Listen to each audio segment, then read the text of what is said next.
everyone, welcome to our Six Sigma full course by Simplilearn. In this course, you will learn how to enhance processes, minimize errors, and improve quality in any business. Six Sigma is a proven, powerful method used worldwide to optimize operations and achieve excellent results.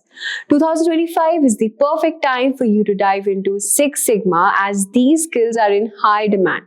Companies are looking for professionals who can streamline workflows, cut costs, and elevate overall quality. We will cover everything from lean fundamentals to advanced Six Sigma techniques. We will explain each concept in easy, practical way so you can start applying them right away.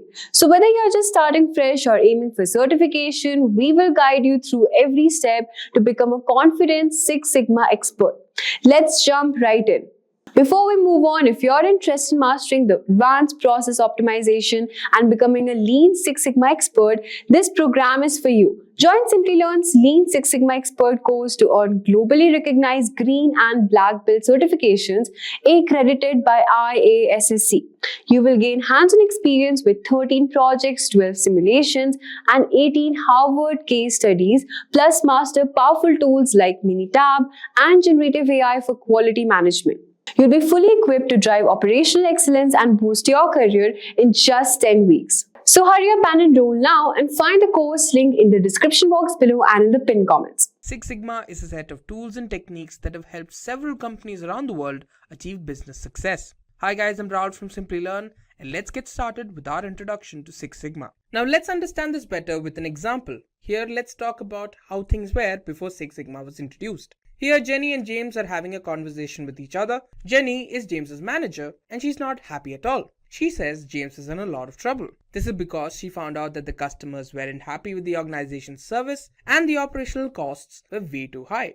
And as manager, James had to make sure that this did not happen. Now let's have a look at the same scenario in present day. Here we have Jenny congratulating James. She's very impressed with his work, but James says it's all thanks to Six Sigma methodology. So Jenny asks, she wants to know more about Six Sigma. So to understand Six Sigma, here's what you need to know. Firstly, we'll have to understand what is Six Sigma, what its advantages are, some of its methodologies, what are the different roles in a Six Sigma team, what is lean, what is a lean process, and what is Lean Six Sigma. So now let's get started with understanding what exactly is Six Sigma. The Six Sigma methodology makes sure to find as well as eliminate any sort of defect or variation that could be affecting your product, service, or process. Now this methodology is statistics based, is data driven, and focused on continuous improvement. Now this means that there's no end goal in the horizon. There's always another goal to reach. There are three core ideologies behind Six Sigma. The first one states that for any business to be successful, there's continuous efforts that are required so that you can achieve stable as well as predictable process results. The second ideology states that in any business or manufacturing process, there are certain characteristics that can be defined, measured, analyzed, and controlled. The final ideology says that along with the rest of the organization, the top level management plays a very important role to making sure that there's sustained quality. Now let's talk about the advantages of Six Sigma. Six Sigma can help produce a roadmap or a path through which you can easily find and reduce any sort of organizational risk and reduce the operational costs. Another advantage is that it helps improve the efficiency of the process and making sure that it works in a timely manner. It decreases defects, improves the overall tracking and monitoring process, and ensures that the products are aligned with the company's policies. It is also reported that it greatly helps improve customer as well as vendor satisfaction. It helps improve the cash flow and ensures that the products are complying with the regulations of the organization. Now let me tell you about the process of Six Sigma. Now Six Sigma projects are of basically two methodologies, the DMAIC and the DMADV. Now let's talk about DMAIC in detail. That's short for define, measure, analyze, improve, and control. This is one of the most commonly used methodologies in the world. This is commonly used by companies when they have to fix or improve an already existing product or process that does not meet the company's standards. Now let's have a look at the process. First phase is the define phase. In this phase, you define the problem that the customers are facing, you find out where you can improve, and you clearly understand what the customers require of you. The second phase is the measure phase. Now in this phase, you actually identify how well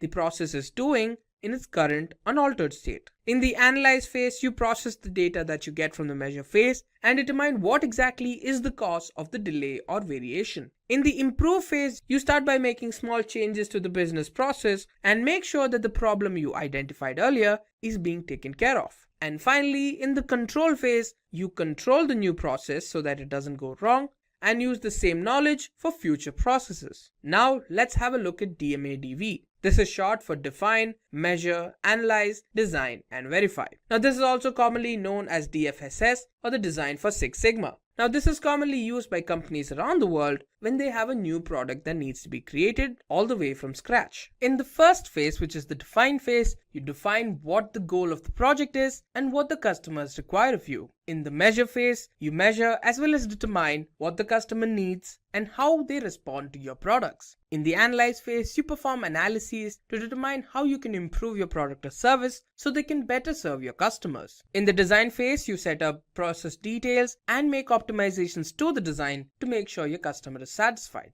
And finally, in the verify phase, you check how well the design is working out and how well it meets the customer's needs. Now, before we go on, let's talk about how Six Sigma was used in reference to the earlier example, the situation that James was facing. A survey conducted by the organization James was working for indicated that the customers weren't very happy with the organization. So they decided to fix that with the help of Six Sigma. So they decided that the DMAIC methodology would be best suited to solve their problem. So let's have a look at what they did. Firstly, in the define phase, they used a tool called the voice of the customer. This tool represented the needs as well as requirements of the customer. This showed that the customers expected prompt delivery, the correct product selection, and a knowledgeable distribution team from the company. And now, onto the measure phase. The company wanted to know why the customers didn't like them, so they performed some data collection. From there, they found out that they took 56% longer than other companies to deliver their product. So they decided to reduce the amount of time it takes between order entry and the delivery of the product. And now in the analyze phase. Here they knew what the issue was, but they wanted to know what exactly made their product's delivery so slow. Why were the customers receiving the product so late? Then they performed some analysis. Their analysis showed the possible causes. It could have been inaccurate sales plans, issues with their safety stock, issues with their vendors' delivery performance, and falling behind on the manufacturing schedule.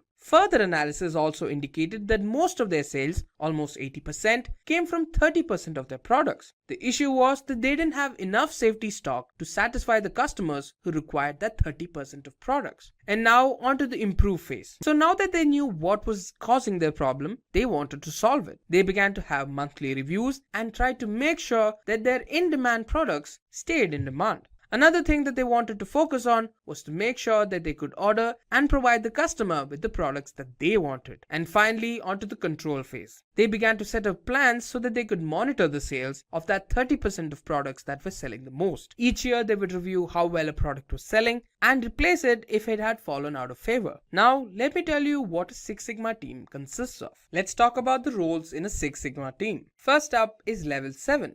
Now, these are individuals who are at the novice level. Now, these individuals don't know in great detail about what the project is, but they have a basic understanding of the principles and the methodology behind the program. Now, they usually support with smaller projects and with smaller issues, but these individuals found the foundation for the people who decide where the program is going. And now we're at level 6. Now, these are individuals who have a yellow belt certification. Now, they are core members of the Six Sigma team who have an understanding of how the basic metrics work and how they can perform some sort of improvement. Now, they have their own areas of expertise and they're required to determine certain processes that need to improve. At the same time, they're also in charge of smaller improvement projects. Now, level 5. These are people who have a green belt certification. Now, these individuals are usually part-time professionals who have a number of different duties to fulfill. They focus on smaller Six Sigma projects. They're usually involved with gathering data, performing some sort of experiment, and analyzing information.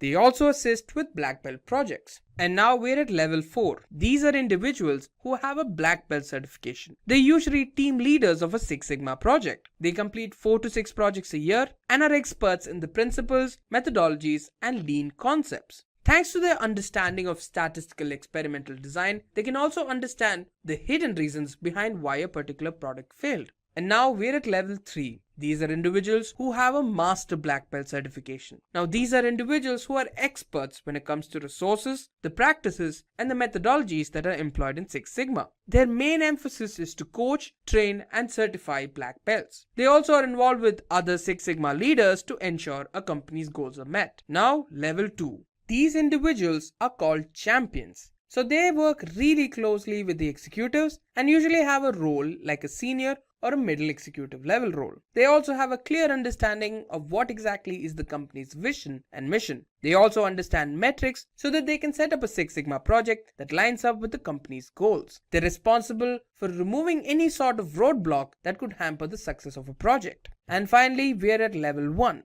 These are the executives. Now these individuals represent the highest level when it comes to a Six Sigma team. Now they have training as well as experience through which they can set up Six Sigma projects that clearly line up with the company's goals. Their main emphasis is to ensure that the project is able to add value to the organization and at the end of the day is successful. Now this is when Jenny interjects. She wants to know about Lean. John tells her that Lean, just like Six Sigma, is another methodology. So what exactly is Lean? Now Lean is a methodology that has a very important ideology to make sure that there's continuous optimization of the processes and there's an elimination of waste. So what's waste? So waste is basically any part of the process that the customer doesn't want to pay for. It is a process that does not add any value to the customer. Now coming back to Lean, here are some of its characteristics. Whenever decisions are being made in a Lean team, the main emphasis is to understand how it exactly adds value to the customer. Every member in a Lean team has a clear understanding of what exactly are the goals of the organization.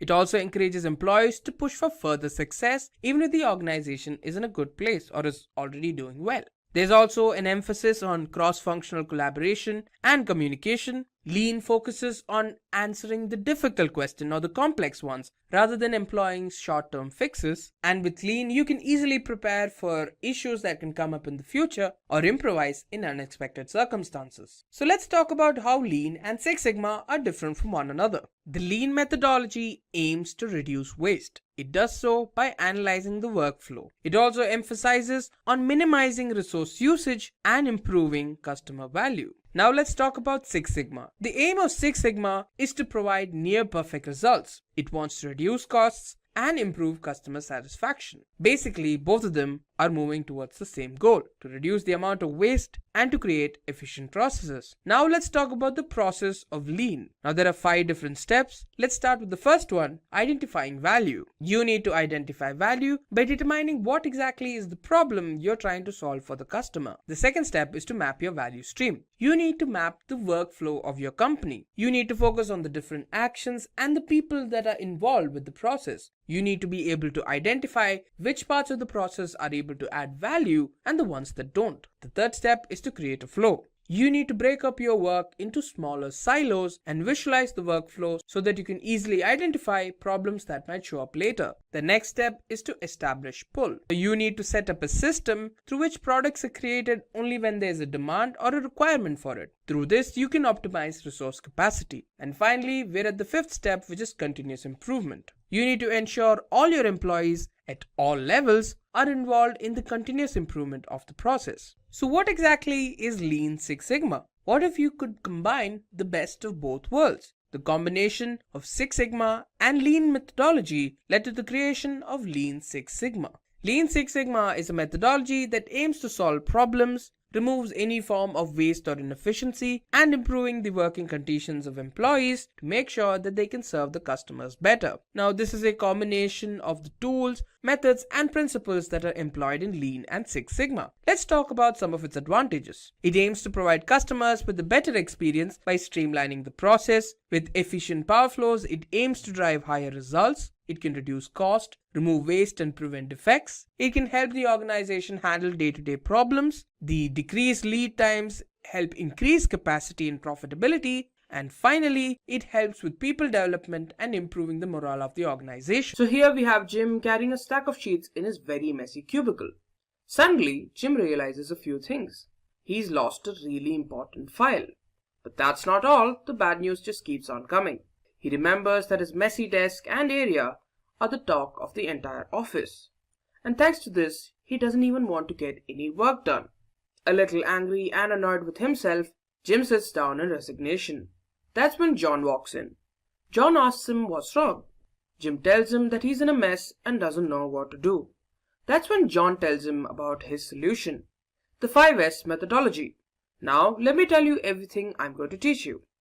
We'll be talking about what is the 5S methodology, benefits of the 5S methodology, the process of 5S, which consists of 5 other steps. So now, let's have a look at what exactly is the 5S methodology. The 5S methodology is a popular workplace organization methodology that was introduced in Japan and was first implemented by Toyota Motor Corporation. The primary reason it was developed was to make just-in-time manufacturing possible. So what is just-in-time?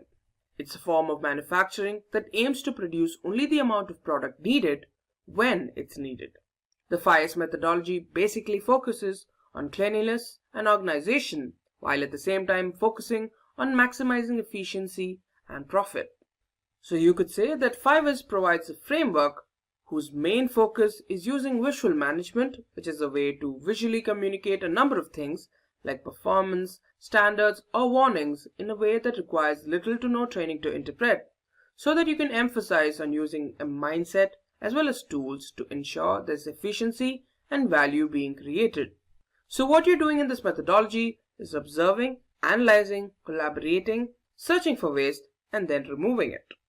So what makes this methodology so special? Let's find out. First off, we have optimized organization.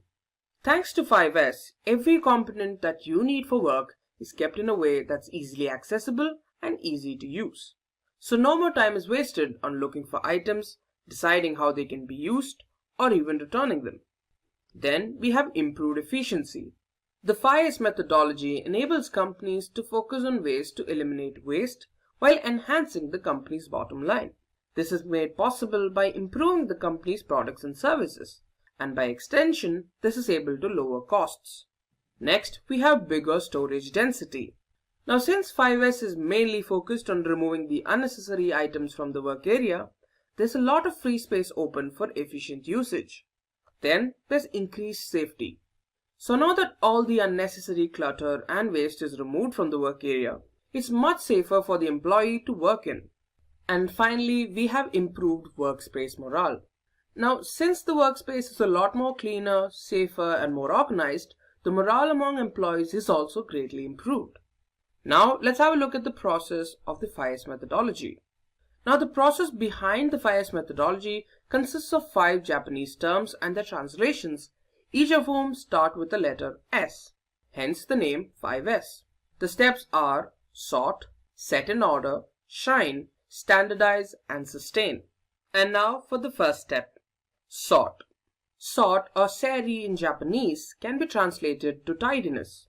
Now this step involves sorting through materials, keeping only the essential items needed to complete tasks. The aim here is to remove clutter and clear the workspace of things that don't belong there or aren't critical to the work you're doing. In this step, you clean the work area. By carefully analyzing the workspace, you need to remove any items that you don't require for work. From these removed items, you need to decide which ones need to be removed and which ones need to be recycled. Other items may need to be returned from where they were taken, or there might be some items you're not sure about. These items need to be red tagged. Now we've red tagged unknown items. The items whose ownership isn't clear or which cannot be identified are red tagged. By red tagging, what you're doing is attaching a visible tag on the item, which includes information like where and when the item was found. The red tagged items are arranged in a particular location. It's likely that these red tagged items could stay in lost and found for a long time. Here are a few things you can do with them. After 30 days of staying in lost and found, supervisors from other departments can claim the items for themselves. If they stay undisturbed for 10 more days, they can be thrown away, sold, or recycled. If these items are expected to be useful at some other point, they can be stored in lost and found with a specific plan for the time it's expected to be used. Now let's have a look at the next step. Set in order. Set in order, or seiton, translate to orderliness. Here the aim is to organize the work area, which means items need to be easy to find, use, and return. So first off, you need to create a 5S map. The 5S map is a floor plan or a diagram that can provide an overview of the work area, process, or station. It also shows the location of different components you might be needing for work, with travel paths and details on how they're related to one another. It can also include a description of the work that's done in that particular area. It also needs to be updated periodically. Then the plan needs to be communicated. Once storage locations are assigned, they're labeled. With this, employees will be able to easily identify what's inside these storage locations. Floor marking tapes could also be used to mark work areas, movement lanes, and storage supplies. Now, let's have a look at the next step. Shine. Shine or say so translates to cleanliness. Here, the aim is to remove the dust that accumulates under the clutter, while ensuring it doesn't return. Here, you need to perform routine cleaning. Every week, every area within the work area needs to be cleaned. Employees need to be responsible for the cleanliness of their workspace and the equipments they use. With this, they'll be able to quickly recognize problems that might arise. Difficult situations can be understood easily, and items that are out of place can be recognized quickly. Now, let's have a look at our next step. Standardize. Standardize or seiketsu translates to standardization. In this step, long-term changes are incorporated, what's being done and by whom is being written down. New practices are also being incorporated into the work procedure. First, things are written down. Decisions, once written down, can be included as part of the standards related to a particular area. For example, the 5S map created and the red tagging of items can all be incorporated as standards. Based on changing business needs, these standards can be changed as well. Then you need to use tools for standardizing. Communication is really important in this step. Decisions made about the work practices need to be communicated with the employees. This can be done with 5S checklists, job cycle charts, and procedure labels and signs. And now let's have a look at our last step. Sustain. Sustain or shitsuke translates to discipline. Here the focus is on continuous improvement. The decisions that were made in the previous step need to be repeated to form a continuous cycle. In this step, you need to ensure that 5S is applied repeatedly as part of routine work. Some ways to sustain the program are management support, department tours, updated tours, progress audits, performance evaluations, and so on. And that's it. That's the 5S methodology. Jim decides to incorporate it as soon as possible. And after applying 5S, Jim's workspace is a lot more cleaner and better organized. Jim thanks John for helping with that. Hey there learners, check out our certified Lean Six Sigma Green Belt Certification training course and earn a Green Belt certification. To learn more about this course, you can click the course link in the description box below. What do you see on the screen? Well, it depends on your perception or how you see the world. If you are a pessimist, you might think the glass is half empty. If you are an optimist, you might think the glass is half full. If you are a realist, you might think the glass is full with water and air. However, the Six Sigma practitioner sees a glass that is bigger than it needs to be, assuming the current water level is what the customer desires. As we begin our journey to learn more about Six Sigma, it is important to know that applying Six Sigma is the way of seeing and analyzing the processes around you. We will talk more about what Six Sigma means and how the viewpoint impacts organizations in the screens to come. Let's begin this lesson by defining quality. Quality is defined as meeting the requirements of the customer. Well, what features do you look for when purchasing a car? What facilities do you want in your house or apartment when buying one? What do you expect from a premium chocolate candy bar? Answers to these questions will tell what quality means to you for each of these items. Here's a snapshot of the quality journey with a few key milestones. In the 1930s, the idea of statistical process control was conceived by Walter Shewhart to monitor and control a process using statistical methods. This was used extensively during World War II to quickly expand industrial capabilities of the U.S. In the 1960s, quality circles were formulated. A quality circle is a self-improvement workers group that performs similar work, meets regularly to identify, analyze, and solve work-related problems. In 1987, the International Organization for Standardization designed ISO 9000. This is a set of international standards on quality management and quality assurance for organizations to implement quality management systems. In 1987, the Baldrige Award criteria was developed by U.S. Congress to raise awareness of quality management systems and recognize U.S. companies that have successfully implemented quality management systems. In 1988, the concept of benchmarking was introduced. Benchmarking is an improvement process where an organization measures its performance against the best organizations in its field, determines how such performance levels were achieved, and uses the information to improve its own performance. During the 1990s, the Balanced Scorecard, or BSC, was introduced. It is a management tool that helps managers at all levels to align activities to the strategy of their organization and to monitor the multiple results obtained in their key areas. In 1996, the concept of reengineering was introduced. Reengineering is also known as business process reengineering, which involves restructuring an entire organization. The term Six Sigma has different meanings or implications depending on the context. Sigma is a Greek letter used in the statistical world to represent a measure of variability. The Six Sigma process is an important method of quality principles and techniques. Also, Six Sigma is a business strategy to change company culture with top management support. The Sigma level is a measure of performance for a business process or service.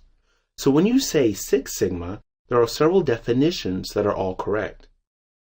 Quality is defined as the degree of excellence of a product or service and conformance to customer requirements.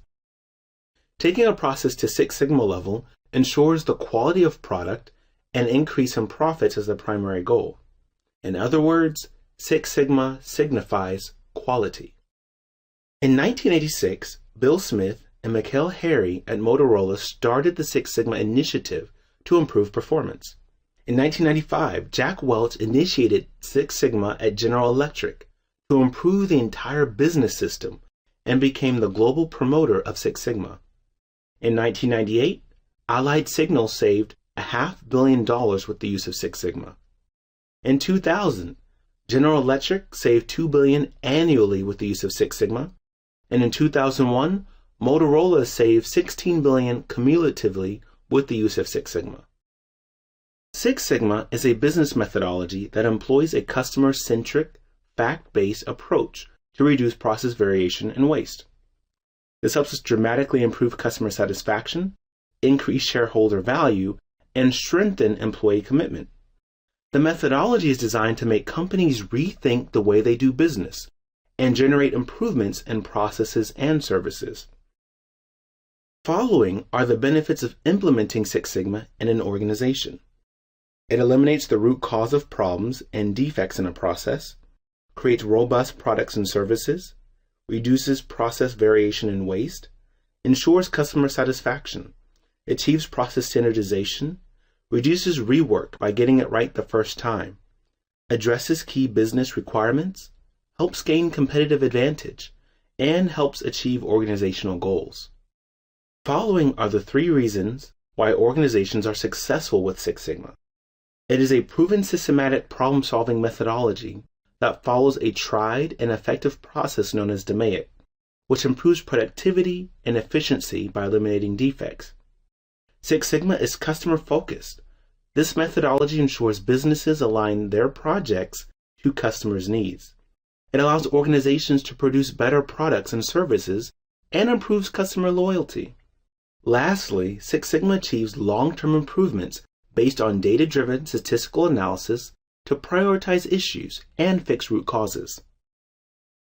The Six Sigma process is known as DMAIC. DMAIC comprises 5 phases: define, measure, analyze, improve, and control. These phases are the roadmap to problem solving and improving our processes. The effectiveness of Six Sigma method is derived from its structure. Each phase has an overarching objective and specific deliverables that need to be completed. which helps us achieve the objectives. The purpose of the define phase is to document the problem, the desired outcome, goals, and deliverables. The purpose of the measure phase is to obtain baseline process performance levels and quantify the problem. The focus of the analyze phase is to identify the key root causes for process variation and defects. The purpose of the improve phase is to develop, test, and implement the solutions. The goal of the control phase is to monitor the key factors and maintain the gains. You learn the aspects of the DMAIC process. Now we'll look at the tools used in each phase. The list of tools corresponds to the DMAIC phase in which they are used. The use or application of these tools gives the expected deliverables in each DMAIC phase for a green belt. Some of the tools listed are not required in every Six Sigma Green Belt project. These tools give us an insight into the problem and lead us toward the real issues in our processes. That is, with more experience, you are likely to know the tools you need for your projects. In the define phase, we use SIPOC, Voice of the Customer or VOC, Critical to Quality, CTQ, the Quality Function Deployment or QFD, Failure Modes and Effects Analysis, known as the FMEA or the FMEA, and the Cause and Effect CNE matrix. In the measure phase, we use Measurement System Analysis or MSA, Control Charts, Process Capability, and Normality Plots. In the analyze phase, we use Simple Linear Regression or SLR, Pareto charts, Fishbone diagram, Failure Modes and Effects Analysis, the FMEA, Multivariate charts, and hypothesis testing. In the improve phase, we use brainstorming, piloting, and also the Failure Modes Effects Analysis and Design of Experiments, DOE. In the last phase, control, we use control charts, a control plan, and measurement system analysis. This lesson provides an overview of the Certified Six Sigma Green Belt, or CSSGB course. A process is a series of steps designed to produce a product and/or service according to the requirement of the customer. A process mainly consists of four parts: input, process steps, output, and feedback. Input is something put into a process or expended in its operation to achieve an output or a result. For example, man, material, machine, and management. Output is the final product delivered to an internal or external customer. For example, product or services. It is important to understand that if the output of a process is an input for another process, the latter process is the internal customer. Each input can be classified as controllable, represented as C, non-controllable, represented as NC, noise, represented as N, and critical, represented as X. The most important aspect of the process is the feedback. As can be inferred from the image, any change in the inputs causes change in the output. Therefore, Y equals F of X. Feedback helps in process control because it suggests changes to the inputs. Let us learn about the process of Six Sigma in the next screen. Let us understand how Six Sigma works in this screen. Six Sigma is successful because of the following reasons. Six Sigma is a management strategy. It creates an environment where the management supports Six Sigma as a business strategy and not as a standalone approach or a program to satisfy some public relations need. Six Sigma mainly emphasizes the DMAIC method of problem solving. Focus teams are assigned well-defined projects that directly influence the organization's bottom line with customer satisfaction and increased quality being byproducts. Six Sigma also requires extensive use of statistical methods. The next screen will focus on some key terms used in Six Sigma. Let us look at the Sigma level chart in this screen. As discussed earlier, the Six Sigma quality means 3.4 defects in 1 million opportunities, or a process with a 99.99966% yield. The Sigma level chart given on the screen shows the values for other Sigma levels. Please take a look at the values carefully. Let us understand the benefits of Six Sigma in the next screen. The organizational benefits of Six Sigma are as follows. A Six Sigma process eliminates the root cause of problems and defects in a process. Sometimes the solution is creating robust products and services that mitigate the impact of a variable input or output on a customer's experience. For example, many electrical utility systems have voltage variability up to and sometimes exceeding a 10% deviation from nominal value. Thus, most electrical products are built to tolerate the variability, drawing more amperage without damage to any components or the unit itself. Using Six Sigma reduces variation in a process and thereby reduces waste in a process. It ensures customer satisfaction and provides process standardization. Rework is substantially reduced because one gets it right the very first time. Further, Six Sigma addresses the key business requirement. Six Sigma can also be used by organizations to gain advantage and become world leaders in their respective fields. Ultimately, the whole Six Sigma process is to satisfy customers and achieve organizational goals. In the next screen, let us understand Six Sigma and quality. Taking a process to Six Sigma level ensures that the quality of the product is maintained. The primary goal of improved quality is increased profits for the organization. In very simple terms, quality is defined as the degree of excellence of a product or a service provided to the customer. It is conformance to customer requirement. If the customer is satisfied with the product or service, then the product or service is of the required quality. Let us look at the history of quality in the next screen.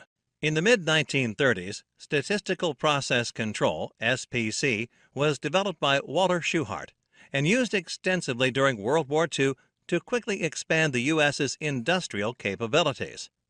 SPC is the application of statistical techniques to control any process.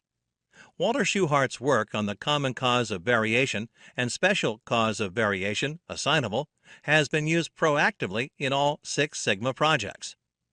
The approach to quality has varied from time to time. In the 1960s, there were quality circles, which originated in Japan. It was started by Kaoru Ishikawa. Quality circles were self-improvement groups composed of a small number of employees belonging to a single department. Quality circles brought in improvements with little or no help from the top management. In 1987, ISO 9000 was introduced. ISO stands for International Organization for Standardization. ISO 9000 is a set of international standards on quality management and quality assurance to help organizations implement quality management systems. ISO 9000 is still in effect.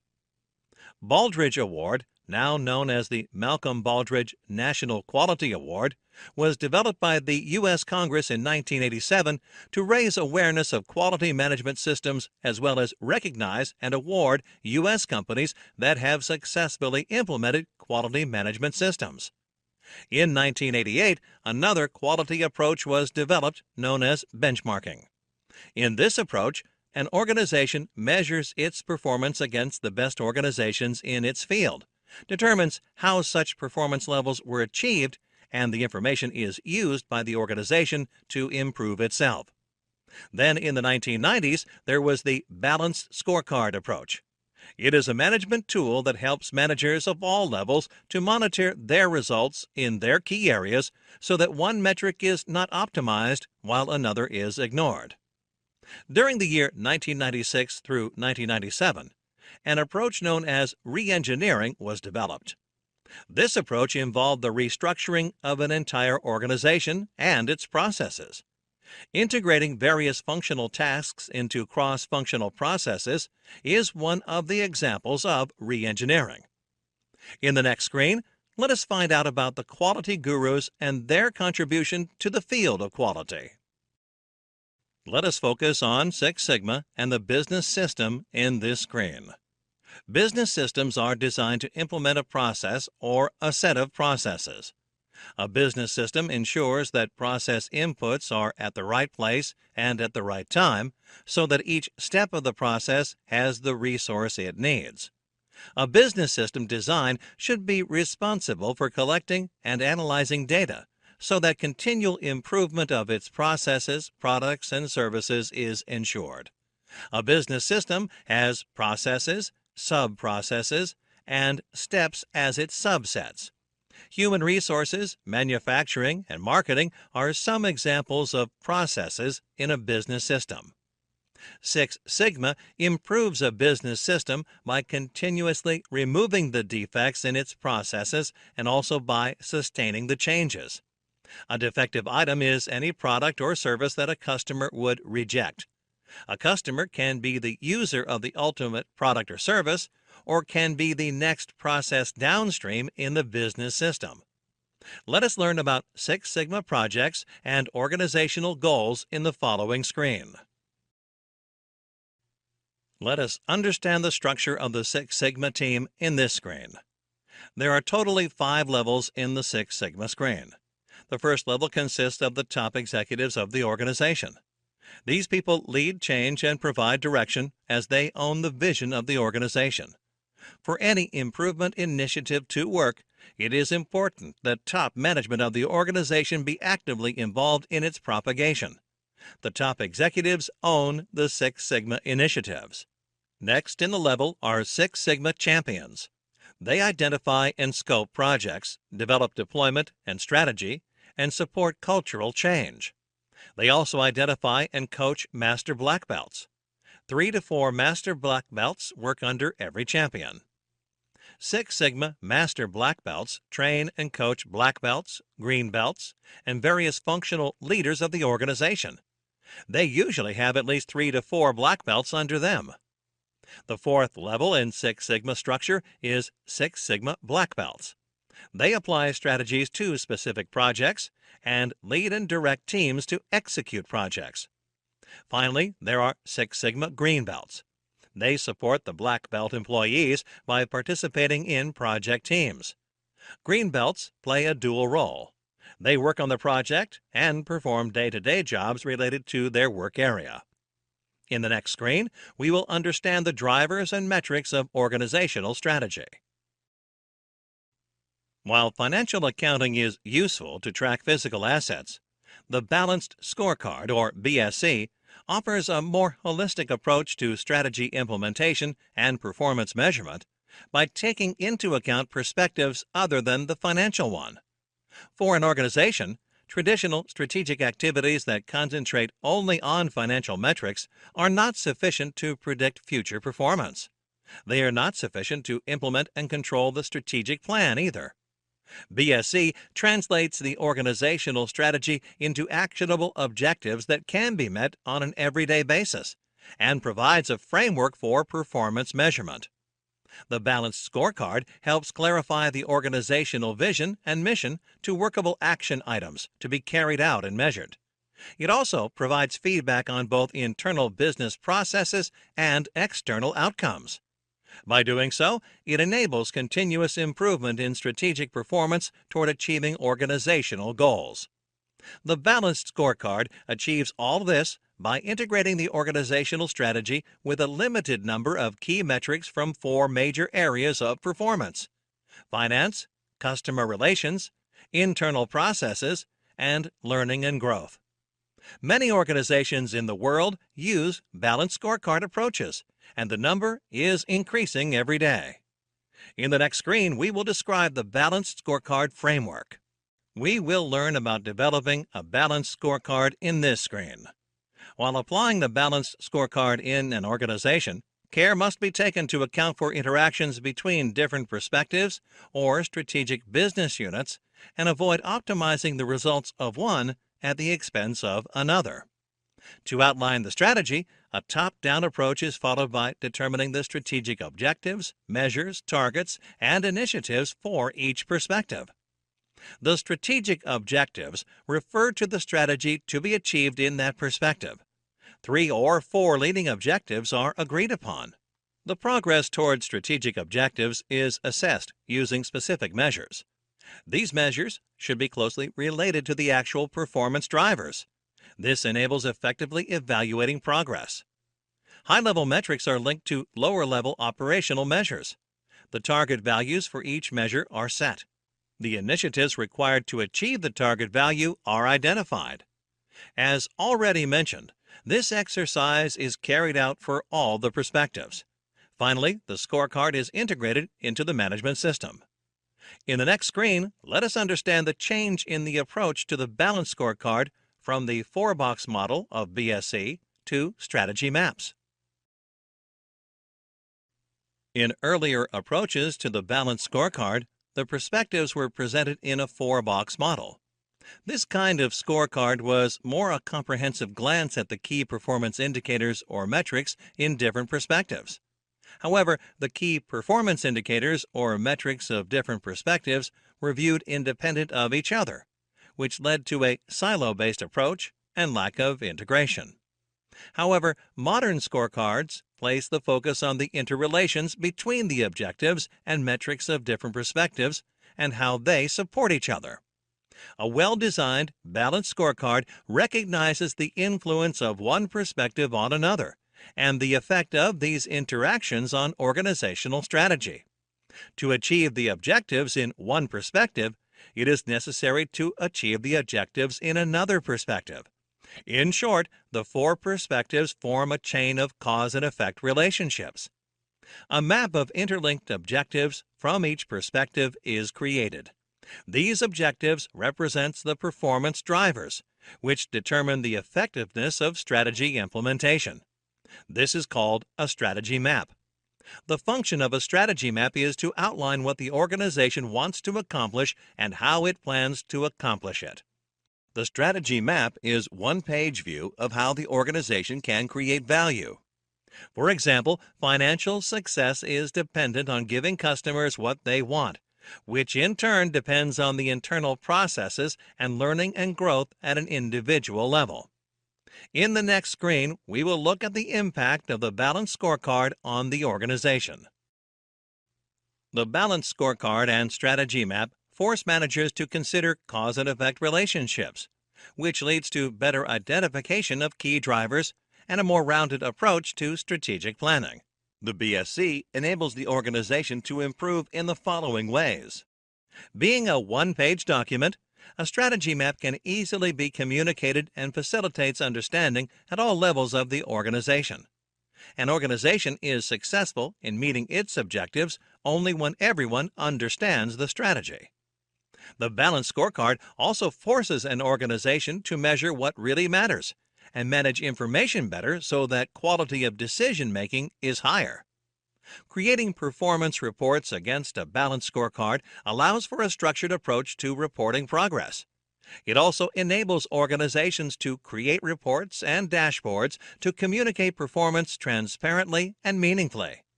As expected, a balanced scorecard helps an organization to better align itself and its processes to the strategic goals outlined in the BSC. The overall objectives of the BSC can be cascaded into each business unit to enable that unit to work toward the common organizational goal. All the activities of the organization, such as budgeting or risk management, are automatically aligned to the strategic objectives. To conclude, the balanced scorecard is a simple and powerful tool that, when implemented correctly, equips an organization to perform better. Let us proceed to the next topic of this lesson in the following screen. In this topic, we will look at what lean is and how lean is applied to a process. Let us start with the lean concepts in the next screen. Let us look at the process issues in this screen. Lean focuses on 3 major issues in a process, known by their Japanese names, Muda, Mura, and Muri. Muda refers to non-value-adding work. Mura represents unevenness, and Muri represents overburden. Together, they represent the key aspects in lean. Let us look at the types of waste in the next screen. There are 7 types of muda or waste as per lean principles. Let us understand these 7 types of muda. Overproduction. This refers to producing more than is required. For example, a customer needed 10 products and 12 were delivered. Inventory. In simple words, this refers to stock. The term inventory includes finished goods, semi-finished goods, raw materials, supplies kept in waiting, and some of the work in progress. For example, test scripts waiting to be executed by the testing team, defects, repairs, rejects, any product or service deemed unusable by the customer or any effort to make it usable to the original customer or a new customer. For example, errors found in the source code of a payroll module by quality control team. Motion, a waste due to poor ergonomics of the workplace. For example, finance and account teams sit on the first floor, but invoices to customers are printed on the ground floor, causing unnecessary personnel movement. Overprocessing, additional process on a product or service to remove unnecessary attribute or feature is overprocessing. For example, a customer needs a bottle and you deliver a bottle with extra plastic casing. A customer needs ABEC3 bearing and your process is tuned to produce more precise ABEC7 bearings, taking more time for something the customer doesn't need. Waiting. When a part waits for processing or the operator waits for work, the wastage of waiting occurs. For example, improper scheduling of staff members. Transport. When the product moves unnecessarily in the process without adding value. For example, a product is finished and yet it travels 10 kilometers to the warehouse before it gets shipped to the customer. Another example, an electronic form is transferred to 12 people, some of them seeing the form more than once. That is, the form is traveling over the same space multiple times. Next, we will look at lean wastes other than the 7 types of waste discussed. Some lean experts talk about additional areas of waste. Underutilized skills. Skills are underutilized when the workforce has capabilities that are not being fully used toward productive efforts. People are assigned to jobs in which they do not fit. Underperforming processes. Automation of poorly performing process. Improving a process that should be eliminated if possible. For example, the product returns department or product discounts process. Asymmetry in processes that should be eliminated. For example, 2 signatures to approve a cost reduction and 6 signatures to reverse a cost reduction that created higher costs in other areas. In the next screen, we will look at an exercise on identifying the waste type. We will cover each step of the lean process in the next few screens. In this screen, we will learn about the first step, identify value. To implement lean to a process, it is important to find out what the customer wants. Once this is done, the process should be evaluated to identify what it needs to possess to meet customer requirements. The next screen will focus on the next step of the lean process, value stream mapping. In this screen, we will discuss the differences between push and pull processes. An organization can adopt either of these processes depending on the requirement. Contrary to a pull process, in a push process, the first step is to forecast the demand for a product or service. The production line then begins to fill this demand and produced parts are stocked in anticipation of customer demand. For example, a garments manufacturer produces 200 shirts based on expected demand, and then waits for customer orders for them. Note that the demand is expected and not actual. Discounts offered to customers by big retailers are examples of the push process. If the garment company adopts a pull process instead, it would start making the shirts only after receiving a confirmed demand from customers. Note that although the pull approach seems better, it is not applicable to all situations. For example, a pharmacy uses a push process. In the next screen, we will learn about theory of constraints. Let us look at an example for the TOC methodology in this screen. The 3 sub-processes in the packing process are coding or printing, filling, and sealing. The data for the 3 sub-processes are observed and collected as number of units produced in an hour. The data is as follows. Coding or printing is 900 units per hour. Filling is 720 units per hour, and sealing is 780 units per hour. How can you implement the TOC methodology in this example? Let us build the TOC map for this example. The first step in the TOC methodology is to identify the constraint. Looking at the data, the output per hour from the filling process is 720. This is the constraint in the system. In the second step, the constraint is exploited by analyzing the performance using data. To break the constraint, a repair and maintenance personnel can be assigned to maintain the filling machine on a daily basis. In the third step, the other fixes in the repair and maintenance function are made as subordinate decisions to the one taken in step 2. In this example, carry out the maintenance of the filling machine. In the fourth step, the constraint is elevated by implementing the decisions. In this example, remove the damages from the filling machine. The next step is to go back to step 1 and identify the next system constraint. As per the data collected after implementation of the first cycle of the TOC, sealing can be identified as the next system constraint. Let us now analyze the data before and after TOC implementation in this example. The number of units produced per hour before implementing the TOC in coding or printing process was 900 units. Filling process was 720 units, and sealing process was 780 units.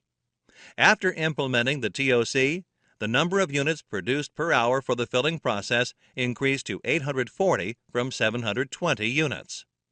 Hey there learners, check out our certified Lean Six Sigma Green Belt Certification training course and earn a Green Belt certification. To learn more about this course, you can click the course link in the description box below. Let us proceed to the next topic of this lesson. In this topic, we will discuss the concepts in Design for Six Sigma, or DFSS. Let us first understand DFSS in the next screen.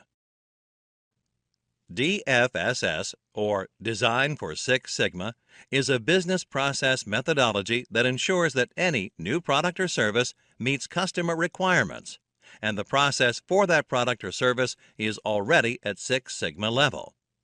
DFSS uses tools such as Quality Function Deployment, or QFD, and Failure Mode and Effects Analysis, or FMEA.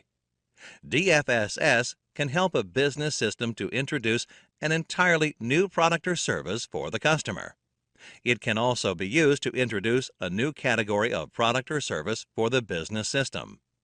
For example, an FMCG company plans to make a new brand of hair oil, a type of product already in the market. DFSS also improves the product or service and adds to the current product or service lines. To implement DFSS, a business system has to know its customer requirements. DFSS can be used to design a new product or service, a new process for a new product or service, or redesign of an existing product or service to meet customer requirements. Let us learn about processes for DFSS in the next screen. The two major processes for DFSS are IDOV and DMADV. IDOV stands for Identify, Design, Optimize, and Verify. DMADV stands for Define, Measure, Analyze, Design, and Verify. In the IDOV process, the first step involves identifying specific customer needs based on which the new product and business process will be designed.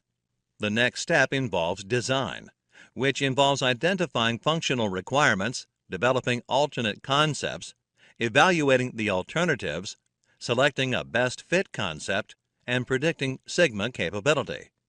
Tools such as FMEA are used here. The third step, Optimize, uses a statistical approach to calculate tolerance with respect to the desired output.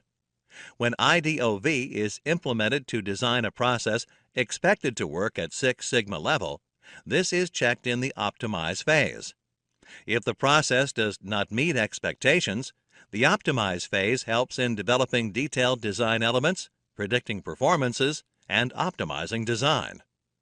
The last stage of IDOV is to verify, that is, to test and validate the design, and finally to check conformance to Six Sigma standards. The other process, DMADV, has 5 stages. The first stage is to define the customer requirements and goals for the process, product, or service. Next, measure and match performance to customer requirements. The third stage involves analysis and assessment of the design for the process, product, or service. The next step is to design and implement the array of latest processes required for the new process, product, or service. The final stage is to verify results and maintain performance. In the next screen, we will look at the differences between IDOV and DMADV. The primary difference between IDOV and DMADV is that while IDOV is used only to design a new product or service, DMADV can be used to design either a new product or service or redesign an existing product or service. IDOV involves design of a new process, while DMADV involves redesigning an existing process. In IDOV, no analysis or measurement of existing process is done, and the whole development is new. The design step immediately follows the identification of customer requirements. In contrast, DMADV, the existing product, service, or process, is examined thoroughly before moving to the design phase. The design stage comes only after defining requirements and analyzing the existing product, service, or process. In the following screen, we will learn about Tool Quality Function Deployment, or QFD, which is one of the DFSS tools. QFD, also called Voice of Customer, or VOC, or House of Quality, is a predefined method of identifying customer requirements. It is a systematic process to understand the needs of the customer and convert them into a set of design and manufacturing requirements. QFD motivates business to focus on its customers and design products that are competitive in lesser time and at lesser cost. The primary learning from QFD includes which customer requirements are most important, what the organization's strengths and weaknesses are, where an organization should focus their efforts, and where most of the work needs to be done. To learn from QFD, the organization should ask relevant questions to customers and tabulate them to bring out a set of parameters critical to the design of the product. Apart from understanding customer requirements, it is also important to know what would happen if a particular product or service fails when being used by a customer. It is necessary to understand the effects of failure on the customer to ensure preventive actions are taken, and to be able to answer the customers in the event of failure. In the next screen, we will look at another DFSS tool, Failure Modes and Effects Analysis, or FMEA. Failure Modes and Effects Analysis, or FMEA, is a preemptive tool that helps any system to identify potential pitfalls at all levels of a business system. It helps the organization to identify and prioritize the different failure modes of its product or service and what effect the failure would have on the customer. It helps in identifying the critical areas in a system on which the organization's efforts can be focused. Note that while FMEA enables identification of critical areas, it does not offer solutions to the identified problems. We will look at the varieties of FMEA, such as DFMEA and PFMEA, in the next screen. PFMEA stands for Process Failure Mode and Effects Analysis, and DFMEA stands for Design Failure Mode and Effects Analysis.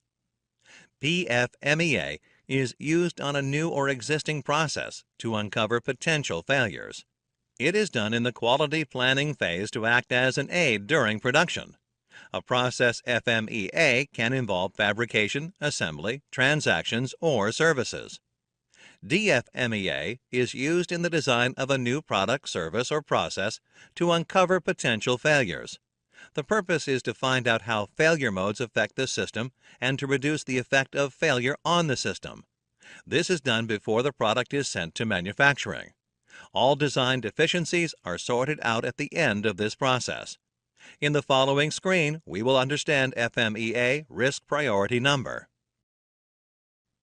FMEA Risk Priority Number, or RPN, is a measure used to quantify or assess risk associated with a design or process. Assessing risk helps identify critical failure modes. Higher the RPN, higher the priority the product or process receives. RPN is a product of three numbers: severity of a failure, occurrence of a failure, and the detectability of a failure. All these numbers are given a value on a scale of 1 to 10. The minimum value of RPN is 1, and the maximum value is 1,000. A failure mode with a high occurrence rating means the failure mode occurs very frequently. A mode with a high severity rating means that the mode is really critical to ensure safety of operations. A mode with a high detection rating means that the current controls are not sufficient. In the next screen, we will look at the FMEA table. The FMEA table helps plan improvement initiatives by underlining why and how failure modes occur and helps organizations plan for their prevention. Typically, FMEA is applied on the output of root cause analysis and is a better tool for focus or prioritization as compared to multivoting. One important aspect of FMEA is that it does not need data. Experts in a particular area can form the FMEA table without having to look at data from any source. In functions such as human resources, the FMEA table is very useful, as there might not be much data available to the problem-solving team. The sample FMEA table is given on the screen. Please go through the contents for better understanding. In the following screen, we will discuss severity of risk priority number and scale criteria. Let us first discuss severity. Severity refers to the seriousness of the effect of the failure mode, or how critical the failure mode is to the customer or the process. The severity of a failure mode is rated on a scale of 1 to 10 using a severity table. Different industries follow different structures for the severity table. A high severity rating indicates a mode is critical to operational safety. For example, a team working on FMEA of a radioactive plant may insert fatal as the effect with rating 10. Another example is the severity table for a sports team. The team manager wants to rate the severity of failure of the team in an upcoming game. She might rate it at 9 given that the team would lose a big sponsorship should they face defeat, which could in turn be hazardous to the team's future. Shown here is a generalized table of severity. The severity rating can never be changed. For example, if a mode has a rating of 9 before improvement, it will continue to have a rating of 9 after improvement too. Let us look at occurrence of RPM and scale criteria. Occurrence is the probability that a specific cause will result in the particular failure mode. As with severity, occurrence is rated on a scale of 1 to 10 based on a table. Like the severity table, higher the occurrence of a failure, higher is its rating. Again, this table might vary depending on the industry and scenario. Sometimes the project team can use data here if available. Based on past data, the probability of occurrence of a failure can easily be rated. Shown here is a generalized table. Let us next look at detection of RPN and scale criteria. Detection is the probability that a particular failure will be detected. The table shown here is again a generalized one. The rating here is a bit different from severity or occurrence. Higher the detectability of a failure, lower is its rating. This is because if the failure can easily be detected, then everyone would know of it, and therefore there would be less or no damage. For example, if detection is impossible, the failure is given a rating of 10. Please note that at the start of a Six Sigma project, the failure mode is given a relatively high detection rating. Let us look at an example of FMEA and RPN in the next screen. In this example, a bank wants to recognize and prioritize the risks involved in the process of withdrawing cash from an ATM. It can be observed from the table that not having a control in place for network issues has the highest RPN. This is due to the detectability for a network issue being very low. The next set of information in the table shows the action taken by the bank's management to address the failure modes. Following the implementation, the new RPN is calculated, retaining the security level at 9. This is because the actions were not directed at reducing the severity, but at the causes of failure. It can be seen that the new RPN is much lower, and the risk for both causes has been mitigated. This lesson will cover the details of the define phase. Six Sigma can be applied to everything around. It can be applied across almost 70 different sectors.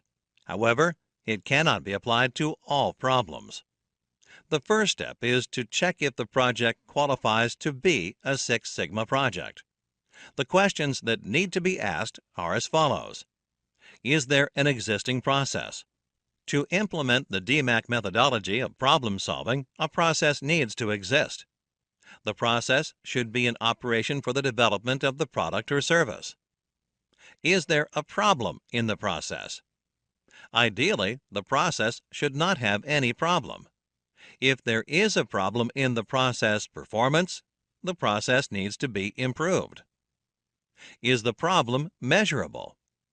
The problem has to be measurable in order to assess the root cause and the impact of the problem on the process. Does the problem impact customer satisfaction? If the problem affects customer satisfaction, an action needs to be taken immediately, else the customer may start finding alternate products or switch to competitors' products. Does working on the problem impact profits of the company? It is very essential to assess the impact of the project on the profits of the company. If the project affects the profits of the company adversely, then such a project is not feasible. Is the root cause of the problem unknown? If the root cause of the problem is visible, then a Six Sigma project is not required. Other problem-solving techniques can be used in this case. Is the solution unknown? If the solution to the problem is already known, then there is no need for any project. The company can directly implement the solution. The define phase of DMAC will be introduced in the next screen. The Six Sigma project process is known as a DMAC process. Define is the first phase in the Six Sigma project process. In the define phase, the problem is defined and the Six Sigma team is formed. The objectives of the define phase are as follows. Clearly define the problem statement through customer analysis. Understand customer requirements, and ensure that the Six Sigma project goals are aligned to these requirements. Define the objectives of the Six Sigma project. Plan the project in terms of time, budget, and resource requirements. Define the team structure for the project and establish roles and responsibilities. In the next screen, let us learn about benchmarking. Benchmarking is the process of comparing an organization's business processes, practices, and performance metrics with that of industry leaders. There are various types of benchmarking. Let us briefly look at each type. Process benchmarking entails comparing specific processes to a leading company or an industry standard. This is useful to obtain a simplified view of business operations and enables a focused review of major business functions. Process benchmarking includes comparisons of production processes, data collection processes, performance indicators, and productivity and efficiency reviews. Financial benchmarking is performed to assess overall competitiveness and productivity. It is done by running a detailed financial analysis and analyzing the result. Performance benchmarking involves comparison of products and services with those of competitors, with the intention of evaluating the organization's competitiveness. Product benchmarking involves designing new products or services or upgrading existing products or services. This can involve reverse engineering a competitor's products to study the strengths and weaknesses and modeling the new product on these findings. Strategic benchmarking refers to studying strategies and problem-solving approaches in other industries. Functional benchmarking is the focused analysis of a single function with the aim of improving it. Complex functions may need to be divided into processes before benchmarking is done. Competitive benchmarking includes standardizing organizational strategies, process, products, services, and procedures against the competitors in the same industry. Collaborative benchmarking is a type of benchmarking where the standardization of various business parameters is carried out by a group of companies and the information is shared.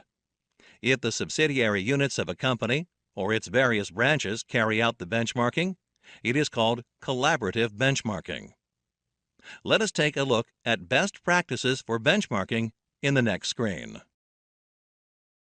Best practice is a method that ensures continuous improvement, leading to exceptional performance.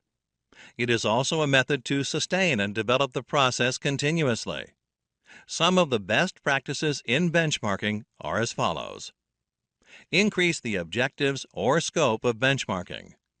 Set the standards and path to be followed at the initial stage. Reduce unnecessary effort and comply with the scope. Recognize the best in the industry to set a benchmark. Share the information derived from benchmarking. In the next screen, we will discuss project selection. Let us understand process, and business system in this screen. A process is a series of steps designed to produce a product or service to meet the requirement of a customer. A process mainly consists of three elements: input, process, and output. A business process is a systematic organization of objects, such as people, machinery, and materials, into work activities designed to produce a required product or service. As shown on the screen, a process is a subset of a business process. A business process is, in turn, a part of a business system. A business system is a value-added chain of various business processes, such as sales or finance. For example, payroll calculation is a process in the HR business process of an IT company, which is a business system. In the next screen, we will look at the process elements. Let us discuss the challenges to business process improvement in this screen. The improvement to a business process of an organization faces challenges due to the traditional business system structure, because it is generally grouped around the functional aspect. The main problem in a functionally grouped organization is the movement or flow of a product or service.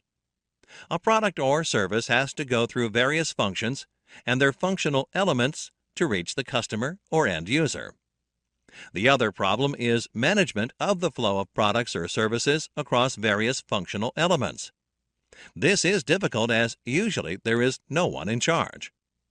These business process improvement problems can be solved using the project management approach to produce the product or service. In the next screen, we will learn about process owners and different stakeholders of a project. The representation of where the process owner and stakeholders are placed in the organizational hierarchy is on the screen. The process owner is a person at a senior level in the hierarchy. He is the one who takes responsibility for the performance and execution of a process, and also has the authority and the ability to make necessary changes.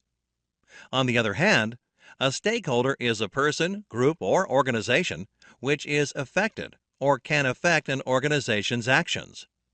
Businesses have many stakeholders like stockholders, customers, suppliers, company management, employees of an organization, and their families, the society, etc. Let us discuss the effects of process failure on various stakeholders in the next screen. While it is an absolute business necessity to keep one's stakeholders satisfied at all times, failure to meet one or more process objectives may result in negative effects on them. In such situations, for the stockholders, the perceived value for the company gets reduced. Customers may seek other competitors for their deals, while imposing penalties and finding recourse in legal action against the company. Suppliers may be on the losing front with delayed payments or not being paid at all.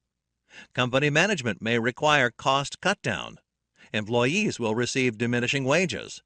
The community and society will be affected due to pollution created by the organization. In the next screen, we will understand the relationship between business and the stakeholder. In the diagram shown on the screen, each stakeholder is both a supplier as well as a customer, forming many closed-loop processes that must be managed, controlled, balanced, and optimized for the business to thrive.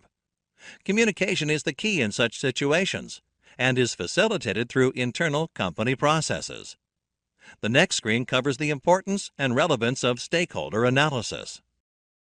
Stakeholder analysis is an important task to be completed before doing a Six Sigma project.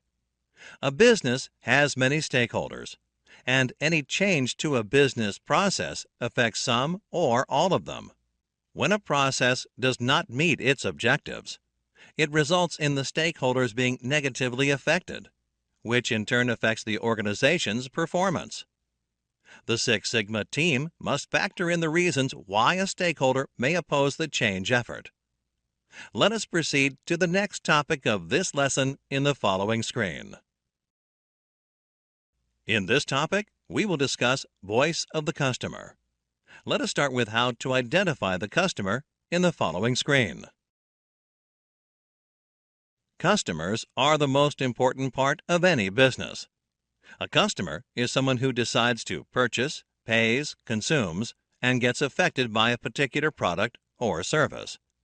It is critical to identify and understand the customer requirements. The products or services can be designed according to these requirements. Consequently, the company is able to provide products or services the customers are willing to purchase. There are two types of customers: internal and external customers. In the next screen, we will learn about internal customers. An internal customer can be defined as anyone within the business system who is affected by the product or the service while it is being developed. Most often, internal customers are the employees of the company. For example, let us assume that there is a series of processes in a particular business system. In such a scenario, the second process is the internal customer for the first process. The third process is an internal customer for the second process, and so on. The basic needs of an internal customer are to be provided proper tools and necessary equipment, imparted proper training, and given specific instructions to carry out their responsibilities. However, the needs are not limited to these alone. Other needs include the provision of company newsletters, projects, storyboards to display the letters, etc., team meetings to share business news and announcements, staff meeting to share information, and quality awards from suppliers. An internal customer is important. First of all, the activities of an internal customer directly affect the final or ultimate customer. Secondly, the activities of an internal customer affect the next process in the system. Finally, an internal customer also affects the quality of the product developed or service provided.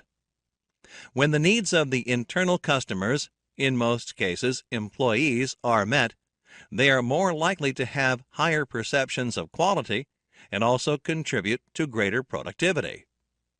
The satisfaction levels of the internal customers can be improved in various ways. These include a higher amount of internal communication through company newsletters and team meetings, recognitions for work, quality awards, etc.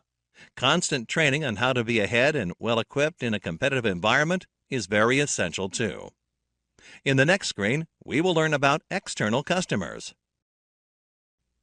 This screen focuses on the positive effects of a project on the customers. The most important aspect of any process improvement project is the customers. Internal customers are the ones who drive the project. Hence, the effect of the project on internal customers is a critical factor that needs to be considered. The positive impact of a project on the internal customers is as follows. The project is driven by highly motivated individuals or internal customers who are aware of the project objectives and scope. Individuals belonging to a credible project understand the project deliverables and display high levels of job satisfaction. These individuals go the extra mile to take up tasks beyond their job description.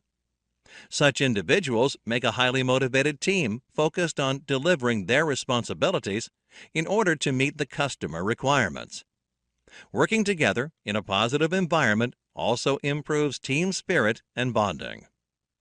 The positive impact of a project on the external customers is as follows. Process improvement projects analyze the problems and come up with an effective solution, consequently ensuring a better product. A successful process improvement project assists the organization in effectively meeting customer expectations or requirements. There is visible improvement in customer service. Good quality product and service ensures high customer satisfaction.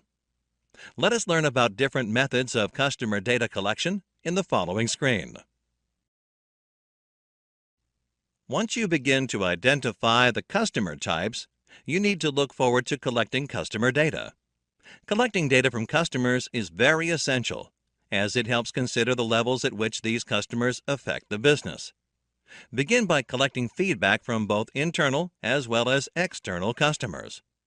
Customer feedback helps fill the gaps and improve the various business processes in the organization. It helps define a good quality product as perceived by the customer and identify qualities that make the competitor's products or service better.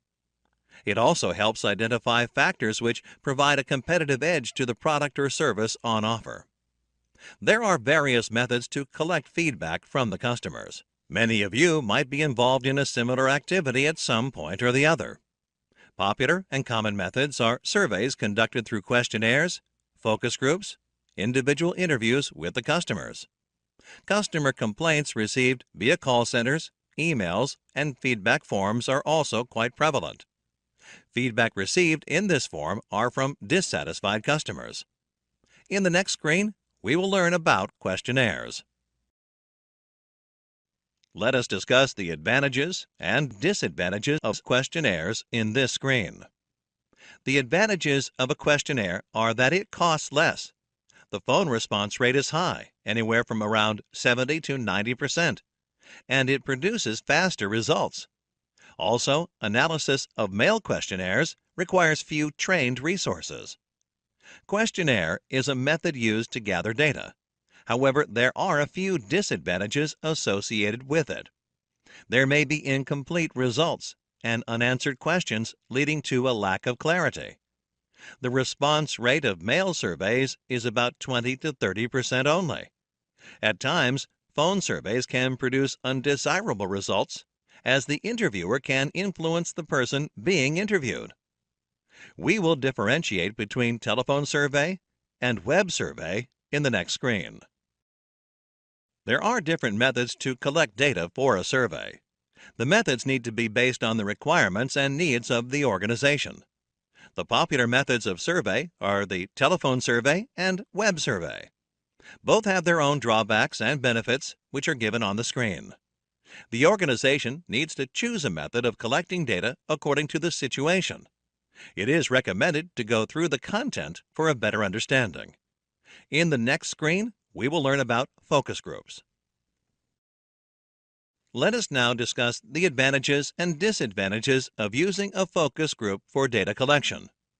The interaction in a focus group generates information, provides in-depth responses, and can address more complex questions or qualitative data. It is an excellent platform to get critical to quality or CTQ definitions as well. On the other hand, the disadvantages of focus groups are that the learning only applies to those within the group, and it is not possible to generalize. The information collected is more qualitative than quantitative, which is another drawback. Additionally, they can also generate a lot of information from anecdotes and incidents experienced by the individuals in the group. In the next screen, we will discuss the interview technique. This screen discusses advantages and disadvantages of using the interview technique for data collection. Interviews have a capability to handle complex questions and a large amount of information. They also allow us to use visual aids in the process. It is a better method to be employed when people do not respond willingly and/or accurately by phone or email. However, there are some shortcomings as well. Interviews are time-consuming, and the resources or interviewer needs to be trained and experienced to carry out the task. Let us discuss the importance and urgency of these inputs in the next screen. The table shows the importance and urgency of different kinds of input. To understand the kind of input to be chosen, different kinds of methods for collecting data are identified. Telephone survey, web survey, and interview are the data collection methods identified. To select the best methods, the criteria or the factors which are important to the organization are listed. The criteria are the factors based on which an organization is going to make decisions. The list of factors is then given weightage based on the importance of each factor in decision-making. As seen, cost is the most important criterion for which the weightage is given 20. Response rate of the customer is next important factor, and the list follows. Visualizing feature and compiling and analyzing data are the factors which have the lowest impact on the decision of selecting the methods for data collection. Each of the data collecting methods is rated between 1 and 10, based on its impact on the listed factors, with 10 being highly favorable to the organization and 1 being least favorable. After rating all the methods with the factors listed, the sum or total is calculated. The calculation of the total involves multiplying each method's rating with the factor weightage and adding all the multiplied values of the column. That is, for a telephone survey, the rating is multiplied with factors rating. 8 multiplied by 12 plus 8 multiplied by 6 plus 3 multiplied by 20 plus 5 multiplied by 5 plus 3 multiplied by 5 plus 7 multiplied by 15 plus 1 multiplied by 10 plus 7 multiplied by 3 plus 0 multiplied by 2 plus 3 multiplied by 2 plus 1 multiplied by 10 plus 7 multiplied by 5 plus 8 multiplied by 5. And the total of this is 471. In a similar way, calculate the total value for the remaining two methods. The total of other two methods are 744 and 522, respectively. Looking at the overall total of the methods, 744 is the highest. Hence, web survey is the best method for the organization to use for data collection. Let us look at the pros and cons of customer complaints data in the next screen. There are pros and cons in gathering information from customer complaints. Advantages include availability of specific feedback directly from the customer and ease in responding appropriately to every customer. On the contrary, feedback in this method does not provide an adequate sample size and may lead to process changes based on one or two inputs from the customer. The next screen will discuss the difference between product complaint and expedited service request. Product complaints and expedited service requests can act as inputs to the company for improving their process. These details address the needs of the customer in an indirect way. A product complaint means that the customer is not happy with the product that he has purchased from the company. An expedited service request means a service request is being rushed. If the customer requires the items immediately, then an expedited service request is raised from the customer, and the organization tries to fulfill it to please the customer. Product complaint implies that a product is not meeting customer specification, hence it has to be improved. Expedited service request implies that service timeliness are not meeting customer requirements, hence service has to be improved. Product complaint also implies that the customer needs for product are not completely identified, whereas expedited service request implies that the customer timings need to be recalculated. Let us discuss the importance and urgency of these inputs in the next screen. The table shows the importance and urgency of different kinds of input. To select the best methods, the criteria or the factors which are important to the organization are listed. The criteria are the factors based on which organization is going to make decisions. These factors are then given weightage based on the importance of each factor in decision making. As seen, cost involved and identification of customer need are the most important criteria for which the weightage given is 15, and the list follows. Time consumption and compiling and analyzing data are the factors which have the least impact on the decision of selecting the methods for data collection. Each method is rated between 1 and 10 based on its impact of the listed factors, with 10 being highly favorable to the organization and 1 being least favorable to the organization. After rating all the methods with the factors listed, the sum or total is calculated. Calculation of the total is derived by multiplying each method's rating with the factor weightage and adding all the multiplied values. That is, for product complaint, the rating is multiplied with the factor's rating. 8 multiplied by 15 plus 4 multiplied by 15 plus 3 multiplied by 2 plus 1 multiplied by 10 plus 1 multiplied by 10 plus 1 multiplied by 10 plus 1 multiplied by 8 plus 1 multiplied by 10 plus 4 multiplied by 2 plus 1 multiplied by 8 plus 1 multiplied by 10. And the total of this is 260. In the similar way, calculate the total value for expedited service request. The total of expedited service request is 817, and hence it is effective to the organization. Let us discuss the key elements of data collection tools in the next screen. Data collection tools will be selected based on the type of data to be collected. The key elements that make these tools effective are as follows. Data is collected directly from the primary source or customer. Hence, there is no scope for miscommunication or loss of information. Data is collected exclusively for the stated purpose. Hence, data is highly reliable. The data is captured after understanding the organizational purpose. This makes the data exclusively relevant and serves the purpose of the organization. Data is collected instantaneously when there is a requirement. This ensures that the data is up to date. Hence, the data is valid. The tools accurately define customer requirements. The customer requirements could be current needs or improvement to the product or service that they are currently using. The tools help to get enough information about customer requirement through which the process for improving or creating the product or service that the customer requires can be developed. In the next screen, we will discuss how the collected data can be reviewed. Collated data must be reviewed to eliminate vagueness, ambiguity, and any unintended bias. Nutra Worldwide buys laptops for its employees from a company that is into manufacture and sales of laptops. The company also provides servicing and repairs for their products to the customers. To understand the level of customer satisfaction in Nutra Worldwide and to improve its process, the laptop company is conducting a survey. The questionnaire, which was prepared initially, questionnaire before review, had questions that led to ambiguity, vagueness, and unintended bias. Let us look at each item on the survey. To understand the level of usage of the laptop and to know their customer better, the survey is raising a question related to the occupation of the customer. It gives the option of student or professional.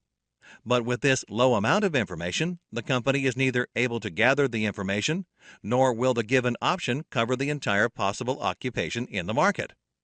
Including an option of other, please specify, would help the customer to choose and provide the information, if he does not belong to one of the two given groups. Hence, the same is added in the review so that the customer will not be in any ambiguity while filling the questionnaire. The question whether the sales executive was supportive, with an option of yes or no, is a question which leads again to ambiguity and unintended bias. The customer might be partially happy or partially not happy, but the choice does not let them inform their exact feeling. If the customer selects no as the option, then the company does not get enough information to understand where their sales executive went wrong. Hence, in the reviewed questionnaire, the customer is asked to rate the qualities of their sales executive, which will provide better data to the company in order to improve the process. Next, we will discuss a technique named Voice of Customer. The Voice of Customer is a technique to organize, analyze, and profile the customer's requirements. Voice of the Customer is an expression for listening to the external customer. The table shows the customer requirements while purchasing an air conditioner. In all cases, the customer is purchasing for his or her domestic usage. Each customer is further categorized according to his needs and requirements. When the customer says that he needs a silent air conditioner, he needs sound sleep at night in the bedroom. This is primarily to remain fresh the next morning and to get rid of the noisy ceiling fan being used currently. In case the customer says that he needs an efficient AC, he needs a machine which provides good cooling at night in the bedroom. This is mainly because it gets extremely hot in summer. Also, he currently uses a ceiling fan which is not so effective in summers. On the other hand, when the customer wants to buy an AC which is not too costly, he has limited cash for the purchase. He wants to purchase a low-cost AC. Let us discuss the importance of translating customer requirements in the next screen. Customer requirement is the data collected from customers that gives information about what they need or want from the process. Customer requirements are often high-level, vague, and non-specific. Some customers may give you a set of specific requirements to the business, but broadly, customers' requirements are a reflection of their experience. Customer requirements, when translated into critical process requirements that are specific and measurable, are called critical to quality CTQ factors. A fully developed CTQ has 4 major elements: output characteristic, Y metric, target, and specification or tolerance limits. We will discuss the meaning of CTQ in the next screen. Let us understand what quality function deployment is in this screen.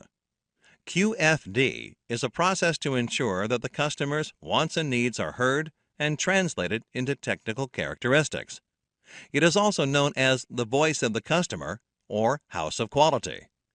QFD is a process to understand the customer's needs and translate them into a set of design and manufacturing requirements, while motivating businesses to focus on their customers.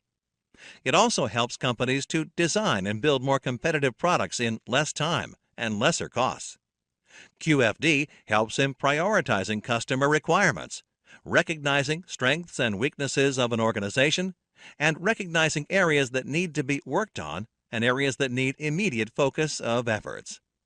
QFD is carried out by asking relevant questions to the customers and tabulating them to bring out a set of parameters critical to the product design. Let us discuss phases of QFD in the next screen. Quality function deployment involves 4 phases. Phase 1, product planning. In this phase, the QFD team translates the customer requirements into product technical requirements. Phase 2, product design. In this phase, the QFD team translates the identified technical requirements into key part characteristics or systems. Phase 3, process planning. In this phase, the QFD team identifies the key process operations necessary to achieve the identified key part characteristics. Phase 4, production planning or process control. In this phase, the QFD team establishes process control plans, maintenance plans, and training plans to control operations. Next, we will understand the structure of QFD. Let us see what happens after completing the HOQ matrix.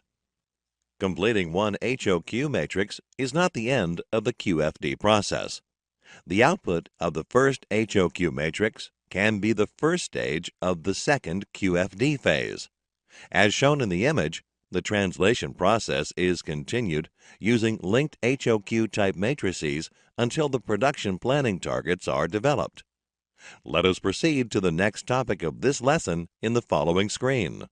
Hey there learners, check out our certified Lean Six Sigma Green Belt Certification training course and earn a Green Belt certification. To learn more about this course, you can click the course link in the description box below.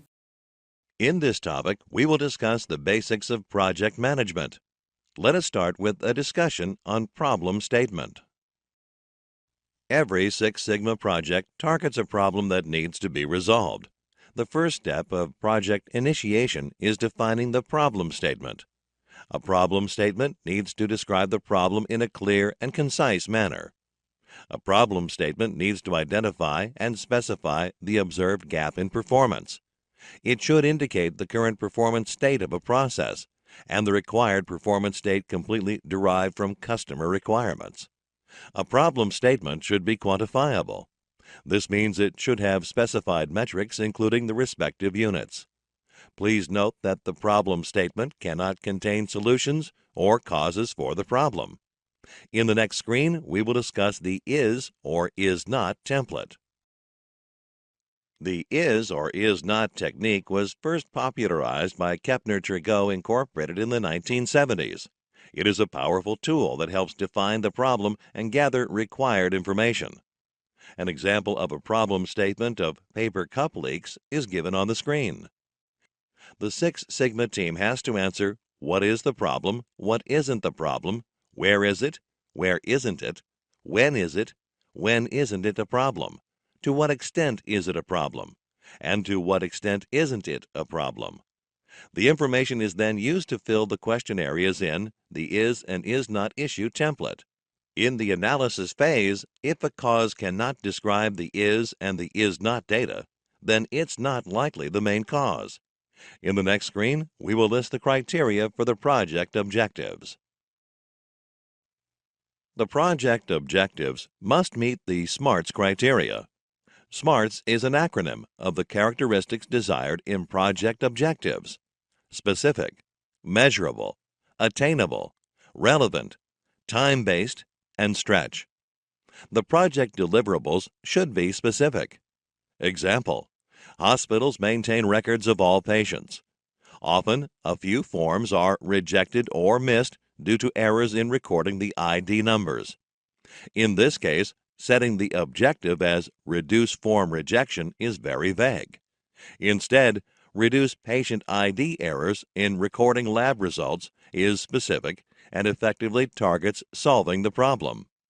The project objectives should be quantifiable. Example: setting the objective as fewer form rejections is very vague. Instead, reduce patient ID errors by 30% sets a specific goal. The project objectives should be achievable and practical.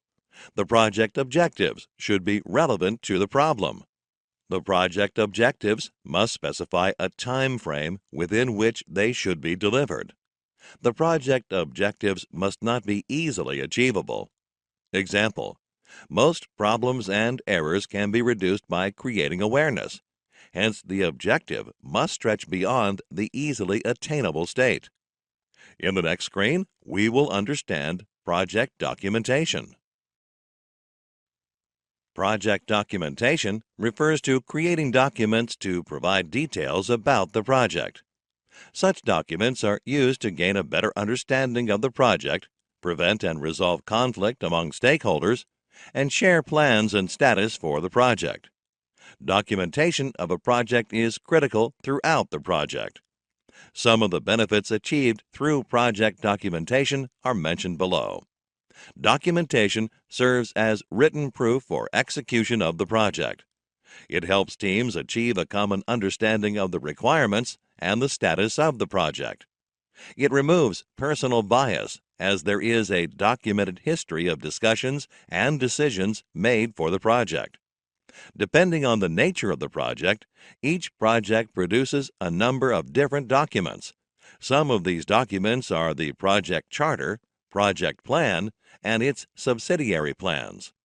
Other examples of project documentation include project status reports, including key milestones report, risk items, and pending action items. The frequency of these reports is determined by the need and complexity of the project. These reports are sent to all stakeholders to keep them abreast of the status of the project. Another example of project documentation is the final project report. This report is prepared at the end of the project and includes a summary of the complete project. Project storyboard, inputs generated from statistical tools, outputs from spreadsheets, checklists, and other miscellaneous documents are also classified as project documents. In the next screen, we will understand Project Charter. We will list the project charter sections in this screen. The major sections of a project charter are project name and description, business requirements, name of the project manager, project purpose or justification, including ROI, stakeholder and stakeholder requirements, broad timelines, major deliverables, constraints and assumptions, and the budget summary of the charter. In the next screen, we will understand the project plan. A project plan is the final approved document which is used to manage and control the various processes within the project and ensure its seamless execution. The project manager uses the project charter as an input to create a detailed project plan.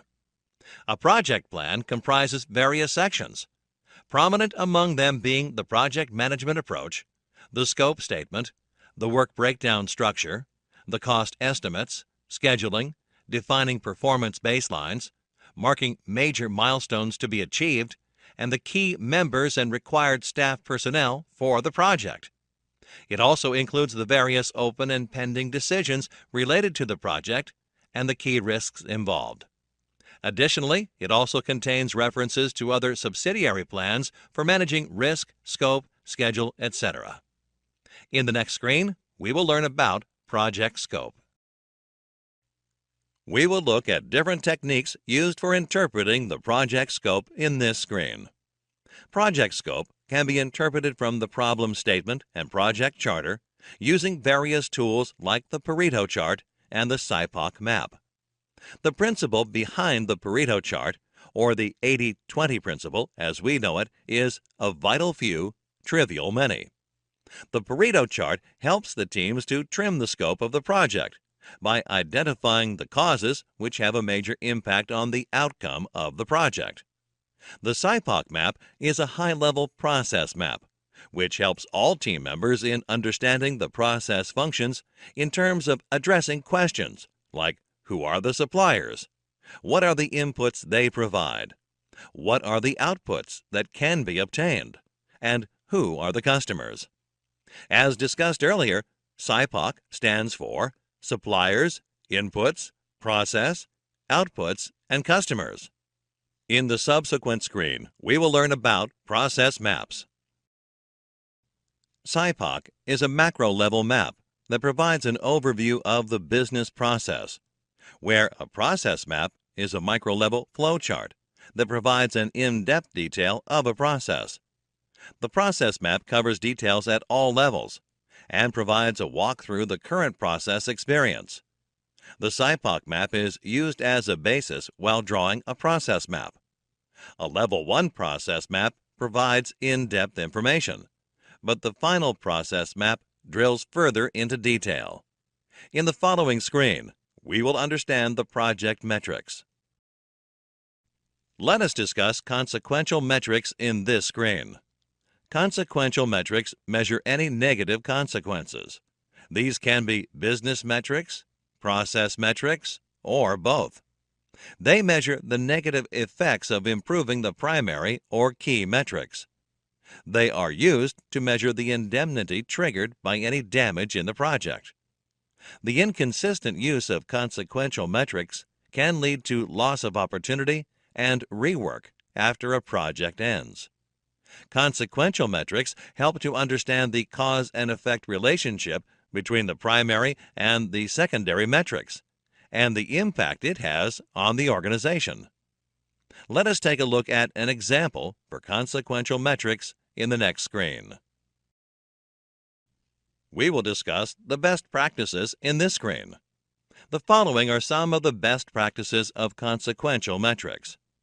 Setting consequential metrics during the measure phase and monitoring these metrics after finalizing the project will help to analyze whether the link between previous primary and secondary metrics has been established. Also, linking consequential metrics with primary metrics, and finally linking them with secondary metrics, provides clarity on the impact of these metrics. Assessing and evaluating the cause and effect relationship between these metrics is helpful to the organization as a whole.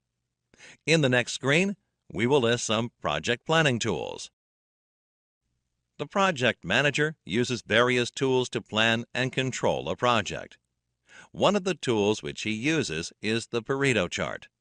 Other prominent tools include the network diagram, the critical path method, also called CPM, the program evaluation and review technique, which is also known as PERT, Gantt charts, and the work breakdown structure, also known as WBS. In the next screen, we will discuss Pareto chart. Pareto chart is a histogram ordered by the frequency of occurrence of events. It is also known as the 80-20 rule, or vital few, trivial many. It helps project teams to focus on the issues which cause the highest number of defects or complaints. To explain further, the given chart plots all the causes for defects in a product or service. The values are represented in descending order by bars, and the cumulative total is represented by the line. Pareto chart emphasizes that 80% of the effects come from 20% of the causes. Thus, a Pareto chart narrows the scope of the project or problem solving by identifying the major causes affecting quality. Pareto charts are useful only when required data is available. If data is not available, then other tools, such as brainstorming and multivoting, should be used to find the root cause of any problem. In the following screen, we will continue to discuss Pareto chart with an example. A hotel receives plenty of complaints from its customers, and the hotel manager wishes to identify the key areas of complaints. Complaints were received in the following areas: cleaning, check-in, pool timings, minibar, room service, and miscellaneous. Cleaning and check-in can be noted as areas of concern, with 35 and 19 complaints respectively. Percentage is calculated for each cause of complaint, and the cumulative is derived. Pareto chart is plotted using this data. In the next screen, we will discuss network diagrams. Network diagrams are one of the tools used by the project manager for project planning. They are also sometimes referred to as arrow diagrams because they use arrows to connect activities and represent precedents and interdependencies between activities of a project. There are some assumptions that need to be made while forming the network diagram. The first assumption is that before a new activity begins, all pending activities have been completed. The second assumption is that all arrows indicate logical precedence. This means that the direction of the arrow represents the sequence that activities need to follow. The last assumption is that a network diagram must start from a single event and end with a single event. There cannot be multiple start and end points to the network diagram. In the next screen, let us discuss some terms related to network diagram. For the network diagram to calculate the total duration of the project manager needs to define 4 dates for each task. The first 2 dates relate to the date by when the task can be started. The first date is early start. This is the earliest date by when the task can start. The second date is late start. This is the last date by when the task should start. The second 2 dates relate to the dates when the task should be complete. Early finish is the earliest date by when the task can be completed. Late finish is the last date by when the task should be completed. The duration of the task is calculated as the difference between the early start and early finish of the task. The difference between the early start and late start of the task is called the slack time available for the task. Slack can also be calculated as the difference between the early finish and late finish dates of the task. Slack time, or float time for a task, is the amount of time the task can be delayed before it causes a delay in the overall project timeline. In the next screen, we will discuss critical path method. Critical path method, also known as CPM, is an important tool used by project managers to monitor the progress of the project and to ensure that the project is on schedule. The critical path for a project is the longest sequence of tasks on the network diagram. The critical path in the given network diagram is highlighted in orange. Critical path is characterized by zero slack for all tasks on the sequence. This means that the smallest delay in any of the tasks on the critical path will cause a delay in the overall timeline of the project. This makes it very important for the project manager to closely monitor the tasks on the critical path and ensure that the tasks go smoothly. If needed, the project manager can divert resources from other tasks that are not on the critical path to tasks on the critical path to ensure that the project is not delayed. When a project manager removes resources from such tasks, he needs to ensure that the task does not become a critical path task because of the reduced number of resources. During the execution of the project, the critical path can easily shift because of multiple factors and hence needs to be constantly monitored by the project manager. A complex project can also have multiple critical paths. In the next screen, we will discuss project evaluation and review technique. We will understand the concept of risk in this screen. Risk is an uncertain event or consequence probable of occurring during a project. The main objectives of any project are time, cost, quality, and scope. Risk affects at least one of the 4 project objectives. It is important to understand that risk can be both positive as well as negative. A positive risk enhances the success of the project, whereas a negative risk is a threat to a project's success. Some of the terms used in risk analysis and management are risk probability, issue, and risk consequences. The likelihood that a risk will occur is called risk probability. To assess any risk is to assess the probability and impact of the risk. Issue is the occurrence of a risk. Risk consequences are the effects on project objectives if there is an occurrence of a risk or issue. In the subsequent screen, we will understand the process of risk analysis and management. We will list and understand some of the elements of risk analysis in this screen. Qualitative method. Qualitative methods like interview, checklists, and brainstorming are used to identify potential risks. Quantitative method. Quantitative methods are data-based, and a computer is required to calculate and analyze. These methods are used to evaluate the cost, time, and probabilistic combination of individual uncertainties. Feasibility. Feasibility is the study of the project risk. This is usually carried out in the beginning of the project when the project is most flexible and risks can be reduced at a relatively low cost. It helps in deciding different implementing options for the projects. Potential impact. Once the potential risks are identified, the impact of these on the project is determined. Using this data, possible solutions for the risks are identified. RPN. RPN of a failure is the product of its probability of occurrence, severity, and detectability. A failure is prioritized based on its RPN value. A high RPN indicates high risk. RPN assists to prioritize risks. Avoiding risk. When potential risks are identified, their impact in terms of cost, time, resources, and objective perspective is calculated. If the impact is huge, then avoiding the risk is the best option. Mitigating risk. Mitigating is the second option when dealing with risks. The loss that arises from mitigating a risk is much less than the loss that arises from the temporary avoiding of risk. Accepting the risk. If a risk cannot be avoided or mitigated, then it has to be accepted. The risk will be accepted if it doesn't greatly impact the cost, time, and product objective. In the following screen, we will discuss benefits of risk analysis. Benefits of risk analysis are as follows. Once the risk has been identified, it can be either mitigated, transferred, or accepted. When risk is identified in a task, slack time is provided as a buffer. Identifying risks also helps in setting up an actual timeline for a project. Slack time for an activity in a project could be the result of a risk identified proactively.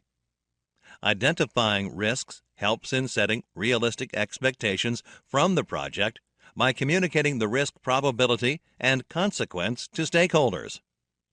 Risk analysis also helps to identify and plan contingency activities if the risk becomes an issue. The project team is then well prepared to work on the issue, thereby reducing the impact of the risk. In the following screen, we will take a look at the risk assessment matrix. The potential risks of a project are assessed using the risk assessment matrix. It covers potential risk areas like project scope, team, personnel, material, facility and equipment, and communication. Each of these areas is assessed in terms of risk of loss of money, productivity, resources, and customer confidence.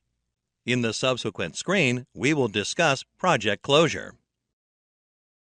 By definition, a project has a beginning and an end. But without a formal closure process, project teams can fail to recognize the end, and then the project can drag on, sometimes at great expense. Every project requires closure.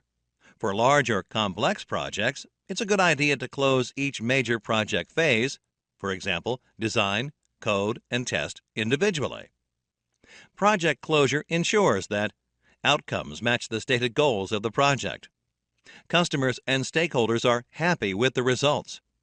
Critical knowledge is captured. The team feels a sense of completion, and project resources are released for new projects. In the next screen, we will list the goals of a project closure report. The project closure report is created to accomplish the following goals. Review and validate the success of the project. Confirm outstanding issues, limitations, and recommendations. Outline tasks and activities accomplished to complete the activity. Highlight the best practices for future projects. Provide the project report or summary. Provide a project background overview. Summarize the planned activities of a project. Evaluate project performance. Provide a synopsis of the process. Generate discussions and recommendations. Generate project closure recommendations. In the following screen, we will list and understand project closure activities. During project closure, the project manager needs to take care of the following activities. Finalize the project documents. Much of a project's documentation is created during the life of the project. Document collection and update procedures are well established during the project lifeline. Capture the project knowledge. Project documents are helpful for future projects, in troubleshooting the product, or in a future audit. Set up a project library. Ideally, the project library is set up at the beginning of the project, and team members add documents as they produce them. Document the project learnings. Project learnings can be captured through team meetings, meetings with stakeholders and sponsor, and through feedbacks from consultants and vendors. Provide knowledge transfer. The project manager needs to provide a summary of the project results to team members, either as a presentation at a meeting or as a formal document. Consultants should not be relieved from their position until they have transferred all the important product maintenance knowledge to the team. Get a final sign-off. Schedule a meeting with the project sponsor and key stakeholders to get their final sign-off on the project. Close the project office. If the project team used a project management office or a dedicated work area, arrangements need to be made to return that space for general use. Recognize and reward. The project manager has the best understanding of which of the team members have worked the best, have transformed themselves with new skills, and who might be ready for a new level of responsibility. The project manager needs to report to the team's superiors what each team member has brought to the project. Celebrate. After completion of every project, the team needs and deserves a celebration. A team dinner, a team outing, gift certificates, or other rewards are minor costs that generate a large return in terms of morale and job satisfaction. Make a public announcement. An announcement to the organization is a good way to highlight the success of the project and its benefits to the company. Conclude. Formal project closure ensures that the team has met its objectives, satisfied the customer, captured important knowledge, and been rewarded for their efforts. Let us proceed to the next topic of this lesson in the following screen. Hey there learners, check out our certified Lean Six Sigma Green Belt Certification training course and earn a Green Belt certification. To learn more about this course, you can click the course link in the description box below.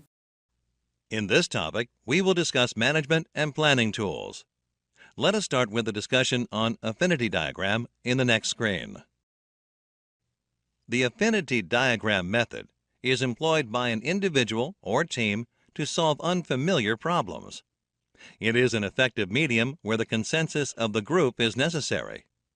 The given affinity diagram is based on an organization where the employees are not satisfied. To begin with, each member writes down ideas and opinions on sticky notes.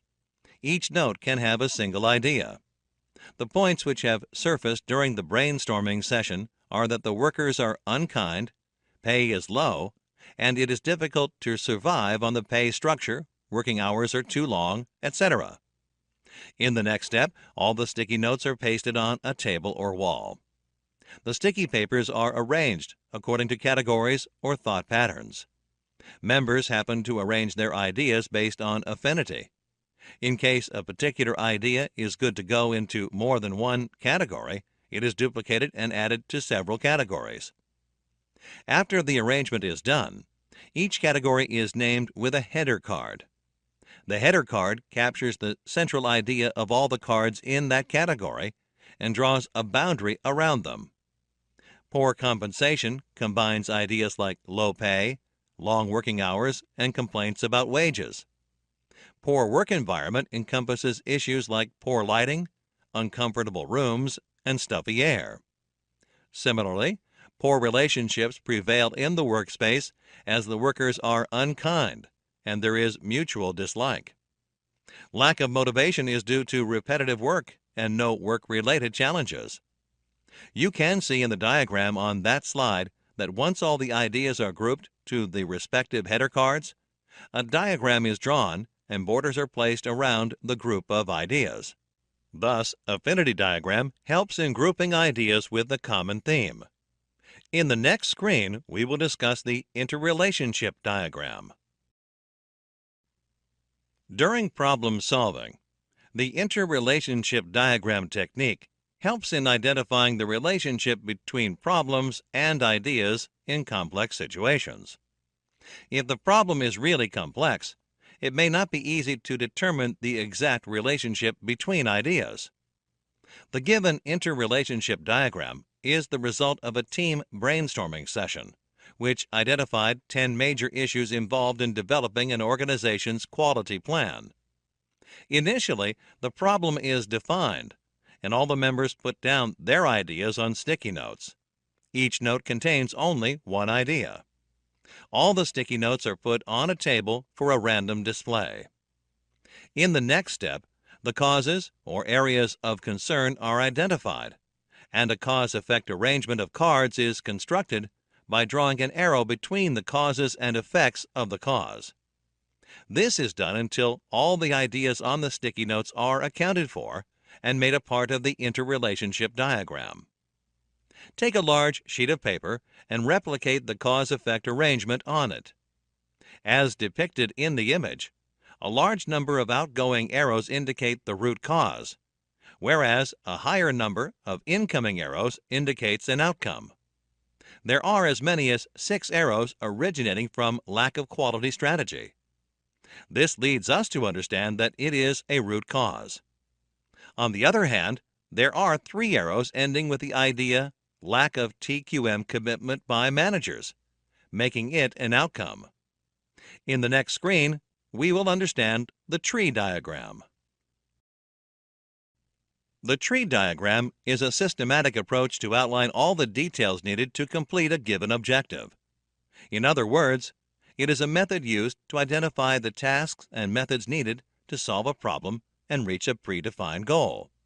It is mostly used while developing actions to execute a solution, while analyzing processes in detail during the evaluation of implementation issues for several potential solutions, and also as a communication tool to explain the details of a process to others. The given tree diagram shows the plan of a coffee shop trying to set standards for the coffee it delivers. First, the objective is noted on a note card and placed on the far left side of the board. The basic goal of the coffee shop is to provide a delightful cappuccino experience. In the next step, the coffee shop needs to determine the means required to achieve the goal and furnish 3 different solutions. In other words, the answers to the how or why questions of the objectives. In this case, the cappuccino needs to be at a comfortable temperature, and it should have strong and pleasing coffee aroma with the right amount of sweetness. In the next step, the 3 issues mentioned in the second stage are addressed at length. Each issue is answered. By maintaining the espresso and steamed milk temperature, the cappuccino can be served at a palatable temperature. Strong flavored cappuccino can be prepared using a good amount of finely ground coffee beans. And a good quality sweetener, used in the right amount, makes a great cappuccino. Thus, the tree diagram can be used to achieve a goal or define a process. In the following screen, we will discuss prioritization matrices. Let us learn about matrix diagram in this screen. Matrix diagrams show the relationship between objectives and methods, results and causes, tasks and people, etc. Their objective is to provide information about the relationship. They provide importance of task and method elements of the subject. They also help determine the strength of relationships between a grid of rows and columns. They help in organizing a large amount of inter-process related activities. Let us discuss various types of matrices in the next screen. Let us learn about a process decision program chart in this screen. Process decision program chart, or the PDPC method, is used to chart the course of events from the beginning of a process till the goal. While emphasizing the ability to identify the failure of important issues on activity plans, the PDPC helps create appropriate contingency plans to limit the number of risks involved. The PDPC is used before implementing a plan, especially when the plan is large and complex, if the plan must be completed on schedule, or if the price of failure is quite high. The given process decision program chart shows the process which can help in securing a contract. The process starts when the seller receives an order request from a potential buyer. This can lead to fixing an appointment with the buyer, confirming the appointment date, and meeting the buyer. If a date is not fixed, then buyer should be contacted till the meeting is confirmed. Without a meeting, there is a risk of losing the order. Considering an optimistic scenario, where a meeting is fixed with the buyer, the seller describes the price of the product or service. If the price is competitive, the order is secured. If the price is not competitive, the seller may have to repeat the bid until the buyer agrees and the order is secure. However, the buyer may not agree to a revised bid either, in which case the seller might lose the bid. In such a scenario, the seller can justify the pricing and pursue the buyer to agree to the bid. It might work, and the seller might secure the order.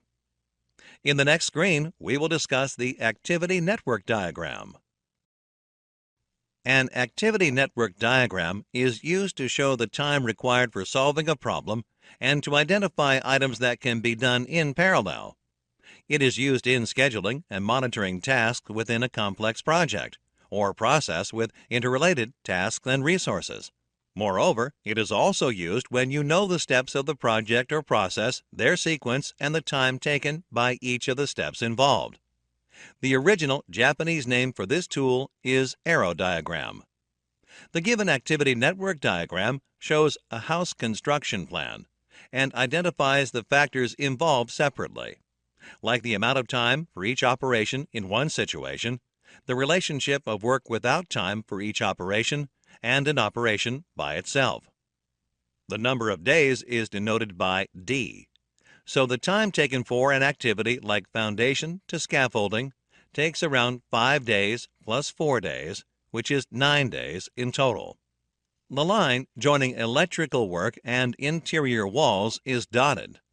This shows relation between them, but without any timeline.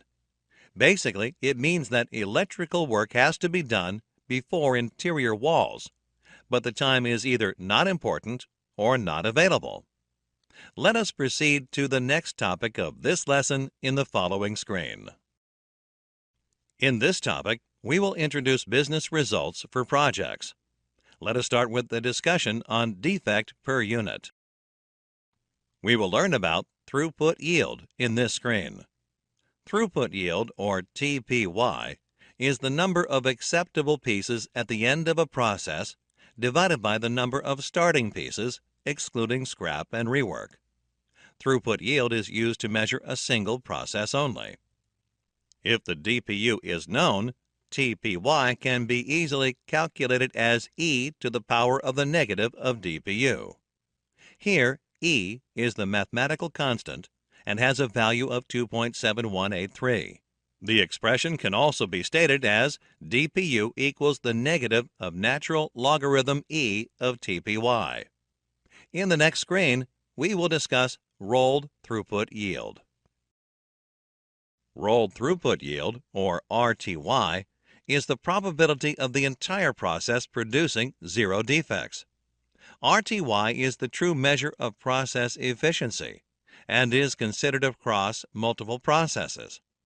It is important as a metric when a process has excessive rework. TDPU is total defects per unit and is defined for a set of processes. When the total defects per unit is known, rolled throughput yield is calculated using the expression e to the power of negative of TDPU. The expression can also be written as TDPU is equal to negative of natural logarithm of RTY. When the defectives are known, rolled throughput yield can be calculated as the product of each process's first pass yield, or FPY. First pass yield is the number of products which pass without any rework over the total number of units. First pass yield is calculated as total number of quality products over total number of units. Total number of quality products is total number of units minus total number of defective units. In the following screen, we will understand FPY and RTY with an example. We will discuss process capability in this screen.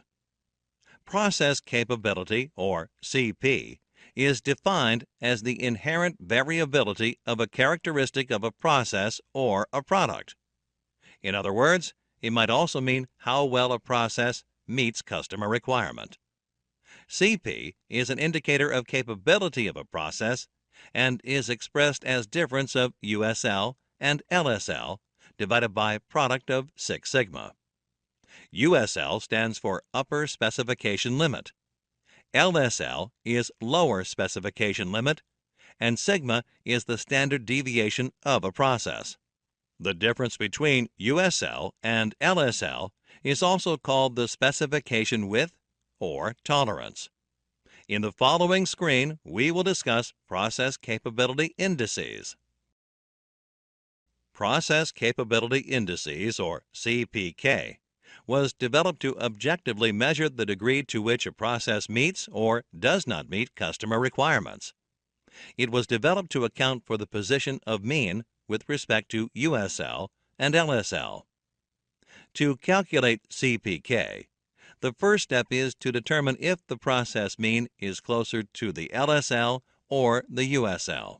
If the process mean is closer to LSL, CPKL is determined. CPKL is mean minus LSL divided by product of 3 and sigma. If the process mean is closer to USL, CPKU is calculated. CPKU is USL minus mean divided by product of 3 and sigma. Here, mean is the process average, and sigma represents the standard deviation. If the process mean is equidistant, either of the specification limit can be chosen.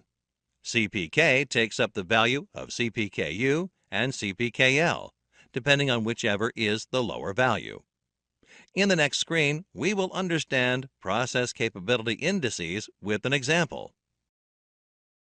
In this screen, we will discuss CPK and CP interpretations. A CP value of less than 1 indicates the process is not capable. Even if CP is greater than 1, to ascertain if the process really is not capable, check the CPK value. A CPK value of less than 1 indicates that the process is definitely not capable, but might be if CP is greater than 1 and the process mean is at or near the midpoint of the tolerance range.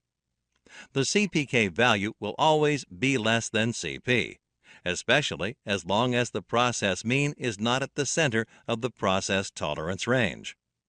Non-centering can happen when the process has not understood the customer expectations clearly, or the process is complete as soon as the output reaches a specific limit. For example, a shirt size of 40 has a target chest diameter of 40 inches, but the process consistently delivers shirts with a mean of 41 inches as the chest diameter. A machine stops removing material as soon as the measured dimension is within specified limit. Let us proceed to the next topic of this lesson in the following screen. In this topic, we will discuss team dynamics and performance. Let us start with a discussion on team stages. There are 5 typical stages in the team building process. Each team passes through these stages as they start and proceed through the project.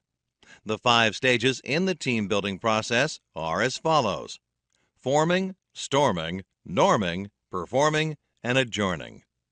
In the next screen, we will discuss the first stage, forming.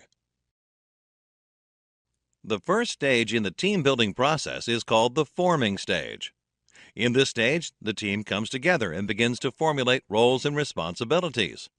The team leader is identified, and he or she starts directing the team and assigning responsibilities to other team members. Most team members at this stage are generally enthusiastic and motivated by a desire to be accepted within the team.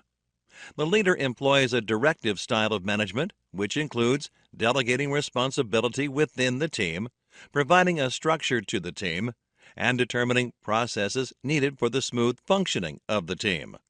Toward the end of this phase, the team should achieve a commitment to the project and an acceptance of a common purpose. In the next screen, we will discuss the second stage, storming. The second phase in the team building process is called the storming stage. As suggested by the name itself, in this stage, conflicts start to arise within the team. Team members often struggle over responsibilities and control within the project. It is the responsibility of the team leader to coach and conciliate the team. The leader employs a coaching style of management which is reflected through facilitating change, managing conflict, and mediating understanding between different parties. Towards the end of this phase, team members need to learn to voice disagreement openly and constructively while staying focused on common objectives and areas of agreement. In the next screen, we will discuss the third stage, norming. The third stage in the team building process is called the norming stage. In this stage, people get along and the team develops a unified commitment toward the project goal. The team leader promotes the team and participates in the team activities. Team members look to the leader to clarify their understanding as some leadership roles begin to shift within the lower rungs of the group. The leader employs a participatory style of management through facilitating change, working to build consensus, and overseeing quality control.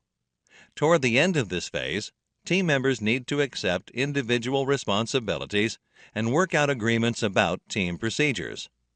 In the next screen, we will discuss the fourth stage, performing.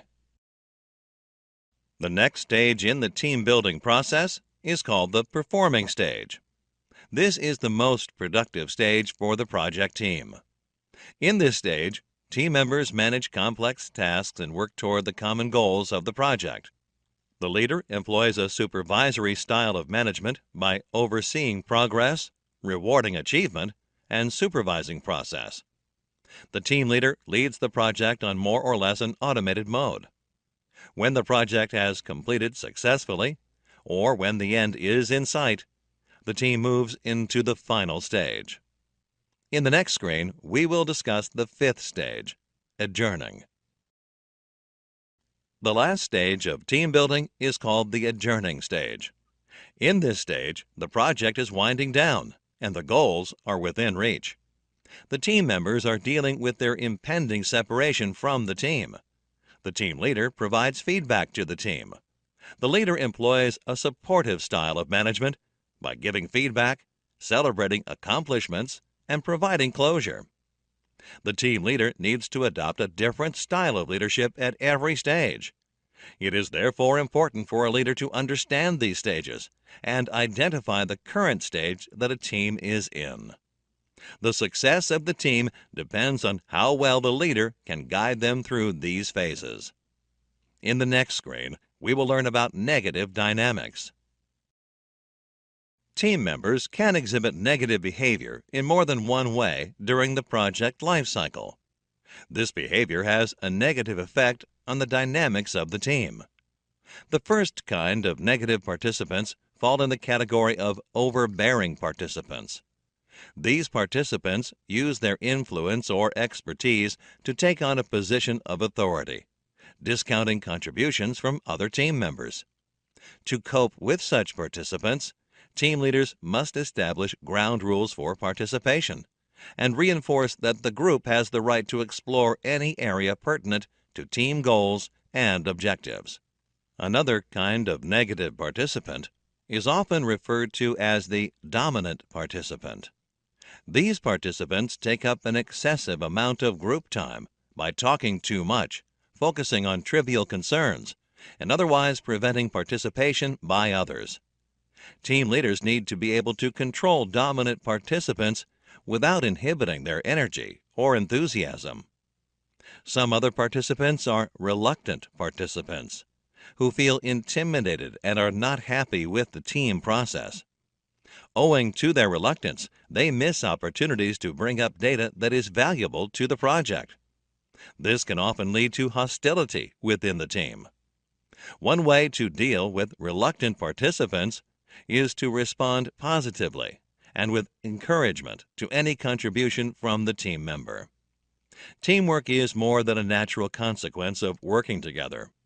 Team management is more than building a relationship with individual team members. All teams face group challenges that need group-based diagnosis and problem solving to ensure that negative participants are able to contribute and perform as part of the team. In the next screen, we will learn about group challenges. Six Sigma team and their responsibilities are described here. Various roles assist the smooth execution of a Six Sigma project. These roles are required to support the project by providing the information and resources that are needed to execute the project. The first important member of the Six Sigma team is the executive sponsor. Sponsors are the source or conduit for project resources, and they are usually the recipients of the benefits the project will produce.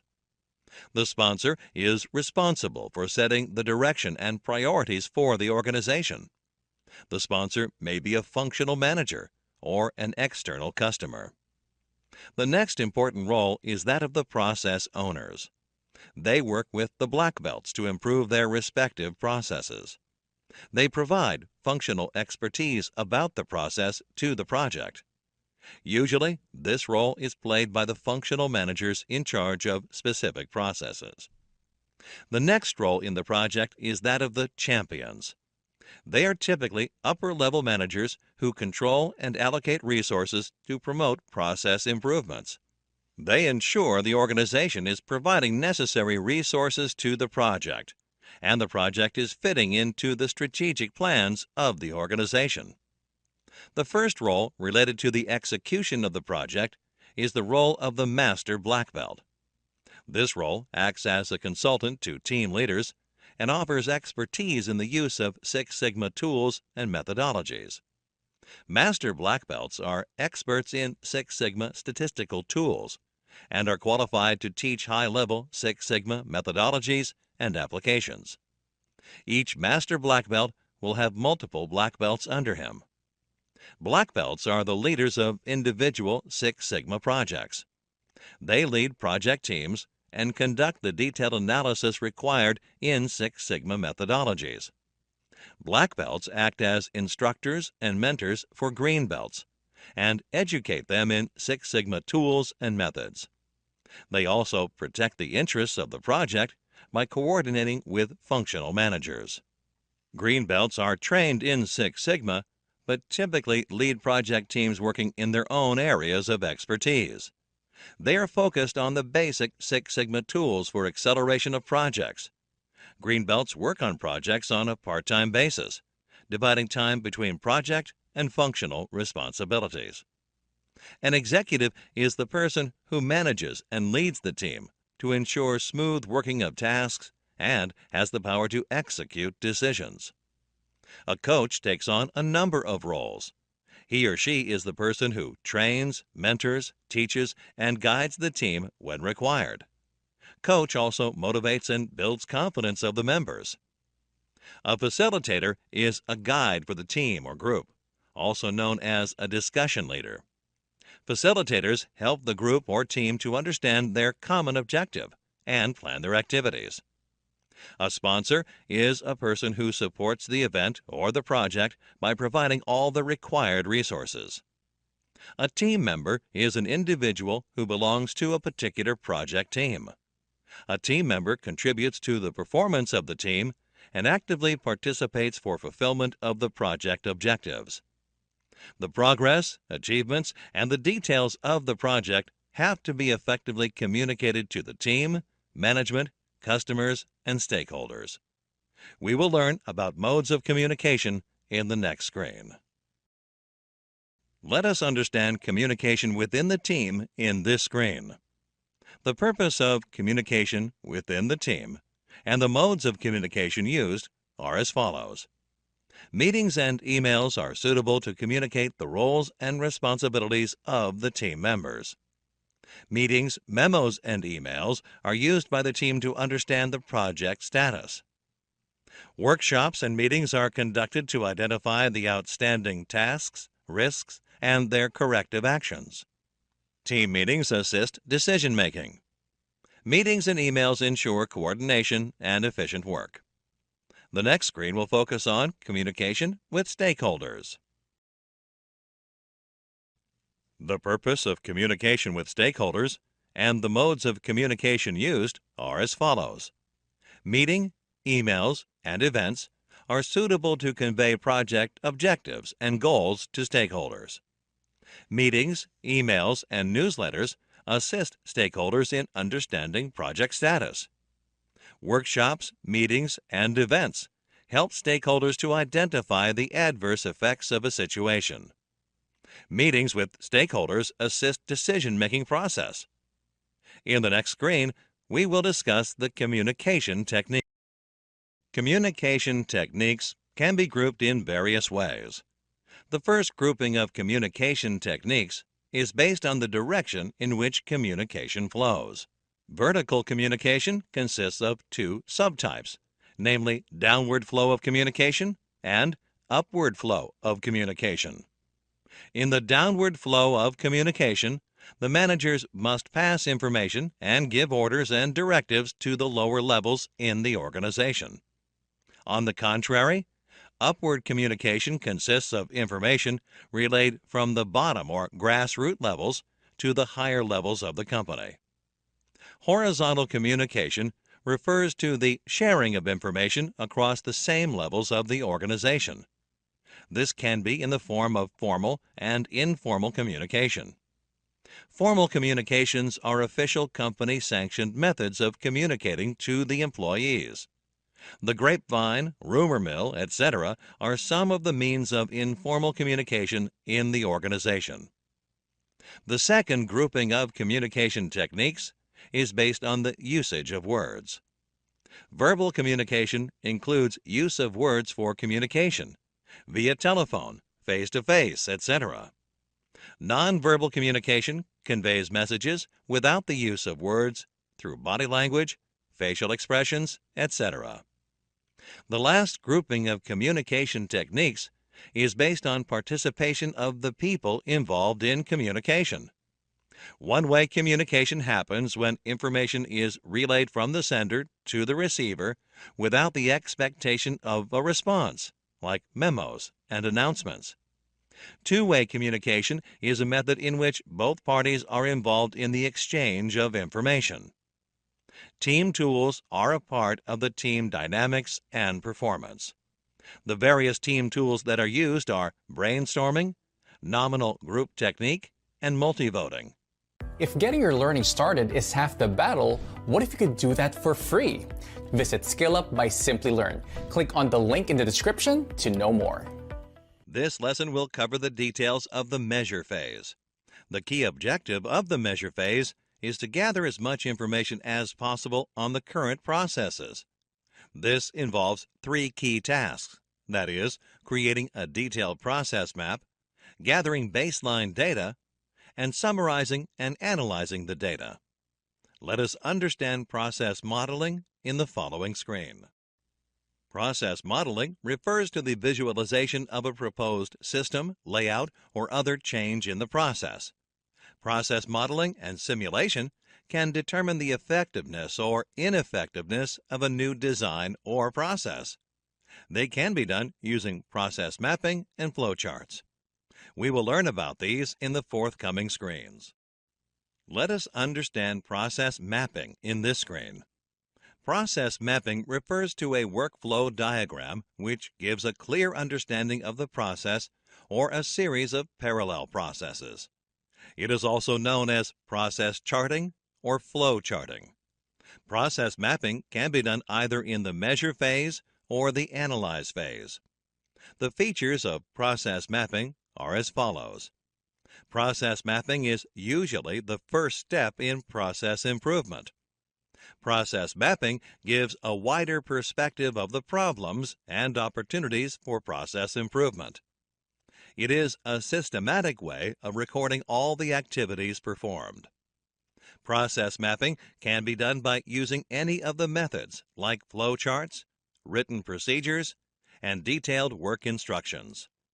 Let us learn about flowchart in the following screen. A flowchart is a pictorial representation of all the steps of a process in consecutive order. It is used to plan a project, document processes, and communicate the process methodology with others. There are many symbols used in a flowchart, and the common symbols are shown in the given table. It is recommended you take a look at the symbols and their description for better understanding. Click the button to view an example of a flowchart. The given flowchart shows the processes involved in software development. The flowchart starts with the Start box, which connects to the Design box. In a software project, a software design is followed by coding, which is then followed by testing. In the next step, there is a check for errors. In case of errors, it is evaluated for the error type. If it is a design error, it goes back to the beginning of the design stage. If it is not a design error, it is then routed to the beginning of the coding stage. On the contrary, if there are no errors, the flowchart ends. Let us learn about written procedures in this screen. A written procedure is a step-by-step guide to direct the reader through a task.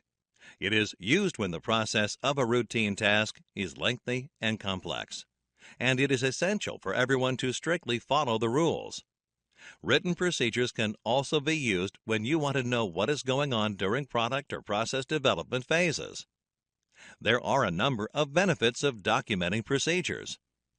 Writing procedures help you avoid mistakes and ensure consistency. They streamline the process and help your employees take relevant decisions and save a lot of time.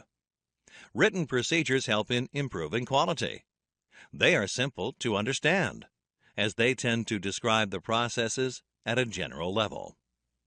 In the next screen, we will discuss how work instructions are helpful in understanding the process in detail.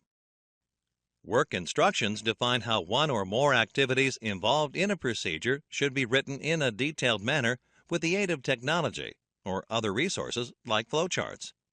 They provide step-by-step details for a sequence of activities organized in a logical format so that an employee can follow it easily and independently. For example, in the internal audit procedure, how to fill out the audit results report comes under Work Instructions. Selection of the 3 process mapping tools is based on the amount of detail involved in the process. For a less detailed process, you can select Flowchart, and for a detailed process with lots of instructions, you can select Work Instructions. Click the button to view an example of work instructions. This example shows the work instructions for shipping electronic instruments. The company name is Nutri Worldwide Inc. The instructions are written by Brianna Scott and approved by Andrew Murphy. It is a 1-page instruction. The work instructions are documented for the shipping of electronic instruments by the shipping department. The scope of the project states that it is applicable to shipping operations. The procedure is divided into 3 broad steps. As a first step, the order for the shipment must be prepared. In this step, the shipping person receives an order number from the sales department through an automatic order system. The quantity of the instrument and its card number are looked up from the system file, and the packaging is done as per the instructions on the card. The next step is packaging. Special packing instructions must be checked. The instruments are then marked as per the instructions on the card and packed in a special or standard container as per the requirement. The order number is written in the shipping system, and the packing list and shipping documentation are obtained. Finally, the quantity of instruments and the documents is checked. Let us understand process input and output variables in this screen. Any improvement of a process has a few prerequisites. To improve a process, the key process output variables, KPOV, and key process input variables, KPIV, should first be measured. Metrics for key process variables include percent defective, operation cost, elapsed time, backlog quantity, and documentation errors. Critical variables are best identified by the process owners.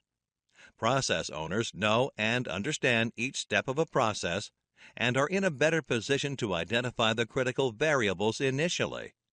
Once identified, the relationship between the variables is depicted using tools such as SIPOC and cause and effect matrix.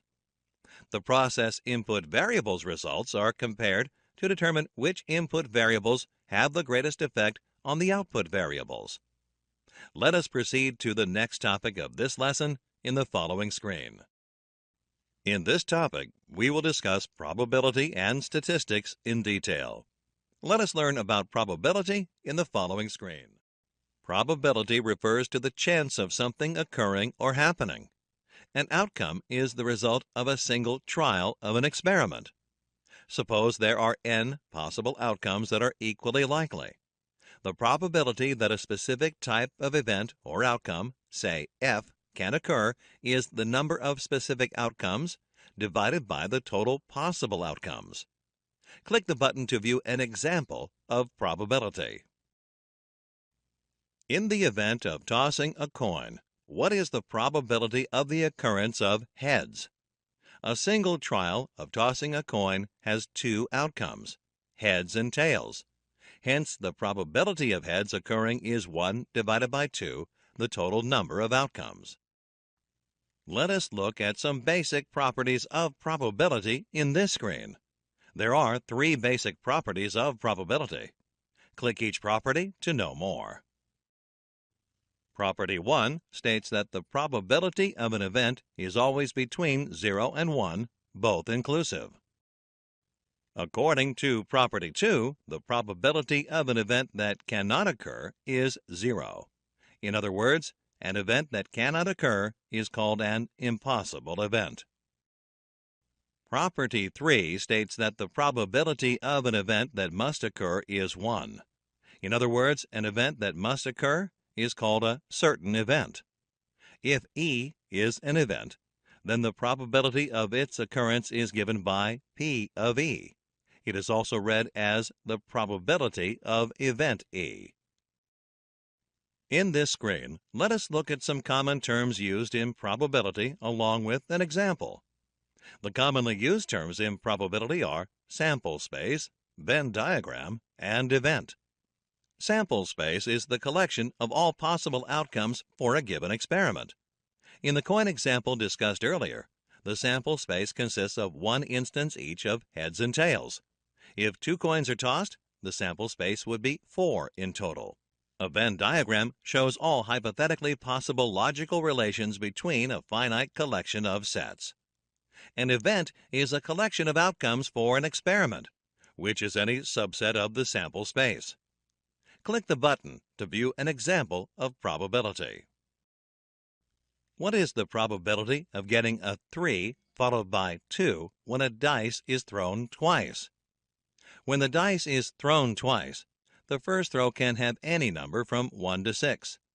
Similarly, the second throw can also have any number from 1 to 6. So the total sample space is 6 times 6. That is 36. The event in this case is 3 followed by 2. This can happen in only one way. So the probability in the question is 1 divided by 36. Let us discuss the basic concepts of probability in this screen. Some basic concepts of probability are independent event, dependent event, mutually exclusive, and mutually inclusive events. Click each concept to know more. When the probability of occurrence of an event does not affect the probability of occurrence of another event, the 2 events are said to be independent. Suppose you rolled a dice and flipped a coin at the same time. The probability of getting any number on the dice in no way influences the probability of getting heads or tails on the coin. When the probability of one event occurring influences the likelihood of the other event, the events are said to be dependent. Events are said to be mutually exclusive if the occurrence of any one of them prevents the occurrence of all the others. In other words, only one event can occur at a time. Consider an example of flipping a coin. When you flip a coin, you will either get heads or tails, but not both. You can add the probabilities of these 2 events to prove they are mutually exclusive.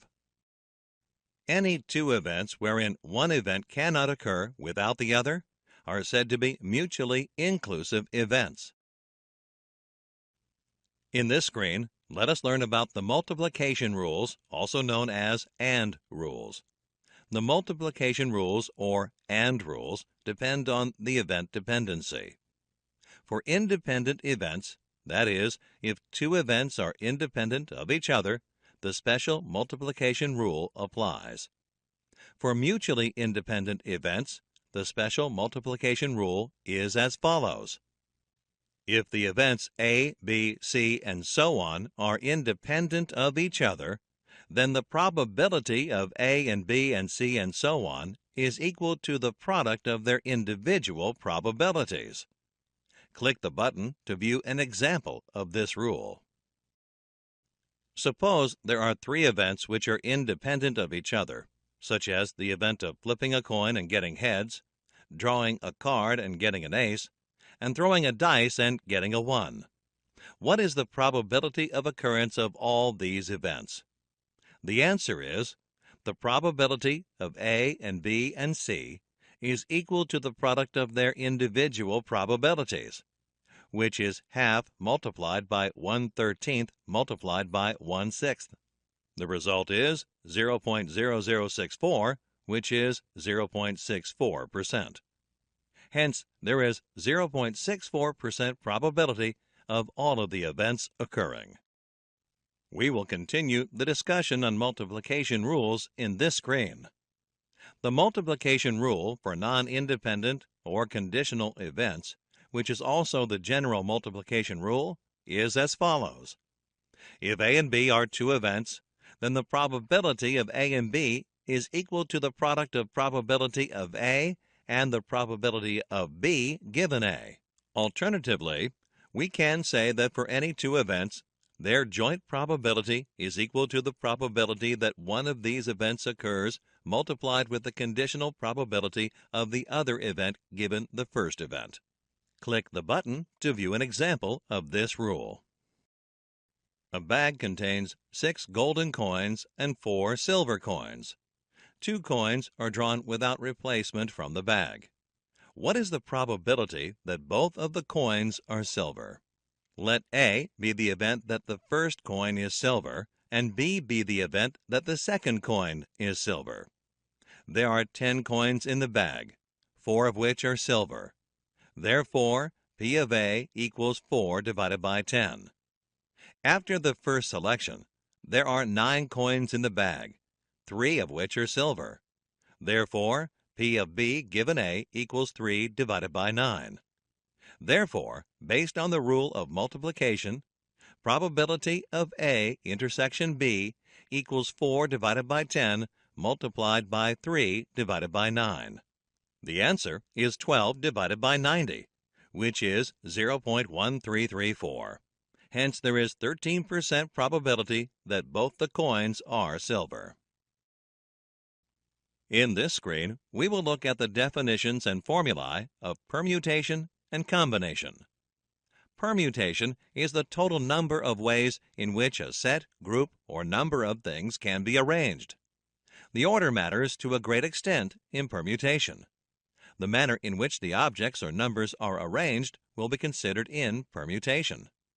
The formula for permutation is NPR equals P of n and R equals n factorial divided by n minus r factorial, where n is the number of objects and r is the number of objects taken at a time.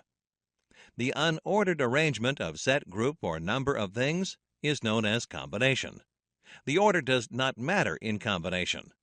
The formula for combination is NCR equals C of n and R equals n factorial divided by r factorial multiplied by n minus r factorial, where n is the number of objects and r is the number of objects taken at a time. Let us look at an example for calculating permutation and combination in the following screen. From a group of 10 employees, a company has to select 4 for a particular project. In how many ways can the selection happen given the following conditions? When the arrangements of employees needs to be different. When the arrangement of employees need not be different. Click the button to know the answer. In the given example, the values of n and r are 10 and 4 respectively. Let us consider the first condition.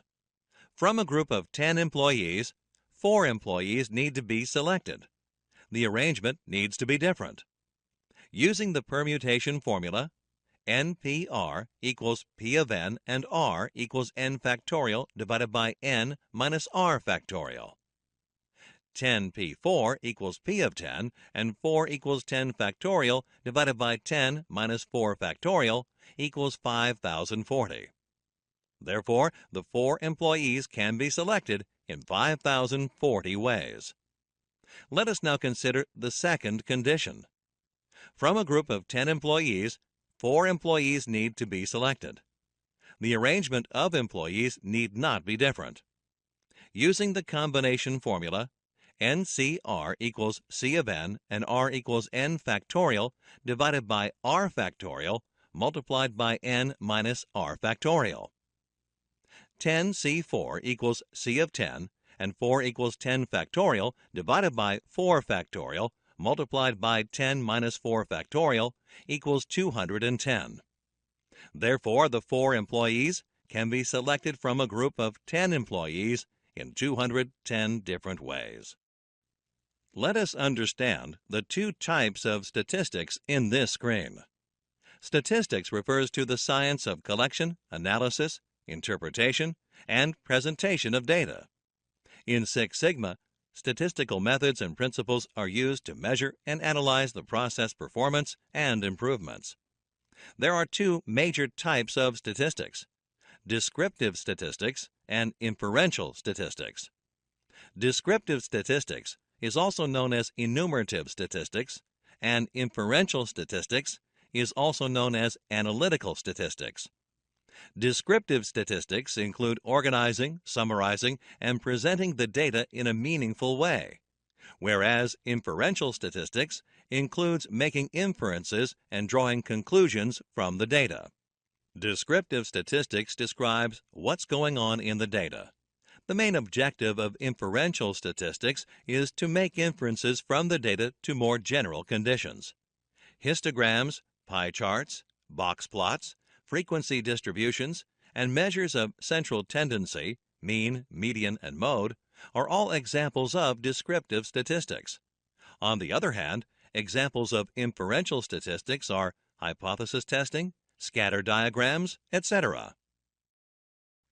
The main objective of statistical inference is to draw conclusions on population characteristics based on the information available in the sample.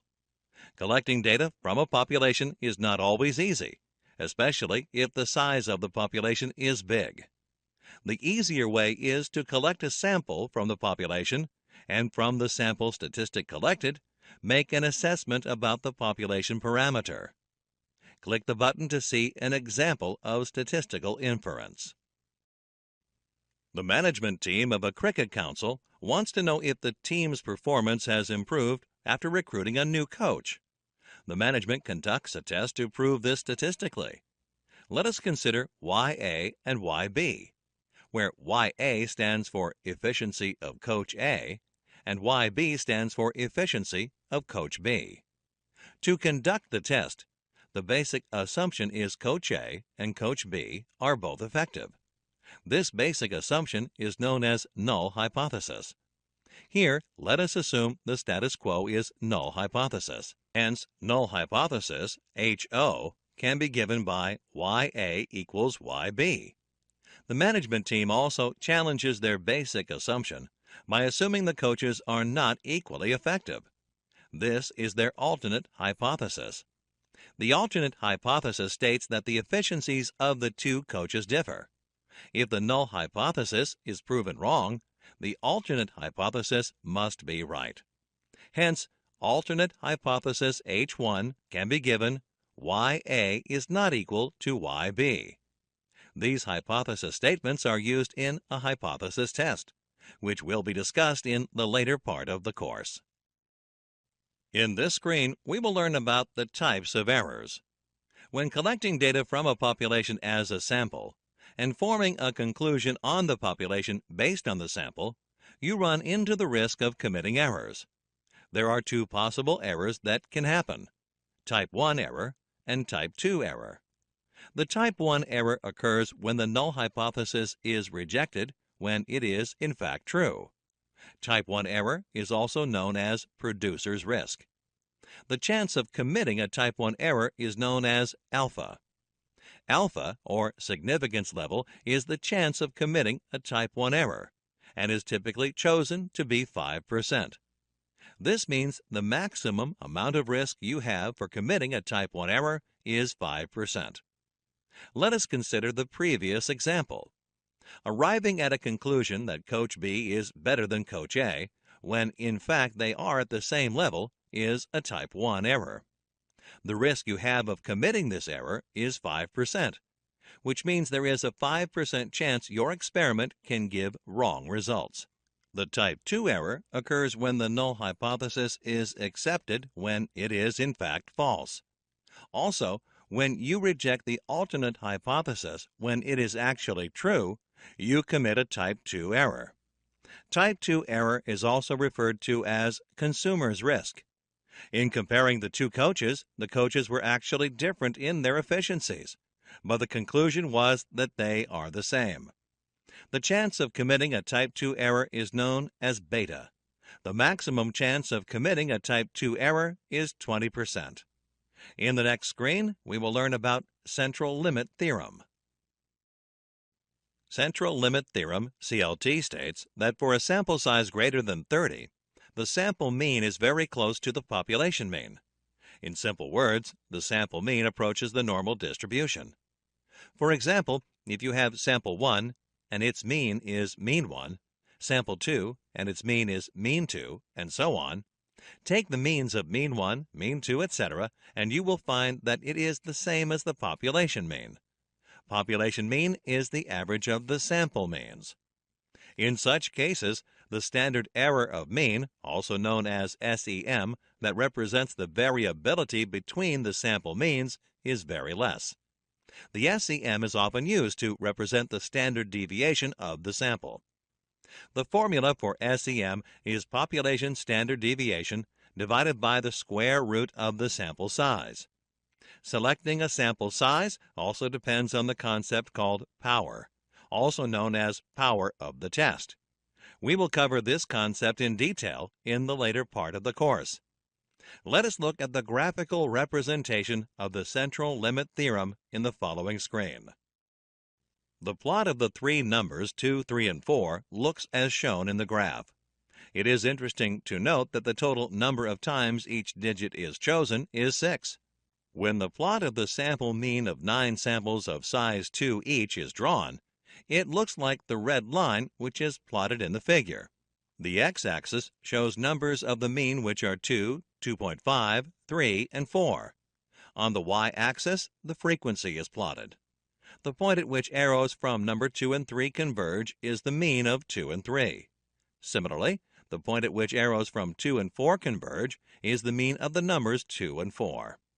Let us discuss the concluding points of the central limit theorem in the next screen. The central limit theorem concludes that the sampling distributions are helpful in dealing with non-normal data. If you take the sample data points from a population and plot the distribution of the means of the sample, you get the sampling distribution of the means.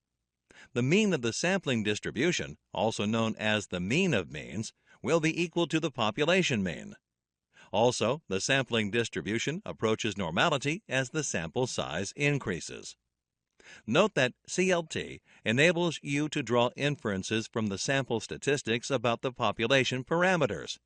This is irrespective of the distribution of the population.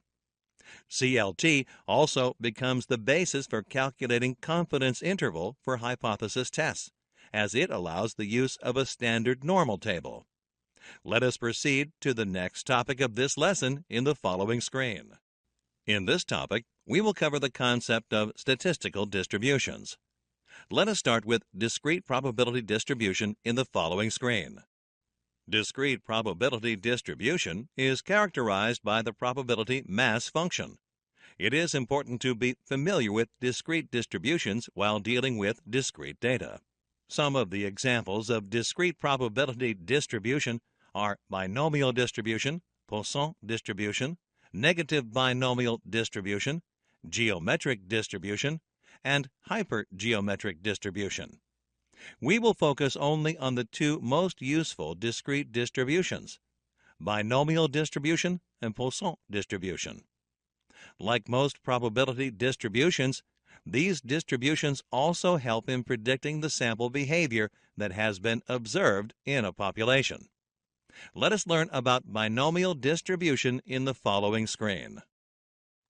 Binomial distribution is a probability distribution for discrete data. Named after the Swiss mathematician Jacob Bernoulli, it is an application of popular knowledge to predict the sample behavior. Binomial distribution also describes the discrete data as a result of a particular process, like the tossing of a coin for a fixed number of times, and the success or failure in an interview.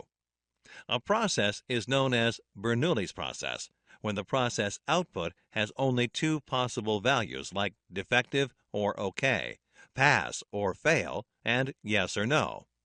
Binomial distribution is used to deal with defective items. Defect is any non-compliance with a specification. Defective is a product or service with at least one defect. Binomial distribution is most suitable when the sample size is less than 30 and less than 10% of the population. It is the percentage of non-defective items, provided the probability of creating a defective item remains the same over a period. Let us look at the equation. The probability of exactly R successes out of a sample size of n is denoted by P of R, which is equal to NCR whole multiplied by P to the power of R and 1 minus P whole to the power of n minus R. In the equation, P is the probability of success, R is the number of successes desired, and n is the sample size. To continue discussing the binomial distribution, let us look at some of its key calculations in the following screen. The mean of a binomial distribution is denoted by mu and is given by n multiplied by p. The standard deviation of a binomial distribution is denoted by sigma, which is equal to n multiplied by p multiplied by 1 minus p. The method of calculating factorials, say factorial of 5, is the product of 5, 4, 3, 2, and 1, which is equal to 120. Similarly, factorial of 4 is the product of 4, 3, 2, and 1, which is equal to 24. Let us look at an example of calculating binomial distribution in the next screen. Suppose you wish to know the probability of getting heads 5 times in 8 coin tosses. You can use the binomial equation for the same. Click the Answer button to see how this is done. The tossing of a coin has only 2 outcomes, heads and tails. It means that the probability of each outcome is 0.5, and it remains fixed over a period of time. Additionally, the outcomes are statistically independent. In this case, the probability of success denoted by P is 0.5.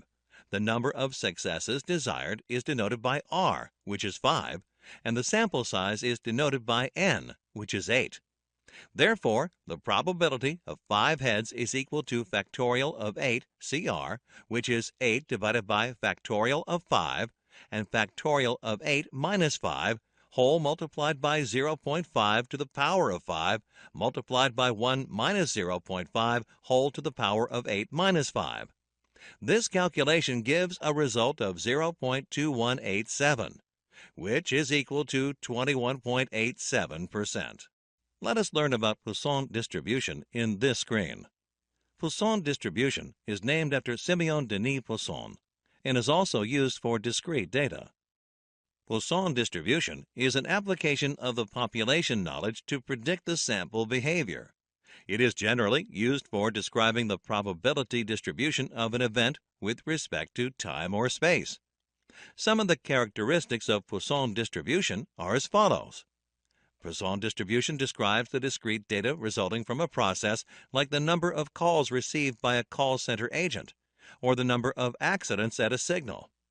Unlike binomial distribution, which deals with binary discrete data, Poisson distribution deals with integers, which can take any value. Poisson distribution is suitable for analyzing situations wherein the number of trials, similar to the sample size in binomial distribution, is large and tends towards infinity.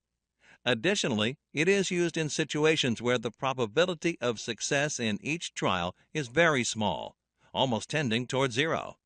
This is the reason why Poisson distribution is applicable for predicting the occurrence of rare events like plane crashes, car accidents, etc., and is therefore widely used in the insurance sector.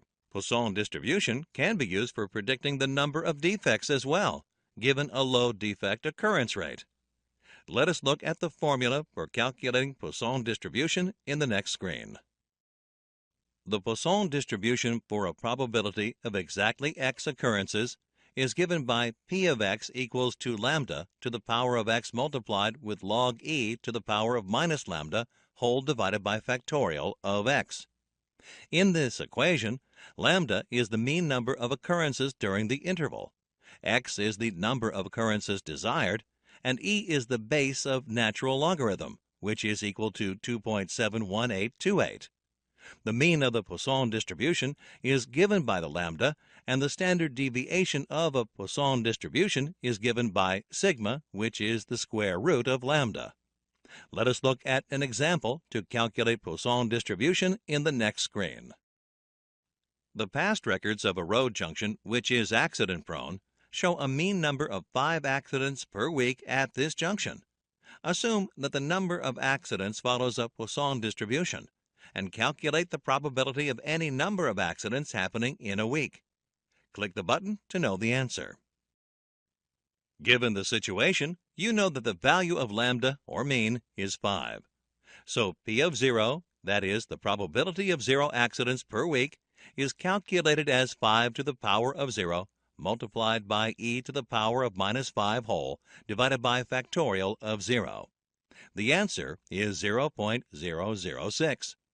Applying the same formula, the probability of 1 accident per week is 0.03. The probability of more than 2 accidents per week is 1 minus the sum of probabilities of 0, 1, and 2 accidents, which is 0.884. In other words, the probability is 88.4%. Let us learn about normal distribution in this screen. The normal or Gaussian distribution is a continuous probability distribution. The normal distribution is represented as n and depends on 2 factors: mu, which stands for mean, and sigma, which gives the standard deviation of the data points. Normal distribution normally has a higher frequency of values around the mean and lesser occurrences away from it. It is often used as a first approximation to describe real-valued random variables that tend to cluster around a single mean value. The distribution is bell-shaped and symmetrical. The total area under the normal curve is 1, which is P of x. Various types of data, such as body weight, height, the output of a manufacturing device, etc., follow the normal distribution. Additionally, normal distribution is continuous and symmetrical, with the tails asymptotic to the x-axis, which means they touch the x-axis at infinity. Let us continue to discuss normal distribution in the following screen. In a normal distribution, to standardize comparisons of dispersion or the different measurement units like inches, meters, grams, etc., a standard z variable is used. The uses of z value are as follows. While the value of z, or the number of standard deviations, is unique for each probability within the normal distribution, it helps in finding probabilities of data points anywhere within the distribution. It is dimensionless as well. That is, it has no units such as millimeters, liters, coulombs, etc. There are different formulas to arrive at the normal distribution. We will focus on one commonly used formula for calculating normal distribution, which is z equals y minus mu whole divided by sigma. Here, z is the number of standard deviations between y and the mean, denoted by mu. Y is the value of the data point in concern. Mu is mean of the population or data points, and sigma is the standard deviation of the population or data points. Let us look at an example for calculating normal distribution in the following screen. Suppose the time taken to resolve customer problems follows a normal distribution with a mean of 250 hours and standard deviation of 23 hours. Find the probability of a problem resolution taking more than 300 hours. Click the button to know the answer. In this case, y is equal to 300, mu equals 250, and sigma equals 23. Applying the normal distribution formula, z is equal to 300 minus 250 whole divided by 23. The result is 2.17. When you look at the normal distribution table, the z value of 2.17 covers an area of 0.98499 under itself. This means the probability of a problem taking 0 to 300 hours to be resolved is 98.5%, and therefore the chances of a problem resolution taking more than 300 hours is 1.5%. Let us understand the usage of z-table in this screen. The graphical representation of z-table usage is given here. The probability of areas under the curve is 1. For the actual value, one can identify the z-score by using the z-table. As shown, this probability is the area under the curve to the left of point plus a to 0. Using the actual data, when you calculate mean and standard deviation, and the values are 25 and 5 respectively, it is the normal distribution. If the same data is standardized to a mean value of 0 and standard deviation value of 1, it is the standard normal distribution. In the next screen, we will take a look at the z-table. The z-table gives the probability that z is between 0 and a positive number. There are different forms of normal distribution z-tables followed globally. The most common form of z-table with positive z-scores is shown here. The value of a, called the percentage point, is given along the borders of the table in bold and is to 2 decimal places. The values in the main table are the probabilities that z is between 0 and plus a. Note that the values running down the table are to 1 decimal place. The numbers along the column change only for the second decimal place. Let us look at some examples on how to use a z-table in the following screen. Let us find the value of p of z less than 0. The table is not needed to find the answer once we know that the variable z takes a value less than or equal to 0. First, the area under the curve is 1, and second, the curve is symmetrical about z equals 0. Hence, there is 0.5 or 50% above chance of z equals 0 and 0.5 or 50% below chance of z equals 0. Let us find the value of p of z greater than 1.12. In this case, the chance of z is greater than a number, in this case 1.12. You can find this by using the following fact. The opposite or complement of an event of A is the event of not A. That is, the opposite or complement of event A occurring is the event A not occurring. Its probability is given by P of not equal A equals 1 minus P of A. In other words, P of Z greater than 1.12 is 1 minus the opposite, which is P of Z lesser than 1.12.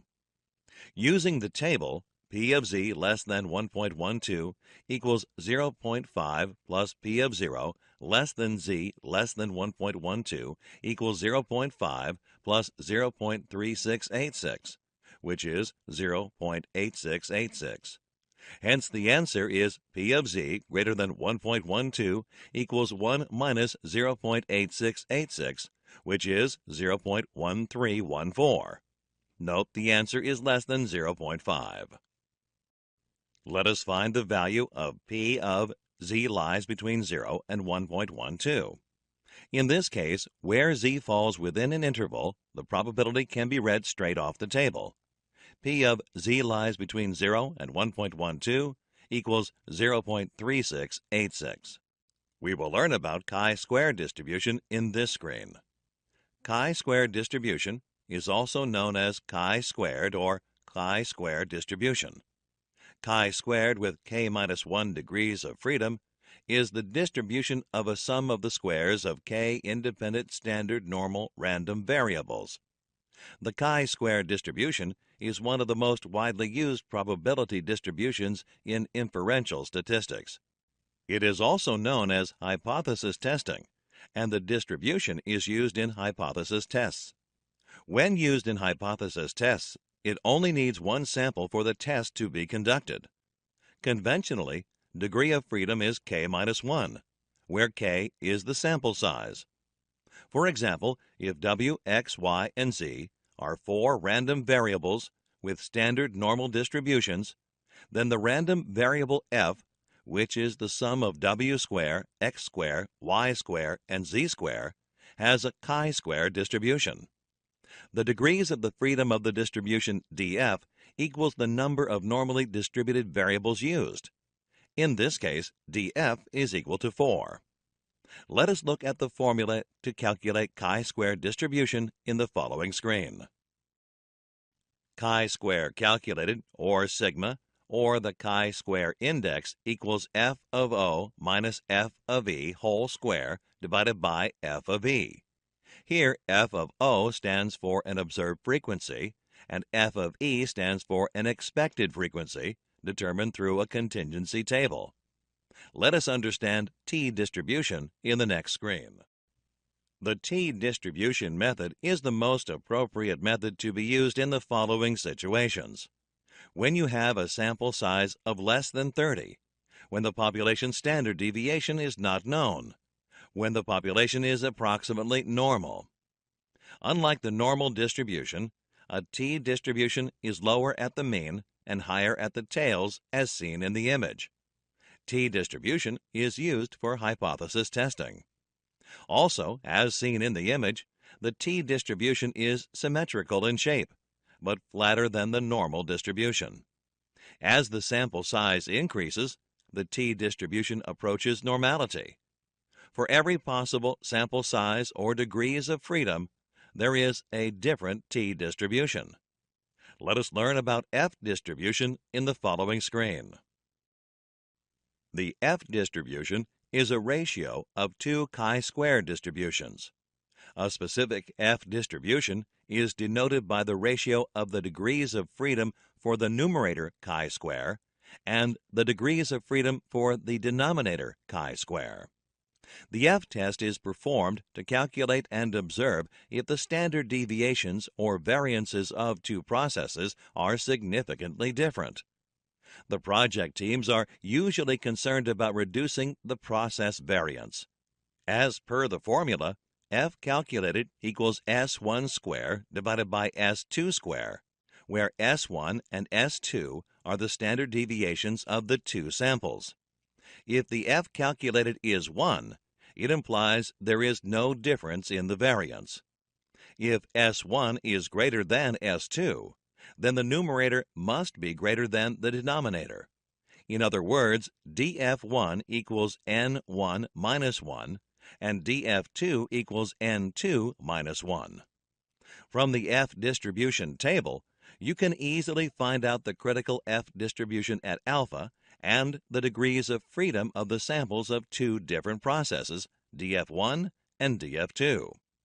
Let us proceed to the next topic of this lesson in the following screen. In this topic, we will discuss collecting and summarizing data in detail. Let us learn about types of data in the following screen. Data is objective information, which everyone can agree on. It is a collection of facts from which conclusions may be drawn. The two types of data are attribute data and variable data. Click each type to know more. Discrete data is data that can be counted and only includes numbers such as 2, 40, or 1050. Attribute data is commonly called pass, fail, or good, bad data. Attribute or discrete data cannot be broken down into a smaller unit meaningfully.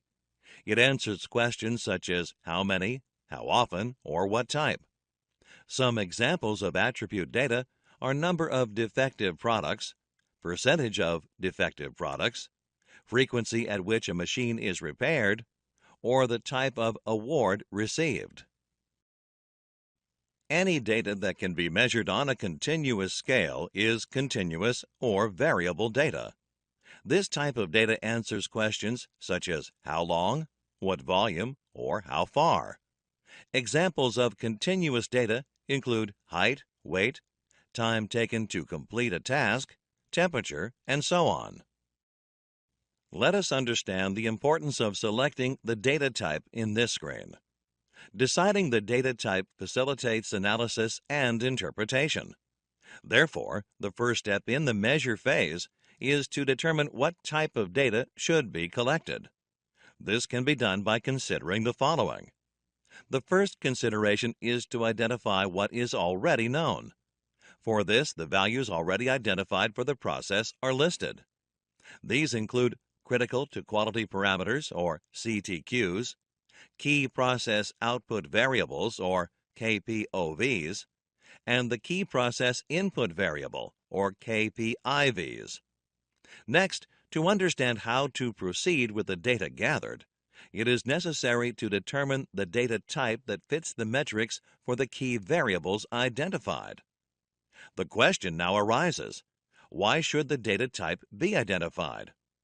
This is important, as it enables the right set of data to be collected, analyzed, and used to draw inferences. It is not advisable to convert one type of data into another.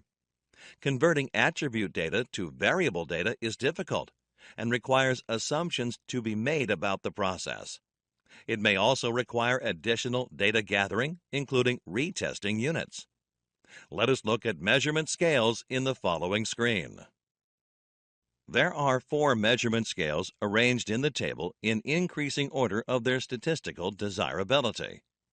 In the nominal scale, the data consists of only names or categories, and there is no possibility of ordering.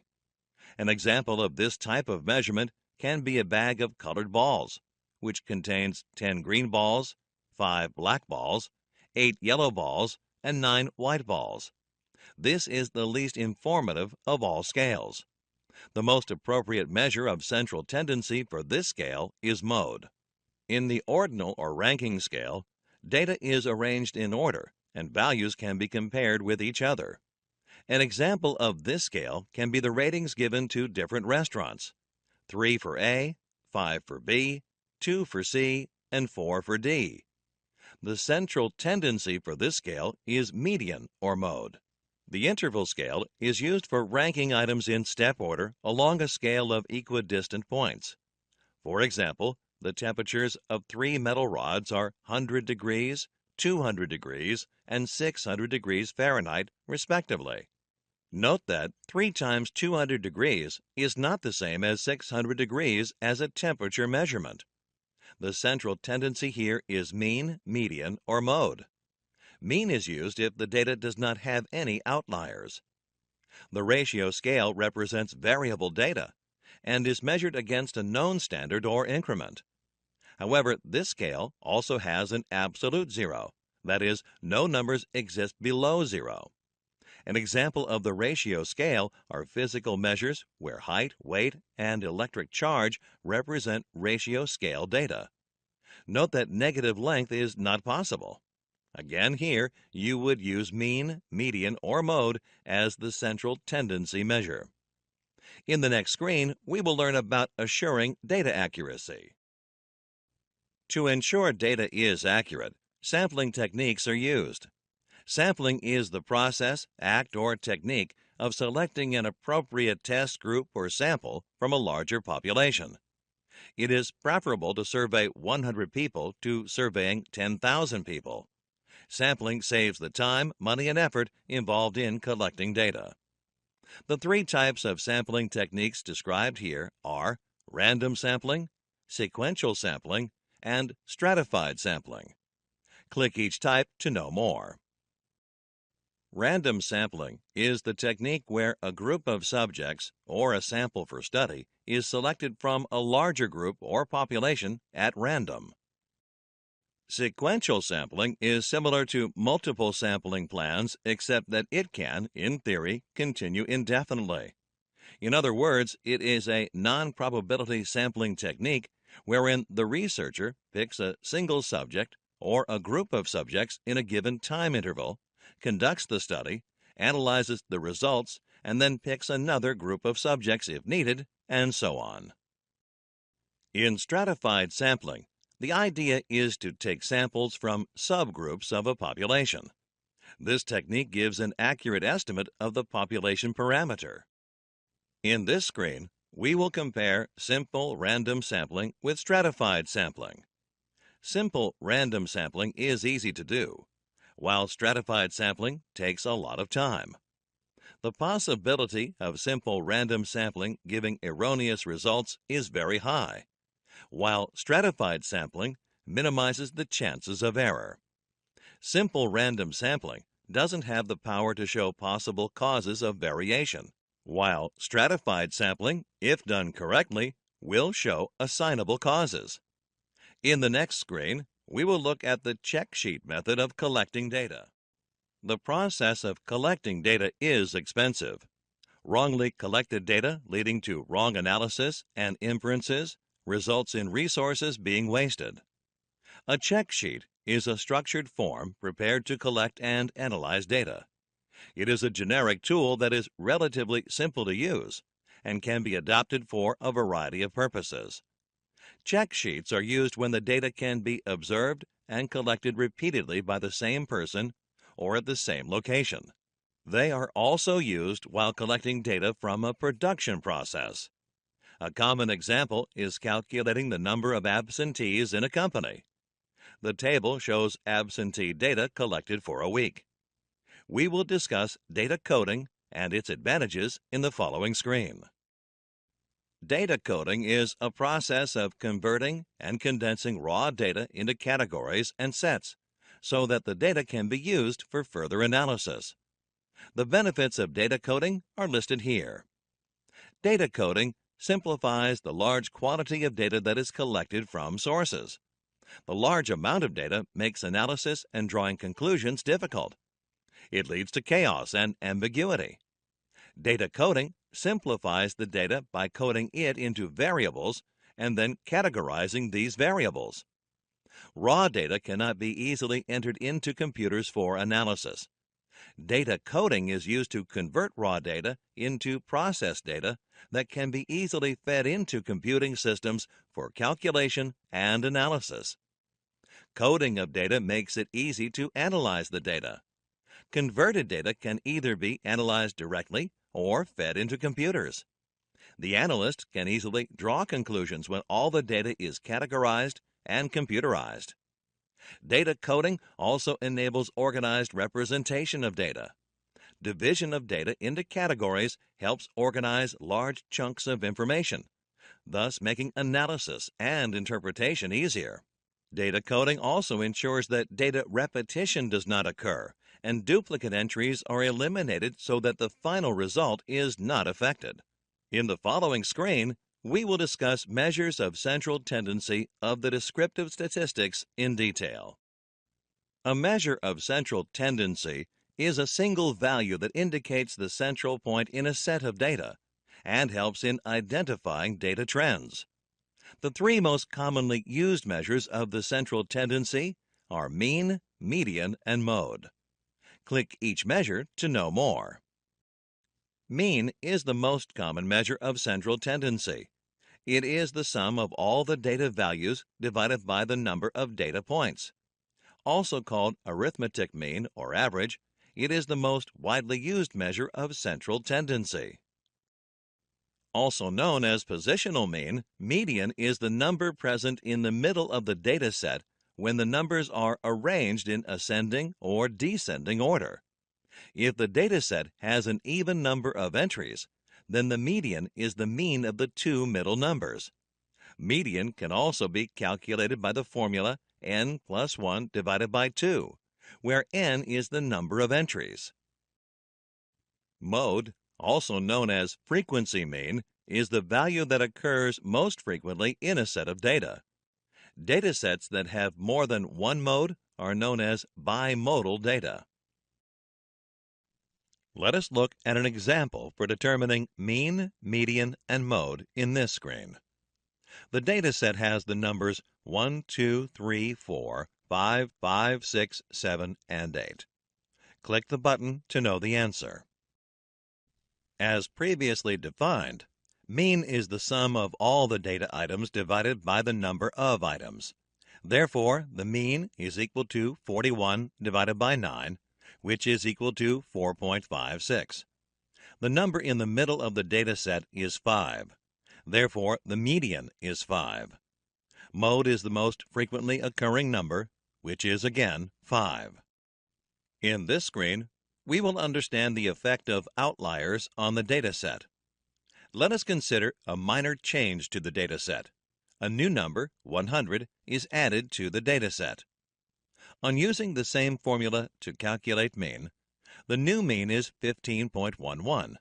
Ideally, 50% of values should lie on either side of the mean value. However, in this example, it can be seen that almost 90% of values lie below the mean value of 15.11, and only one value above the mean. The data point 100 is called an outlier.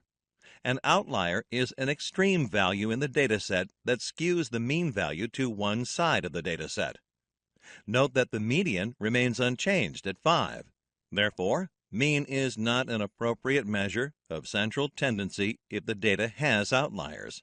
Median is preferred in this case. In the next screen, we will look at measures of dispersion of the descriptive statistics. Apart from central tendency, another important parameter to describe a data set is spread or dispersion. Contrary to the measures of central tendency, such as mean, median, and mode, measures of dispersion express the spread of values. Higher the variation of data points, higher the spread of the data. The three main measures of dispersion are range, variance, and standard deviation. We will discuss each of these in the upcoming screens. Let us start with the first measure of dispersion, range. The range of a particular set of data is defined as the difference between the largest and smallest values of the data. In the example, the largest value of the data is 9, and the smallest value is 1. Therefore, the range is 9 minus 1, 8. In calculating range, all the data points are not needed, and only the maximum and minimum values are required. Let us understand the next measure of dispersion, variance, in the following screen. The variance, denoted as sigma square or S square, is defined as the average of squared mean differences and shows the variation in a data set. To calculate the variance for a sample data set of 10 numbers, type the numbers in an Excel sheet. Calculate the variance using the formula equals VARP or VARS. The VARP formula gives the population variance, which is 7.24 for this example. The VARS formula gives the sample variance 8.04. Population variance is calculated when the data set is for the entire population, and sample variance is calculated when data is available only for a sample of the population. Population variance is preferred over sample variance as the latter is only an estimate. Sample variance allows for a broader range of possible answers for the true mean of the population. That is, the confidence levels are higher in sample variance. Note that variance is a measure of variation and cannot be considered as the variation in a data set. In the following screen, we will understand the next measure of dispersion, standard deviation. Standard deviation, denoted by sigma or S, is given by the square root of variance. The statistical notation of this is given on screen. Standard deviation is the most important measure of dispersion. Standard deviation is always relative to the mean. For the same data set, the population standard deviation is 2.69, and sample standard deviation is 2.83. As in variance calculation, if the data set is measured for every unit in a population, the population standard deviation and sample standard deviation can be calculated in Excel using the formula given on the screen.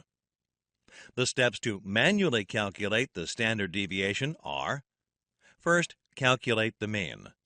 Then, calculate the difference between each data point and the mean and square that answer. Next, calculate the sum of the squares. Next, divide the sum of the squares by n or n minus 1 to find the variance. Lastly, find the square root of variance, which gives the standard deviation.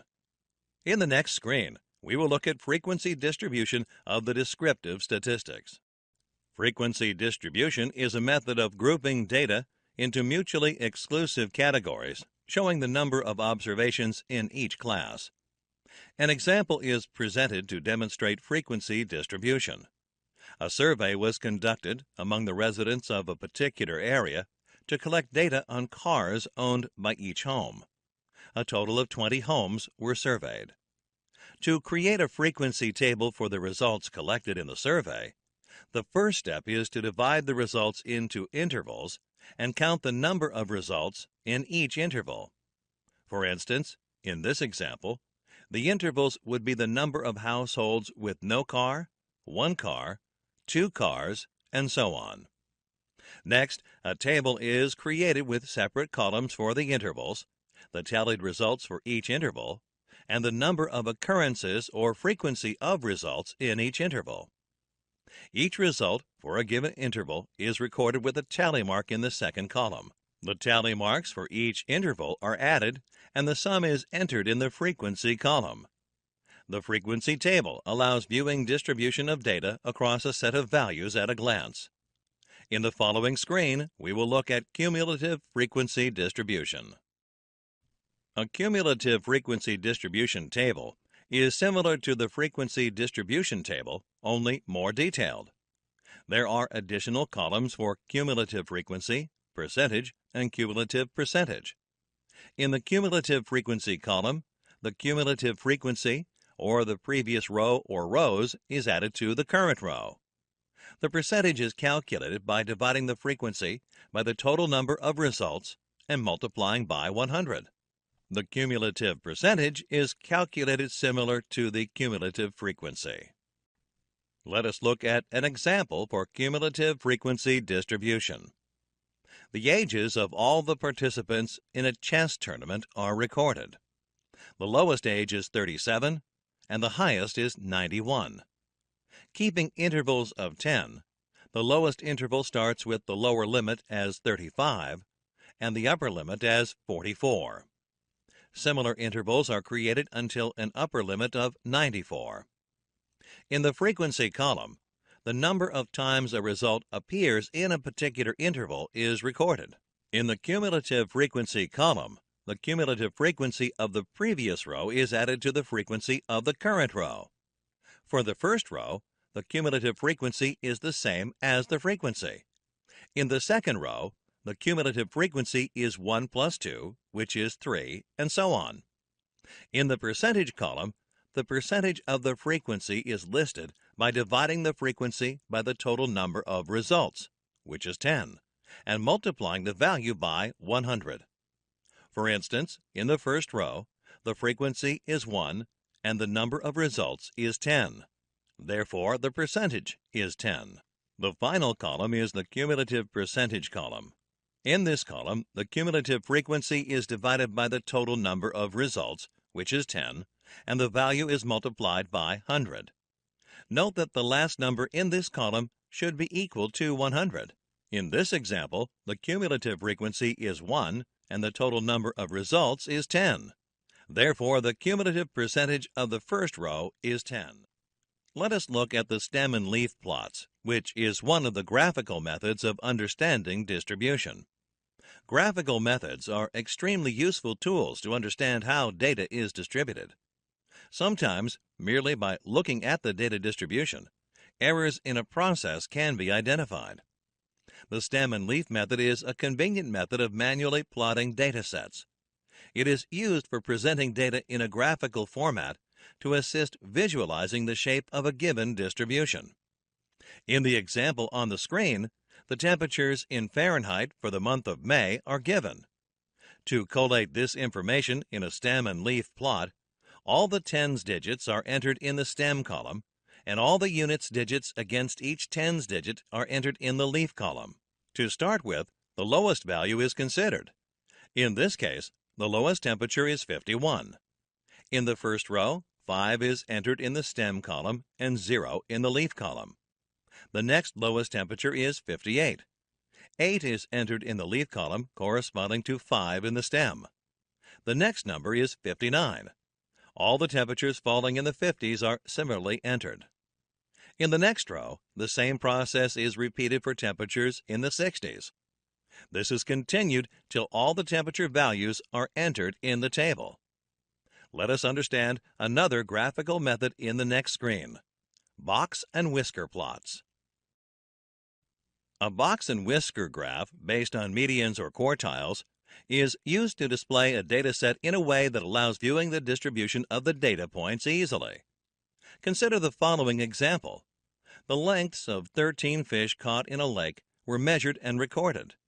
The data set is given on the screen. The first step to draw a box and whisker plot is, therefore, to arrange the numbers in increasing order. Next, find the median. As there is an odd number of data entries, the median is the number in the middle of the data set, which, in this case, is 12. The next step is to find the lower median or quartile. This is the median of the lower 6 numbers. The middle of these numbers is halfway between 8 and 9, which would be 8.5. Similarly, the upper median or quartile is located for the upper 6 numbers to the right of the median. The upper median is halfway between the two values 14 and 14. Therefore, the upper median is 14. Let us now understand how the box and whisker chart is drawn using the values of the median and upper and lower quartiles. The next step is a numbered line is drawn extending far enough to include all the data points. Then a vertical line is drawn from the median point 12. The lower and upper quartiles, 8.5 and 14 respectively, are marked with vertical lines, and these are joined with the median line to form 2 boxes, as shown on the screen. Next, 2 whiskers are extended from either ends of the boxes, as shown, to the smallest and largest numbers in the data set, 5 and 20 respectively. The box and whiskers graph is now complete. The following inferences can be drawn from the box and whisker plot. The lengths of the fish range from 5 to 20. The range is, therefore, 15. The quartiles split the data into 4 equal parts.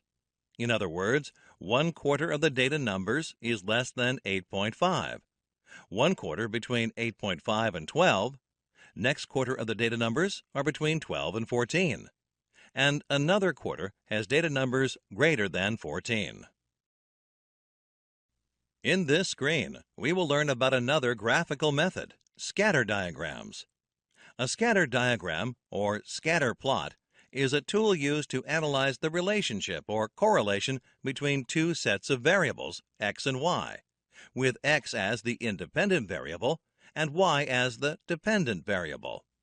A scatter diagram is also useful when cause-effect relationships have to be examined or root causes have to be identified. There are 5 different types of correlation that can be used in a scatter diagram. Let us learn about them in the next screen. The 5 types of correlation are perfect positive correlation, moderate positive correlation, no relation or no correlation, moderate negative correlation, and perfect negative correlation. Click each type to learn more. In perfect positive correlation, the value of dependent variable y increases proportionally with any increase in the value of independent variable x. This is said to be 1:1.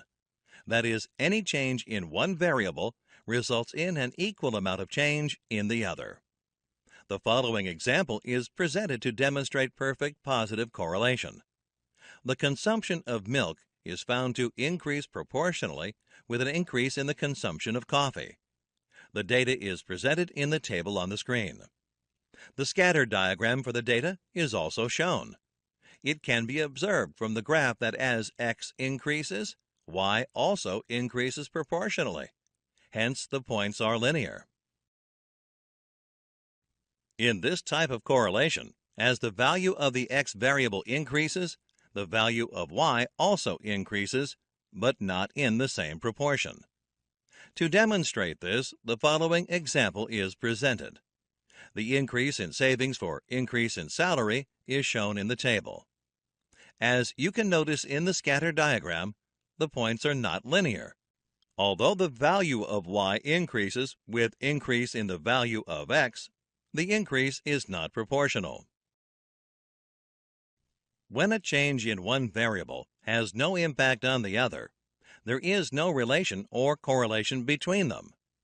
Let us consider the following example. To study the relation between the number of fresh graduates in the city and the job openings available, data for both was collected over a few months and tabulated as shown. The scatter diagram for the same is also displayed. It can be observed that the data points are scattered and there is no trend emerging from the graph.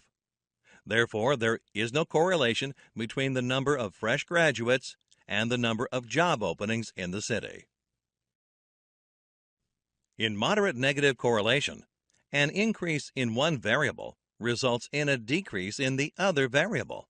However, this change is not proportional to the change in the first variable. To demonstrate modern negative correlation, the prices of different products are listed along with the number of units sold for each product. The data is shown in the table. From the scatter diagram shown, it can be observed that higher the price of a product, lesser are the number of units of that product sold. However, the decrease in the number of units with increasing price is not proportional. In perfect negative correlation, an increase in one variable results in a proportional decrease of the other variable.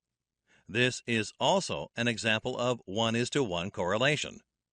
As an example, the effect of an increase in the project time extension on the success of project is considered. The data is shown in the table. The scatter diagram for the data shows a proportional decrease in the probability of the project's success with each extension of the project time. Hence, the points are linear. Perfect correlations are rare in the real world. When encountered, they should be investigated and verified. In this screen, we will look at another graphical method, histograms. Histograms are similar to bar graphs, except that the data in histograms is grouped into intervals. They are used to represent category-wise data graphically. A histogram is best suited for continuous data. The following example illustrates how a histogram is used to represent data. Data on the number of hours spent by a group of 15 people on a special project in 1 week is collected. This data is then divided into intervals of 2, and the frequency table for the data is created. The histogram for the same data is also displayed. Looking at the histogram, it can be observed at a glance that most of the team members spent between 2 to 4 hours on the project. In the following screen, we will look at the next graphical method, normal probability plots. Normal probability plots are used to identify if a sample has been taken from a normal distributed population. When sample data from a normal distributed population is represented as a normal probability plot, it forms a straight line. The following example is presented to illustrate normal probability plots. A sampling of diameters from a drilling operation is done and the data is recorded. The data set is given. To create a normal probability plot, the first step is to construct a cumulative frequency distribution table. This is followed by calculating the mean rank probability by dividing the cumulative frequency by the number of samples plus 1 and multiplying the answer by 100. The fully populated table for mean rank probability estimation is shown on the screen. Please take a look at the same. In the next step, a graph is plotted on log paper or with Minitab using this data. Minitab is a statistical software used in Six Sigma. Minitab normal probability plot instructions are also given on the screen. The completed graph is shown on the screen. From the graph, it can be seen that the random sample forms a straight line, and therefore the data is taken from a normally distributed population. So, the PMP certification acknowledges project managers who have demonstrated their skills in managing people, processes, and business priorities in professional projects. It's essentially a mark of excellence and leadership in project management. So, before you can apply for the PMP exam, you need to make sure you meet certain criteria. So, it's like a checklist to confirm that you have the right background to take on the exam. So, let's look at what you need to qualify. So, there are two main sets of criteria based on your educational background. Let's break them down. Now, if you have a 4-year college or university degree, you need to meet these requirements. You need 36 months of experience leading projects in the past 8 years and 35 hours of project management education or training, or you need to have a CAPM certification. Now, if you only have a high school diploma or secondary school diploma, here's what you need. 60 months of experience leading projects in the past 8 years and 35 hours of project management education or training, or a CAPM certification. So first, you'll need to gather information about your experience and training. So here's what you'll need to document. Number 1, projects you have led, like where did you work, what was your role and what were your responsibilities, and how long did the projects last. And second, training you have completed, which must include which institutes did you attend, what courses did you complete, how many qualifying hours of project management training do you have, and so on. So make sure to have all these details ready to go for your application. So once you've gathered all your information, it's time to complete and submit your PMP application. So here's a quick overview of the process. So start by setting up your PMI account. You can do this now or wait until you are ready to apply. So take your time with the application because it's a save as you go process. So you can take breaks if you need to. Now, before you begin, you must make sure that you have registered for a PMI.org user account. So having known all that, now let's move on to how the PMP exam will look like. So you'll need to pass a rigorous exam consisting of 180 questions, and you'll have 230 minutes, which is just a little over 3 hours and 45 minutes to complete the entire test. So that's a lot of questions. So managing your time effectively is key. Now, this isn't just any test though. It's designed by experienced project leaders to reflect real-life scenarios you'll face on the job. Now, the exam is also available in multiple languages, including Arabic, Chinese, English, French, German, Hebrew, etc. So this ensures that project managers from around the world can take the exam in their preferred language. Now, what does the PMP certification actually validate? Let's break that down now. So number 1, motivating people and teams. You'll learn how to inspire and guide your team through every phase of a project, ensuring everyone stays on track and motivated. Number 2, using various approaches. You'll be skilled in predictive, agile, and hybrid methodologies. This means you'll know how to choose the best way to work for each unique project. Number 3, highlighting project success. You'll be able to demonstrate the success of your projects and show how they contribute to the strategic goals of your organization. So now, having known all this, where do you actually study for the PMP exam? So some of the resources you can consider is Andrew Ramdale's YouTube channel. So as you can see, on his channel, you'll find a treasure trove of content, including PMP exam tips, detailed explanations of key concepts, and live Q&A sessions. His videos are engaging and packed with valuable information that can help you prepare effectively for your PMP exam. Now next, PMBOK Guide. So the Project Management Body of Knowledge, or PMBOK Guide, is the official handbook for the PMP exam, published by the Project Management Institute. So it's packed with all the essential knowledge you need about project management processes and practices. Now next are PMP exam prep books. So some of the books that you can refer is PMP Exam Prep by Rita, the PMP Exam How to Pass on Your First Try by Andy Crow, Head First PMP by Jennifer Green and Andrew Stellman. Now next is online courses. So online courses are another great way to prepare for the PMP exam. These courses offer video lectures, practice exams, and interactive content. So you can check out Simplilearn's PMP Certification training designed for project managers across industries. This comprehensive program equips you with the skills and knowledge required to excel in project management. So dive into key concepts, methodologies, and best practices, and you can get hands-on experience with real-world projects. And our expert instructors will guide you through the PMBOK guide, preparing you to ace the PMP exam and achieve certification. So join thousands of professionals who have transformed their careers with Simplilearn. You can enroll today and take the first step towards becoming a certified project management professional. Now the next is practice exams. Now practice exams are crucial for getting a feel for the actual exam. They help you identify your strengths and weaknesses and get used to the exam format. So you can try out PMI's official practice exam.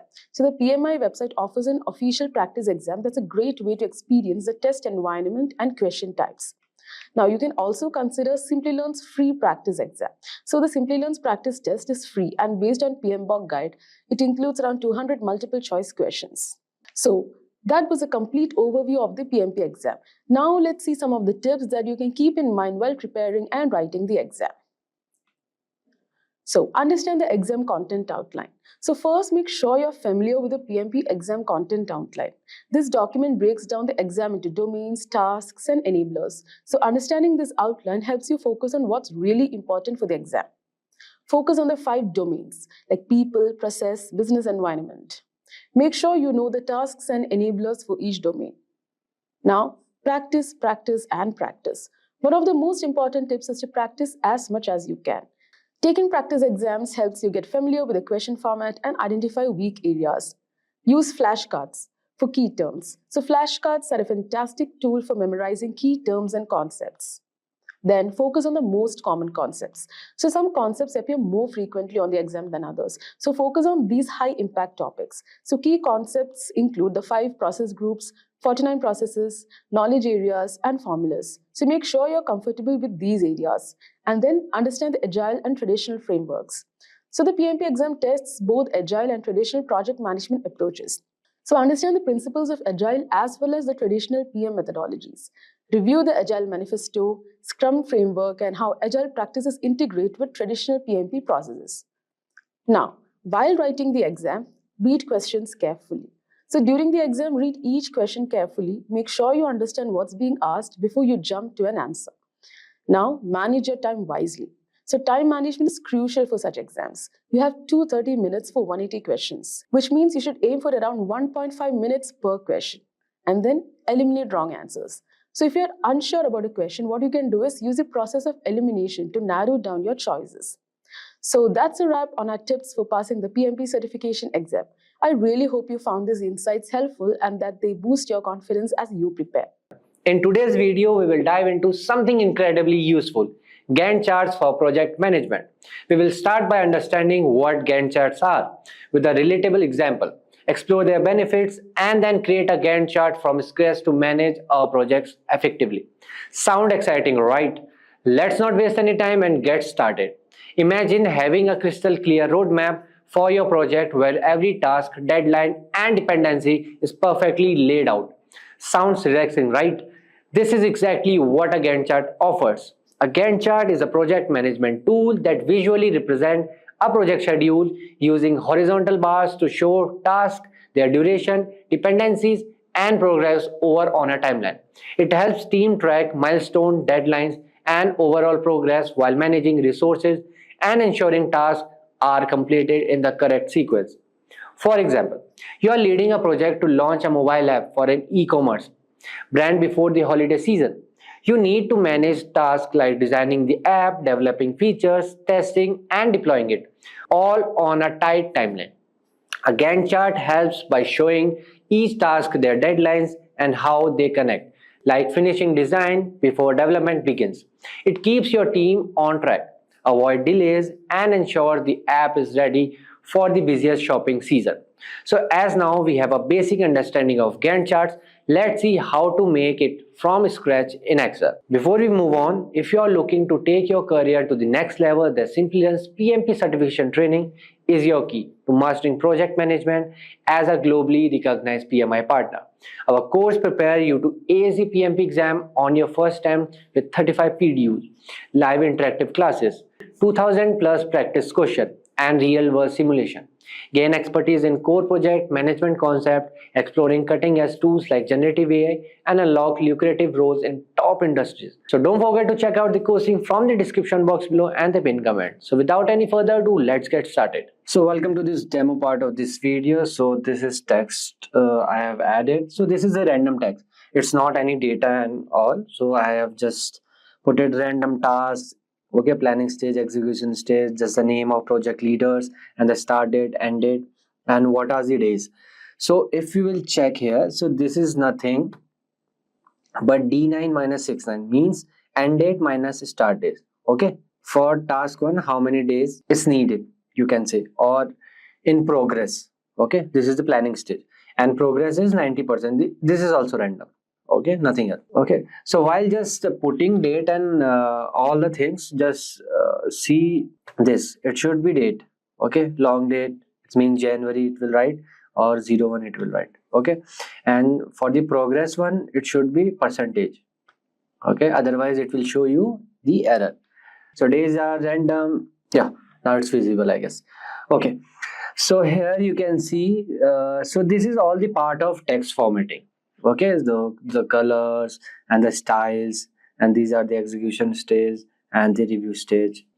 So project name, I just put it here, project management XYZ company. Okay, and the project started, I have put it 1st January because here I have wrote 1st January 2025, and the current date is, you can just type equals to today, these brackets, and the current date will come. So today is 10th of January, and the week in progress, week 2. So how I've write it, week 2. First I have round up B3 minus B2 means current date minus project start date. Then I had converted into the week format. Okay, it will give me days when I will just subtract it. Okay, from B3 minus B2 divided by 7 means it will give me the week. So how I have added this WK means week. So just select the cell and press Ctrl 1. Then you will see this. So I have write it here WK and this hashtag. Okay, then hashtag will take this 2. So here if I will write, let's say PP, so it will show me PP2. See here, PP2 it will convert. Okay, so I want week here, so I will write WK, or you can write like your choice. Okay, if you are taking days or whatever. So I have to week in progress, so that's why I have chose WK. So moving forward, let's set the timeline like first week, second week. So here I will write 1. Okay, then here I will write equals to this plus 1. It will show me 2. Then again same process. I will select this, Control 1. It will show me like this, and I will go to custom, and I will go to here, this thing. It will show me week 1, week 2. Then I will go till week 59. Here what you can do, equals to you can put, and you can select this. Okay, just enter it. So 1st Jan will come. Okay, so here you will do equals to this, you will select H6, then plus 7. It's the same method, but what will happen, I will show you. But what will happen, okay, so if you will change this to, let's suppose 21, okay, so automatically every date will change. So now let's do the chart filling process. Let's go ahead and work here. Essentially highlight the areas that are in between these 2 dates. Okay, these 2 dates. Okay, so this should be dynamic, and that's where something like conditional formatting can come handy. So we will first select the whole area like this. Okay, till June we can select, and rows, yeah, correct. And just go to conditional formatting, and here you can select the new rule. Here use a formula to determine which cells to format, and here you will write the formula. Yeah, so just select this area, and here I will write equals to and, okay, then bracket, then I will select this, okay, starting, then it should be greater equals to this start date, got it, comma, then again I will start this, select this, and I will write it's less than equals to the end date. Okay, so now I will remove this dollar. Why? Because I want to go through all these end dates, because I am setting for all the task, not just for the first task. So same here, I will remove this because h1 is this, so I want to go all to the right ways. Okay, then again here for the start date, same thing. Okay, then for the start, same thing. Cool. Then I will bracket here, then I will go to format. You can select the color of your choice. Okay, then you will press OK, then yes. Okay, so here what you will see, from 1st to 28th of Feb. So first from 1st January it's going till 28th. Okay, here somewhere here, so it's like this. Okay, why it is blank? Because this is the execution stage, so there is no value here. Cool. So yeah, so what I will do, I will go again here, I will just select, I will edit the rule, manage rules.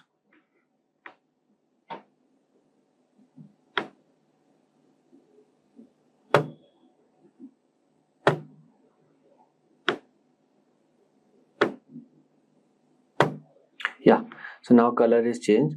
So here you can see the progress. So what I want, if here is 90% progress, so it will show you so the dark green color. Okay, first we have to set the progress bar. It should, so okay, I will select this, I will go to conditional formatting, data bars, let's select this color. So now what I want, according to this progress, so let's suppose it is just 30%, not 300.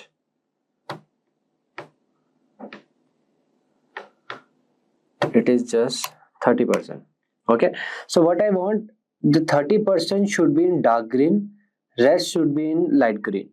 Okay, so for this it's a little bit complex formula, so just look it carefully. So here I will write and, first I will select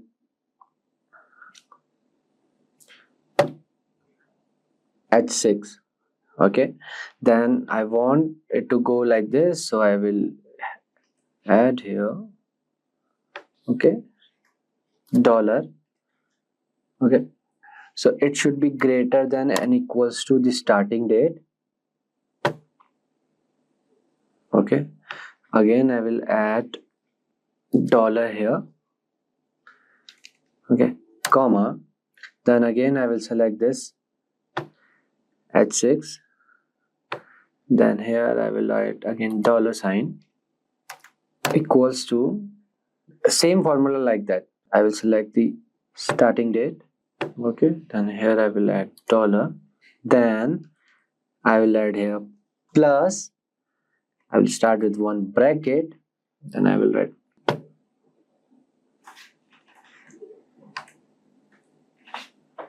okay, then I will write multiplication, then I will select this, then here I will add dollar, and here I will add dollar, enter. So it's true, means this part is our progress is fine. So I will drag it to the last. So now you will see true and false. Okay, see true because 30% only done, false. What if I will change it to 70%? It will change automatically, true, false. So first what I will do, I will give the color here, whatever the color is, to differentiate because I can't see properly. Yeah, it's fine. So here I will select this, and I will because I don't need this true and false. I need the color value. Okay, so for that, same, we'll go to conditional formatting, then same new rule, then okay, before that, okay, first I will show you something. Okay, what if I will select here 0? Okay, so everything it's showing false, but here it is showing true, but I don't want, I want it show false here. Okay, so here go to formula bar, just type -1. Okay, my bad, just type -1. Okay, press enter, it will show you false. Now in 0%, because 0 is 0, it's not started yet, right? And 40%, now it will show you like this. Okay, now select this all, because I don't want any true values, I want the color. Okay, go to conditional formatting, then go to new rule. Okay, then use a formula. Okay, here just copy paste that, right? Format, and I need the dark color. Just press okay. Yeah, so now what you can do, you can do this. Okay, now see, if you will just, I deleted those true false values. So now if I will write here 25%, it will come automatically like this. Okay, so this part is done, this part is not done. Okay, you can create a legend here, and you can write dark green equals to done. Okay, just for the reference, light green pending. Okay, this is how you can create. Okay, you can give the same color like this later on, right? So yeah, so this part is done. So here, if you will change to here, just go here, just type 100%, it will show you 100%. Okay, for that part. So now it's not looking good, so we can, what we can do, we can select all this. Okay, we can select all this, and we can go to insert. Basically I want to give some borders and all. Yeah, all borders. So now it's looking much better, right? Here I will remove the borders for these two. Cool, now it's looking good. So now what I want is that if I'm in week 2, so it should show you are in week 2 with some boxes or some, there should be something. So again I will select this, all my chart. Okay, then same process, go to conditional formatting, go to new rule, then select use a formula to determine. Here I will write manually. Okay, $7, this week 1 equals to this. Okay, $B, $4, right? And I will go to format, then I will go to border, fill option, border option is there, so I will take some border. Okay, I want full one box, so yeah. Color, it should be red. Okay, this side color should be red. I want full, basically outline. Okay, then I will press OK. Okay, it's selected 2 because week 2. Why it is coming like this? H7 plus 7. Okay, why it's duplicated? Yeah, let me fix this.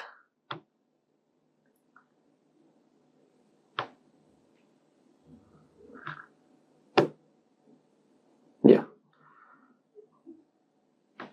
Okay, now it's fine. Maybe by mistake. So see, we are in week 2. So it's showing week 2, selecting week 2. Okay, so now if I will write here, basically I want to change the date. Okay, here we can write the date. Here we will write, let's suppose 25/01/2025. Okay, it will automatically week 4 will come here and it will show select the week 4. Okay, so this is how you can do 50%. It will come to 50%. Okay, so this is how you can create Gantt chart for any project. Okay, for X, Y, Z company, or for your test, or for your reference, for your progress. Okay, and if you want this sheet, I can put it in description box. Just let us know in the comment section below. If you're interested in becoming a certified project manager, then you are at the right place. This tutorial will teach you everything you need to know about the project management professional certification. We'll cover all the important stuff like how to start a project, how to make sure it goes smoothly, and how to finish it strong. By the end of this video, you'll have all the skills and knowledge to lead projects like a pro and stand out in your career. Now, before we move on, let us discuss our agenda for today's session. But before that, I request you guys that do not forget to hit the subscribe button and click the bell icon for future updates. So we are going to start our session with an introduction to what is a PMP certification. Moving ahead, we are going to discuss about advantages of PMP certification. Then we are going to discuss the job roles. Moving ahead, we will also discuss about skills you will develop.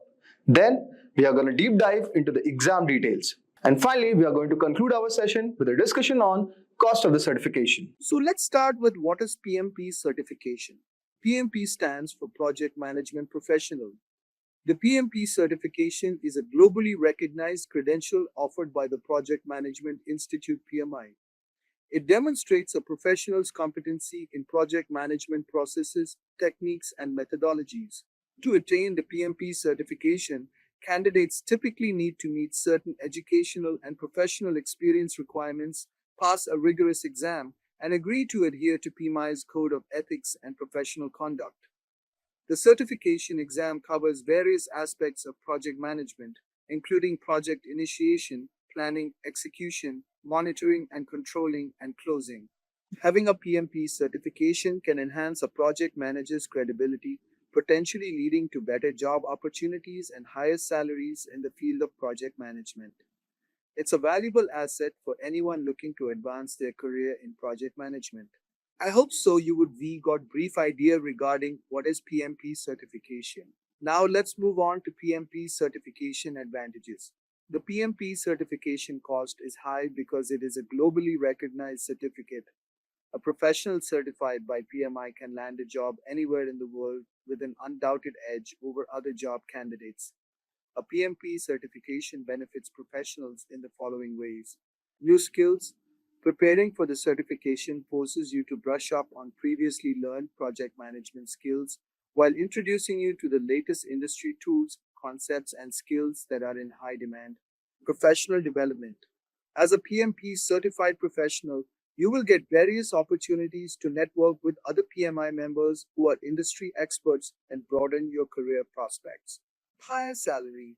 According to PMI statistics, certified professionals are the first preference for any role and earn 20% more than their non-certified counterparts. Job commitment. Preparing for the PMP exam, passing it, and achieving the certificate demonstrates your dedication and commitment toward the job. I hope so you would got brief idea regarding certification advantages. Now let's move on to job roles. Having a PMP certification opens up various job opportunities across industries and sectors. Here are some common job roles for individuals with a PMP certification. 1. Project manager. The most obvious role, PMP certified professionals often work as project managers, leading teams to successfully execute projects from initiation to completion. 2. Program manager. Program managers oversee multiple related projects and ensure they align with organizational goals and objectives. PMP certification equips professionals with the skills needed for this role. 3. Portfolio manager. Portfolio managers are responsible for managing a collection of projects or programs to achieve strategic business objectives. PMP certification provides the necessary knowledge to effectively manage portfolios. 4. Project coordinator. Project coordinators assist project managers in planning, executing, and monitoring project activities. PMP certification demonstrates competency in project management principles and practices. 5. Project consultant. PMP certified professionals may work as consultants, offering expertise in project management methodologies, processes, and best practices to organizations seeking to improve their project management capabilities. Now let us discuss about the skills we are going to develop after completing PMP certification. Completing the PMP certification equips individuals with a comprehensive set of skills that are essential for successful project management across various industries. Here are some of the key skills one would develop. 1.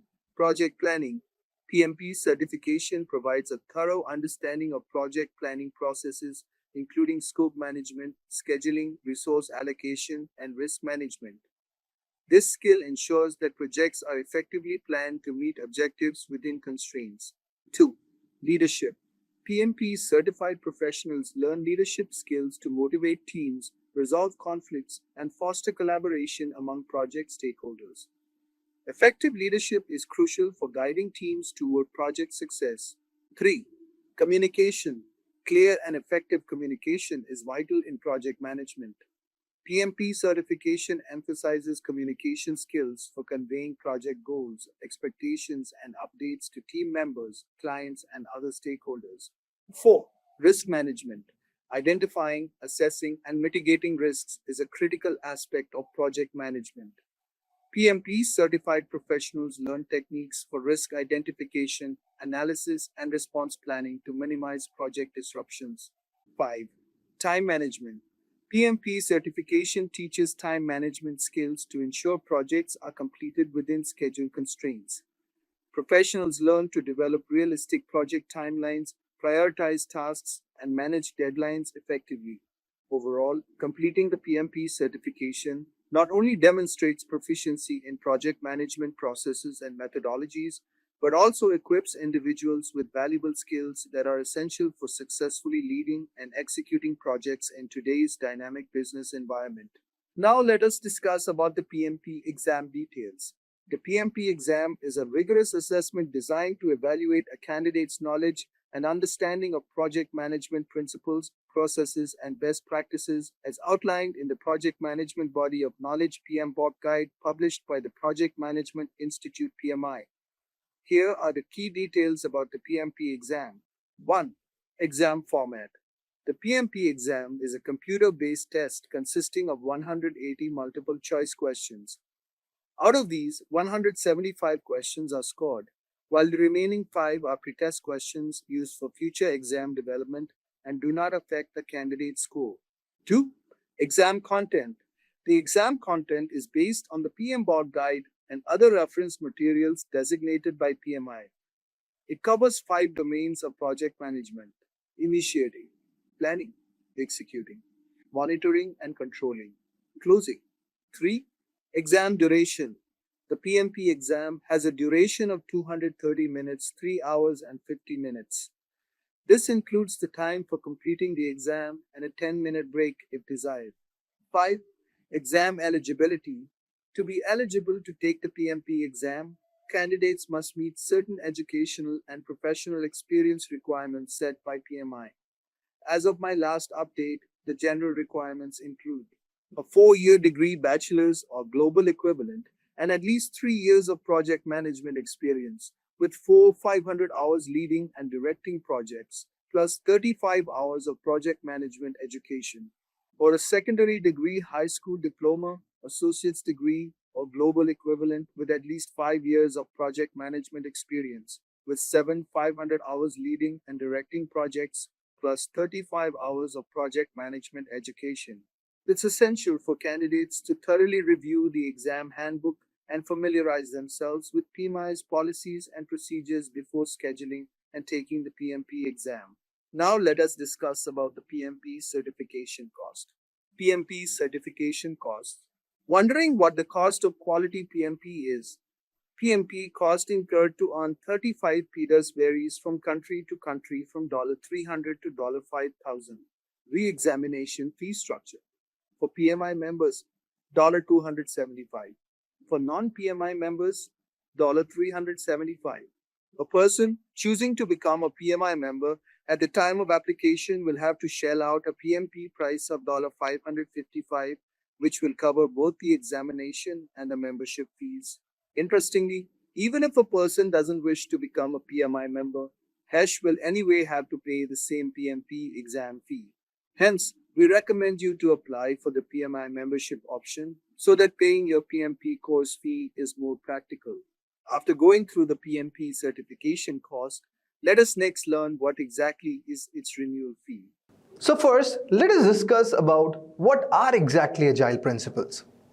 So guys, basically Agile principles refer to the guiding values and concepts that underpin the Agile methodology, which are a set of approaches to software development and project management.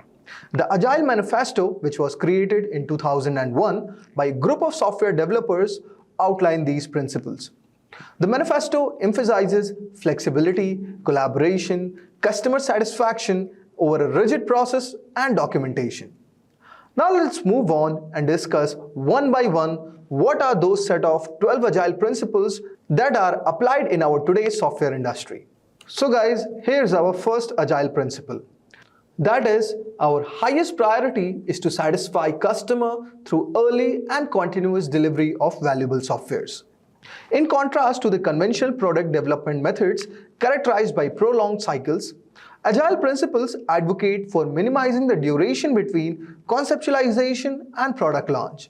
The emphasis is swiftly placing a functional product in the hands of customers and also in the form of minimum viable product. Successful execution of this approach enables product managers to promptly gather feedback from the users, which is then integrated back into the product development process to guide the subsequent phases. Now, how this is performed? First of all, the product teams utilizes the minimum viable product and engages in rapid experimentation to test hypotheses and also to validate ideas. It embraces a frequent releases to sustain an ongoing feedback loop between customers and the product. And also it recognizes that product shipment and completion are distinct concepts. Okay, so instead of presenting a finished product, continuous iterations are made to enhance the product based on feedback from both customers and the market.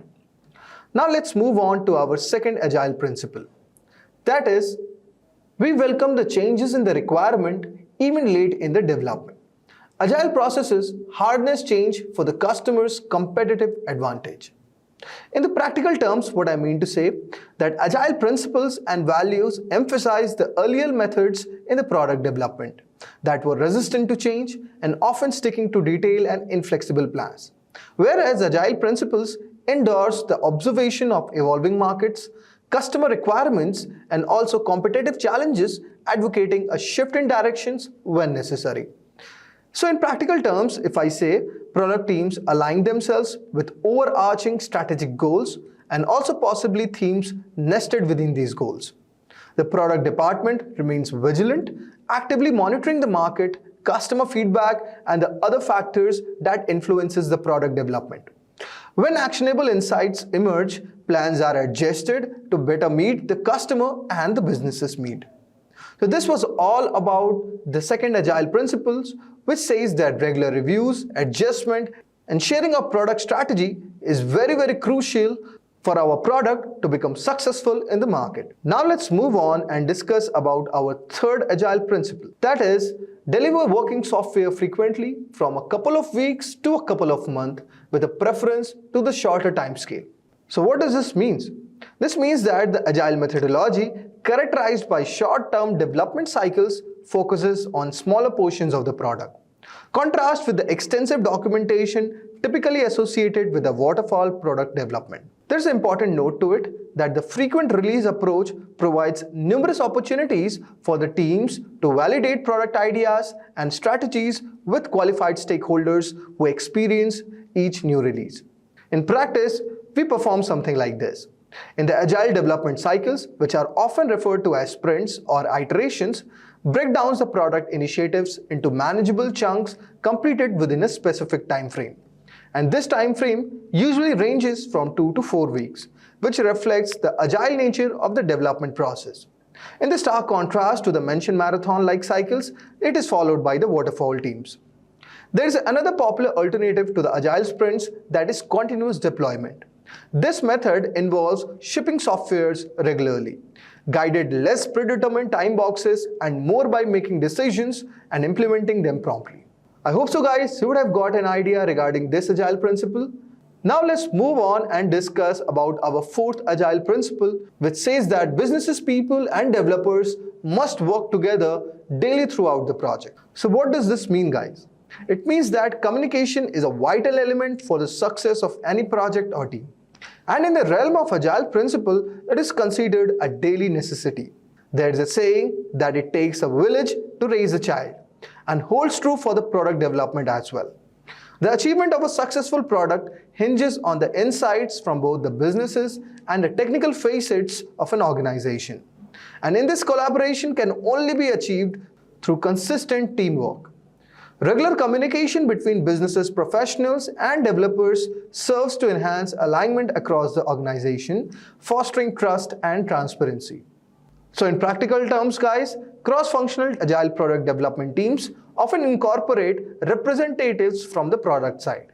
And this ensures that the product perspective is integrated into the development team, bridging the gap between technical and the business aspect of the product. I hope so guys, you would have got an idea regarding this principle. Now let's move on and discuss about our fifth principle. And it states something like this. Building a project revolves around motivated individuals. So give them environment and support they need and trust them to get the job done. A fundamental aspect of the agile philosophy involves empowering individuals and team by instilling trust and autonomy. Building an agile team often requires careful consideration of the right people and the right skill sets with clearly defined responsibilities before the start of the project. Once the work is underway, micromanagement or excessive guidance has no place in agile. Product management plays a very crucial role in ensuring that the engineering team comprehensively understands the strategy and the requirements before the development phase. The product team's responsibility does not extend to dictating the how building of something. While they communicate the what and why, it is the delivery team's responsibility to determine the most suitable approach. During sprints, product management refrains from micromanaging outcomes. Instead, they make themselves available to answer questions and also provide support as needed. So, this principle clearly states that empower and trust your team members. Now, let's move on and discuss about our next agile principle. That is, the most efficient and the effective method of conveying information and within a development team is a face-to-face conversation. In the context of growing prevalence of distributed or remote development teams, the principle of effective communication between product teams and the developers remains essential. Despite of some critiques, the core idea is to move conversations beyond written platforms like Slack and email, emphasizing more on human interaction. So what happens basically in our daily scenario, we have the daily stand-up meetings where a team members share updates, their progress, plans and any obstacles they may be facing. Second one can be collaborative backlog grooming sessions. These are the joint sessions where product teams and developers review and refine the product backlog, ensuring a shared understanding of the upcoming work. Then you have the sprint planning meetings held at the beginning of each sprint to plan and prioritize tasks for the upcoming iteration. And the fourth one can be frequent demos, showcasing work in progress or completed features to gather feedback and maintaining alignment between product vision and development. So by incorporating these practices, Agile methodology fosters a culture of continuous and open communication. Now let's move on and discuss about our seventh Agile principle, which states something like this, that working software is the primary measure of the progress.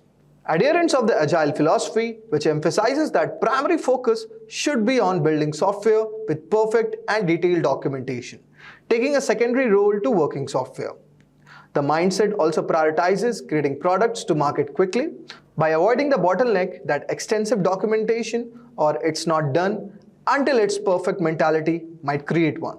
So the ultimate measure of success in this approach is working product that customers love. So in practice, what we do? We design and release the minimum viable features. We have the fail to fast mentality, which means that embracing mentality that encourages moving forward even in times of uncertainty. Then we ship software often. We prioritize the release of useful product in the present over waiting for a perfect one in the future. Regular software shipments allows for continuous improvement based on real-world usage and customer feedback. So guys, by adopting these practices in Agile methodology, it also encourages a pragmatic and result-driven approach. Now, let us move to our 8th principle, which says something like this, that Agile processes promote sustainable development. The sponsors, the developers, the users should be able to maintain a constant pace indefinitely. So guys, basically it means that maintaining and demanding and rapid release schedule can be challenging for any team. We all know that, especially when expectations are set too high. And in Agile principles, which emphasizes the importance of being mindful of these challenges, also advocates for setting realistic and clear expectations. The goal is to preserve high morale, improve work-life balance, and also prevent the burnout and turnover within the cross-functional teams. Now let us move to our 9th Agile principle, which states something like this, that continuous attention to technical excellence and good design enhances the agility. While the Agile philosophy advocates for shorter cycles and frequent releases, it also underscores the importance of maintaining clean and organized code base, so that in future we avoid issues. Product managers may sometimes overlook these aspects as they may not be directly involved in navigating to the product code base, but it remains very crucial for the overall success of the project. In practice, we have the awareness of the technical debt, which means that the teams must be conscious of the technical debt and consider any implications it may have on the new features or initiatives added to the backlog. Then there will be a regular refactoring allocation. Product managers need to allocate the development resources regularly for the refactoring efforts. By integrating these practices, Agile methodology aims to strike a balance between rapid development and the code baseline cleanliness. Now, let us move to our 10th Agile principle, which states something like this. It states that simplicity, the art of maximizing the amount of work not done, is essential. So guys, it means that the 80-20 rule, the idea that 80% of the results come from 20% of the efforts, align with the Agile principles. It emphasizes the importance of focusing on impactful activities. In product management context, if I talk about, this translates to a laser-sharp focus on organizational objectives and making strategic and purposeful prioritization decisions. Agile principles discourages aimless development and stress the significance of being strategic and purposeful in building products. In practice, guys, we have the focused product designs where product managers need to make highly focused decisions, aligning product strategy closely with the organizational goals. Next, we have the rapid testing and experimentations, which says that Agile's short sprints offer numerous opportunities for rapid testing and experimentation. And this approach helps reduce uncertainty about actual impact of the initiatives. So guys, you would have got an idea regarding the 10th principle. So guys, let us discuss about our 11th Agile principle. And it states something like this, that in traditional software development methodologies, team structures can often be hierarchical, resembling a pyramid where management makes key decisions for the contributors. Agile principles advocate for self-organizing teams which adopt a more flat management kind of style. In this approach, the decisions are made collaboratively by the team rather than dictated by a single manager or a management team. And this concept aligns well with the Agile's value of prioritizing teams and interactions over the processes and tools. In practice, what we have, guys, that we have the self-organizing teams where the autonomous groups within the organization take control and responsibility for their respective projects. We have varied implementation across organizations where different organizations may implement the principle of self-organizing teams in various ways. For example, Spotify employs product squads as a method of practicing this principle. allowing teams to organize and manage their work independently.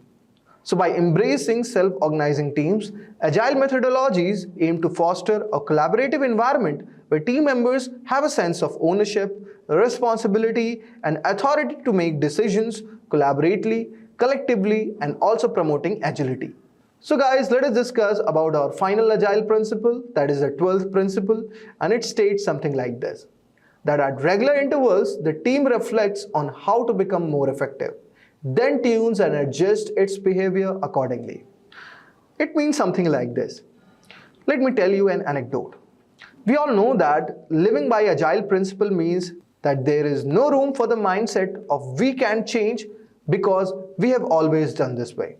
This is completely not accepted in the Agile principles. On the other hand, Agile is rooted in continuous improvement. No rigid adherence to predefined processes. Just teams are always learning new things about customers and markets. And they should also be learning from the processes they use to gain those insights. In practice, what we apply? Experimentation beyond the product. Agile teams are encouraged to experiment not only with the product, but also with their processes. We have the regular retrospectives, where Agile teams conduct regular retrospectives where they discuss what went well, what didn't, and how the process can be adjusted to enhance future outcomes. These retrospectives serve as opportunities for continuous improvement and ensuring that teams learn and adapt over the time. So guys, by extending these principles of experimentation and continuous improvement beyond the product to include processes and teams, Agile methodologies emphasizes adaptability and commitment to finding more effective ways of working. Regular retrospectives provide a structured platform for teams to reflect on their practices and also fostering a culture of learning and improvement. Hey there, fellow entrepreneurs. So picture this, you have got this killer product idea, right? And naturally you want it to be like totally flawless before you launch it out into the world. But here's the thing, no matter how much you sweat over it, there's always going to be some hiccup or snag along the way. It's just the way the cookie crumbles, you know. But fear not, my friend, because there's a game changer known as MVP. But what exactly is MVP and why does it matter? Well, let's start with numbers. Did you know that 42% of startups fail because there's no market need for their product? Shocking, right? That's where MVP swoops in as a game changer. By focusing on the core features and functionalities, MVP allows companies to bring a product to the market quickly and test its viability with real users.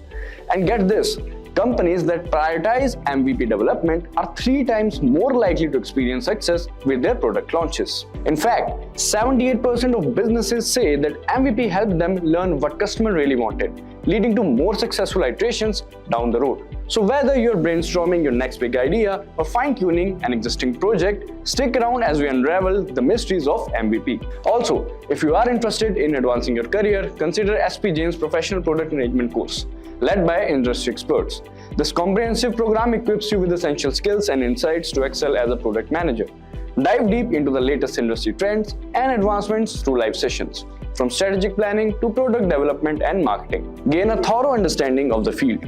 Receive practical guidance and certification to stand out in the competitive market. Take the next step towards success and enroll now to unlock endless opportunities in the dynamic world of product management. So without further ado, let's start.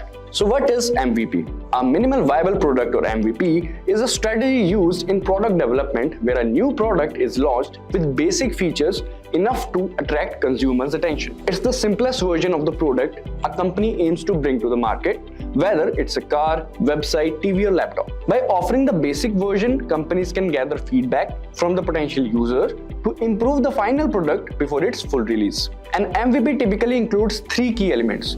Firstly, it offers enough features for consumers to consider purchasing it, making it easier for the company to market. Secondly, it includes a feedback mechanism allowing users to provide input on the product.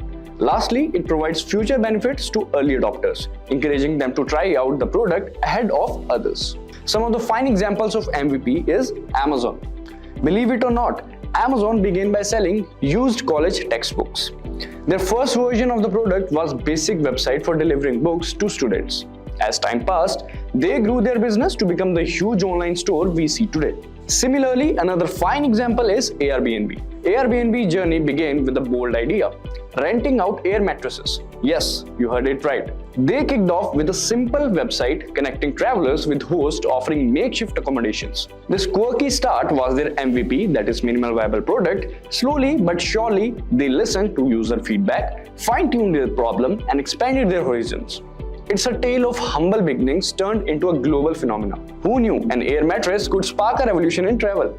And there are many more examples like that. But implementing the minimal viable product approach requires more than just having an idea, doing the basics and launching it. It involves strategic planning to ensure its effectiveness and value. Now let's understand the benefits that companies get from MVPs. Creating a minimal viable product can assist you in avoiding many potential mistakes that you might overlook when deeply passionate about your product. Understand the preferences of your target audience. When a company builds a minimal viable product, they make a basic version of their product to see what people like. By doing this, they can learn what features or things their consumers prefer. It's like trying out different flavors of ice cream to see which one people like the most. Helps create a better product. Yes, making an MVP lets companies test their ideas quickly and see what works and what does not. This helps them make improvements and build a better final product. It's similar to making a rough sketch of a drawing before making the final detailed version. Next is it helps to analyze the demand. With an MVP, companies can see how many people are interested in their product. If lots of people like it, they know there's a big demand.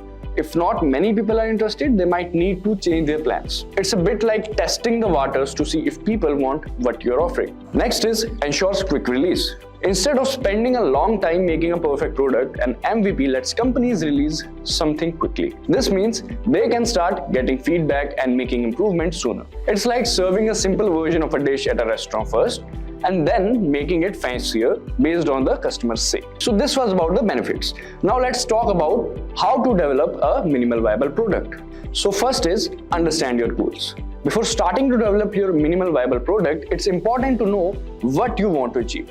Think about what problem your product will solve or what benefit it will provide to the people. Understanding your goals helps you stay focused and build a product that meets your objectives. The next is study your market. Take some time to reach and understand the market where your product will compete. Look at similar products already available and see what makes them successful or what could be improved.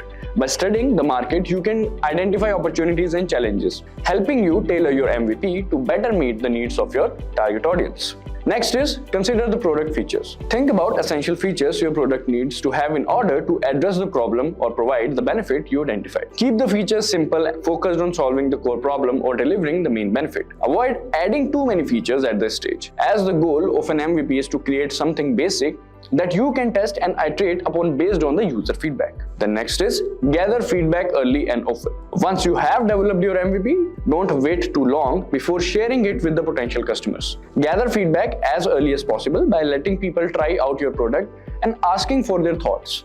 This feedback will help you understand the aspects of your MVP and are working well what areas need improvement, allowing you to make adjustments and iterate quickly. The next is iterate based on feedback. Use the feedback you receive to make improvements to your MVP.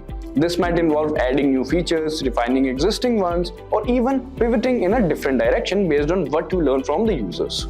The key is to be flexible and open to making changes based on the feedback you receive, as this will help you create a better final product that meets the needs of your target audience. By following these steps, you can develop a minimal viable product that efficiently addresses a specific problem or need in the market, while also allowing you to gather valuable feedback and iterate towards a more refined and more successful product over time. It's a pleasure to welcome you to our new video discussing the top 10 tools for product management. In this video, we will discuss what considerations should be taken before choosing a tool for product management, and then we will look out at the top tools for product management. But before we start, let's brush up on your knowledge. So here's a question for you all. What does a tool stand for? Do let us know in the comments below. Software for product management is an administrative tool used to produce and enhance a company's goods rapidly and effectively, along with successfully enhancing business profits. These tools allow product managers and their teams to gather fresh concepts and develop detailed strategies to turn them into actual products. Although these technologies are typically utilized by product managers and product teams, they also give other departments, such as marketing and sales, additional clarity and insight into product development. Product management is used for product analysis, development tracking, and road mapping. Whenever we concern tools for product managers, we often mean the basic handful of tools that the majority of us use daily. These product management tools typically consist of software for product analytics, development tracking, and road mapping. However, a product manager's duties go beyond simply gathering product perspicuity, surveying the backlog, and evaluating the product plan. Whether you are a beginner or an experienced product manager, you should utilize the right tool to ensure you are not overlooking a crucial aspect of your job. Product managers are frequently in charge of organizing the examination, choice, and purchase of product management solutions for usage inside their company. It might be challenging to choose the best product management solution, though. Now let's move ahead in our session and know what considerations should be taken before choosing tools for product management. Depending on the requirements of the business, each product firm will have a unique collection of tools in its accumulation. The set of tools that the product team employs to manage their operations is known as product management tool accumulation. These tools are frequently integrated, where they perform well together and complement one another. The product development efforts may succeed or fail greatly depending on the choice of product management tools. So, to have a successful product, there should be some considerations to follow up on before choosing a management tool. So, let's take a look at the concerns one must heed before choosing a product management tool. The very first consideration that should be taken is to recognize the demands of your product management staff. Making a charter with a list of questions for your new product management tool is an intelligent method to assess the requirements of your product management team. The charter will aid in outlining particular demands and may be used as a benchmark for assessing items. The next consideration that should be considered is to do some product research. It's time to research the various product possibilities after you have a clearer idea of your demands and criteria for a product. Reading product reviews and seeing product demonstrations are the most significant ways to accomplish this. You'll have a deeper grasp of the features and how each product functions by doing the research for the product. Moving on, we have to consider items depending on product needs. Following your research, it's time to analyze the items in light of your unique needs. Start by grading each item according to how effectively it satisfies your needs. To rank the various items, you may add a column to each need to rank the various items. This stage will enable you to evaluate and contrast several solutions and decide which product management suite is best for your team. The next consideration is to aim to stay within your budget. When looking at product management solutions, budget is always an important consideration. But if you work for a startup or a smaller firm, it's much more crucial. Keep in mind that some of the top goods could have steep asking prices as well as ongoing costs.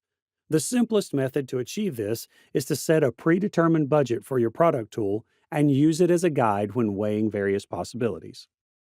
Then we have to make sure that the tool is with effortless use. Make sure the tool you use is simple to use before you buy it. Although it should be obvious, certain technologies are quite complex and need users to undergo many days of training. The technology that works best for you and your team will be the one that you find simple to use. Many tools allow you to try them out for free, so you may decide whether to buy them before you use them. The next consideration is reporting in real time. Find a product tool that offers real-time reporting to save time.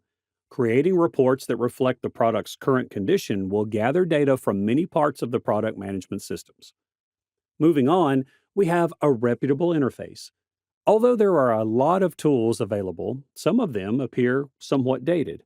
Expandability needs to be your main criterion when selecting a tool. Opting for something attractive looking doesn't hurt either. The last consideration that should be taken is security. Scalability is great, but if your data isn't secure, neither is the integrity of your product.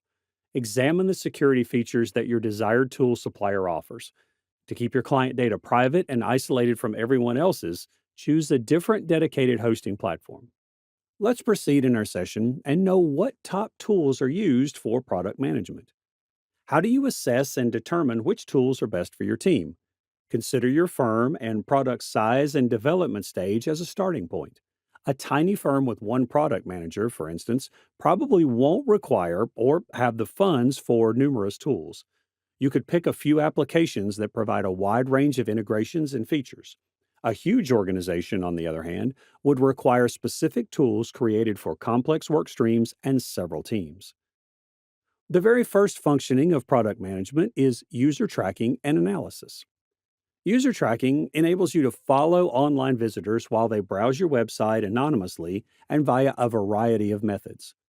A product manager's research creation process includes user tracking in terms of analysis. A wide range of tools is accessible for tracking and gathering data about the demands of the user for the product. These tools may be quite useful for gathering information and understanding how users of your software or visitors to your website interact with your offerings and content. Platforms for product analytics collect and assist you in analyzing what those customers do, but merely what they say and think. You'll want a product management platform, such as Done, that provides distinct analytics and insight into how customers utilize your product. User tracking and analytics can be done using Pendo. The tool used for user tracking and analytics is Pendo. Pendo assists businesses in determining who is using the features and products they are developing. You can find out which features people like and don't like, as well as how they move across your product range with the help of our product analytics tools. Additionally, you may examine how product adoption differs depending on an account, a user's job, or their attitude. Their objective is to provide product teams with the knowledge they need to do their duties more effectively and make daily decisions with less difficulty. Although in-app messaging provides our customers a method to quickly and simply put these insights into action, product analytics are fascinating and powerful. In the end, your capacity to experiment and influence behavior change within your product is what will help you grow your company and give your consumers better experiences. Apart from Pendo, the other tools that can be used for user tracking and analytics are Amplitude, Gainsight, and Google Analytics. The next functionality for product management is product strategy and road mapping. So, product strategy and road mapping is a basic exercise in product management. Even though PMs are renowned for their adaptability, mapping out your course reveals the type of stakeholder negotiating abilities and data-driven planning that make product management so successful. Our knowledge of PM's experiences indicates that Product Board goes toward the making things easier side. AHA is also practical and founded on reliable theoretical understandings of how product managers operate. When choosing your road mapping tool, remember that product managers are reportedly trusted by Airtable, Airfocus, and RoadMonk. The tool used for product strategy and road mapping is Product Board. Product Board is used to prioritize features, create roadmaps, collect customer input, and validate concepts. All the tools required to create a user-centered product. The road mapping capabilities of Product Board are noteworthy. Depending on how you operate, you can organize product features into release, sprint, period, or now, next, later buckets, and you may customize roadmaps for different audiences. For instance, you may develop roadmaps that are customer-centered or that are expressly geared for leadership. The other tools used for product strategy and roadmap development are Product Plan, RoadMonk, and Airfocus. Moving on to the next functionality of product management is flowcharting. Even while not all product managers utilize flowchart and diagram software, it is still an excellent approach to do a task that many PMs ignore but really shouldn't. You and your organization will benefit from having a greater understanding of the whole client experience with your business after creating a customer journey map. A correctly made journey map will display every interaction a person has with your business, from their initial visit to your website or their first phone contact from a sales representative through their eventual purchase and use of your product. The tool used for flowcharting is Microsoft Visio. Visio's flowcharting and diagramming capabilities can be useful for outlining any particular elements of a user's workflow or experience with your product. The flowcharts you generate using these tools may help you get insights into how to strategically prioritize your product roadmap, since they provide a visual representation of that workflow or experience rather than just a list of the stages your client will take. Apart from Microsoft Visio, OmniGraffle is the other good tool that can be used for flowcharting in product management. Now let's move ahead and know the other functionalities and tools for product management. The other functionality of product management is presentation.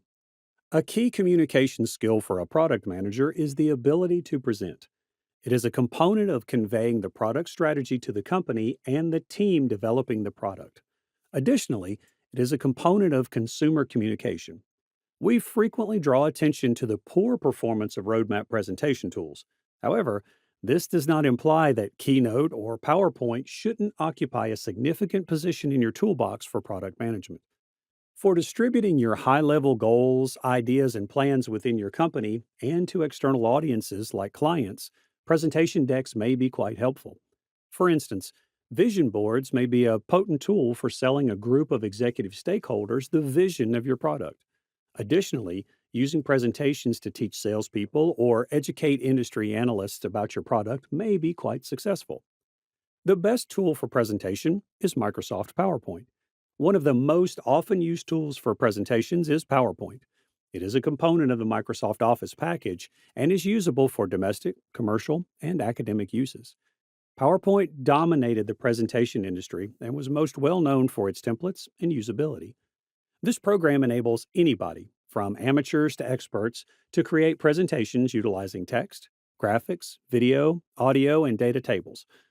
You may deliver the presentation as you like by using a range of animations and transitions.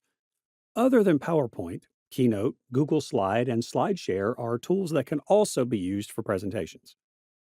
Moving on to the next functionality of product management, it's prototyping and wireframing. Design teams experiment by turning their ideas into physical prototypes, which might range from paper to digital. To capture design concepts and user testing, teams create prototypes with varying levels of realism. You may improve and evaluate your ideas using prototypes, allowing your company to release the proper items. You must put a lot of effort into demonstrating that your product concept can be realized before bringing it to fruition. More technologies are emerging as a result of the growing significance of user design and easy consumer journeys.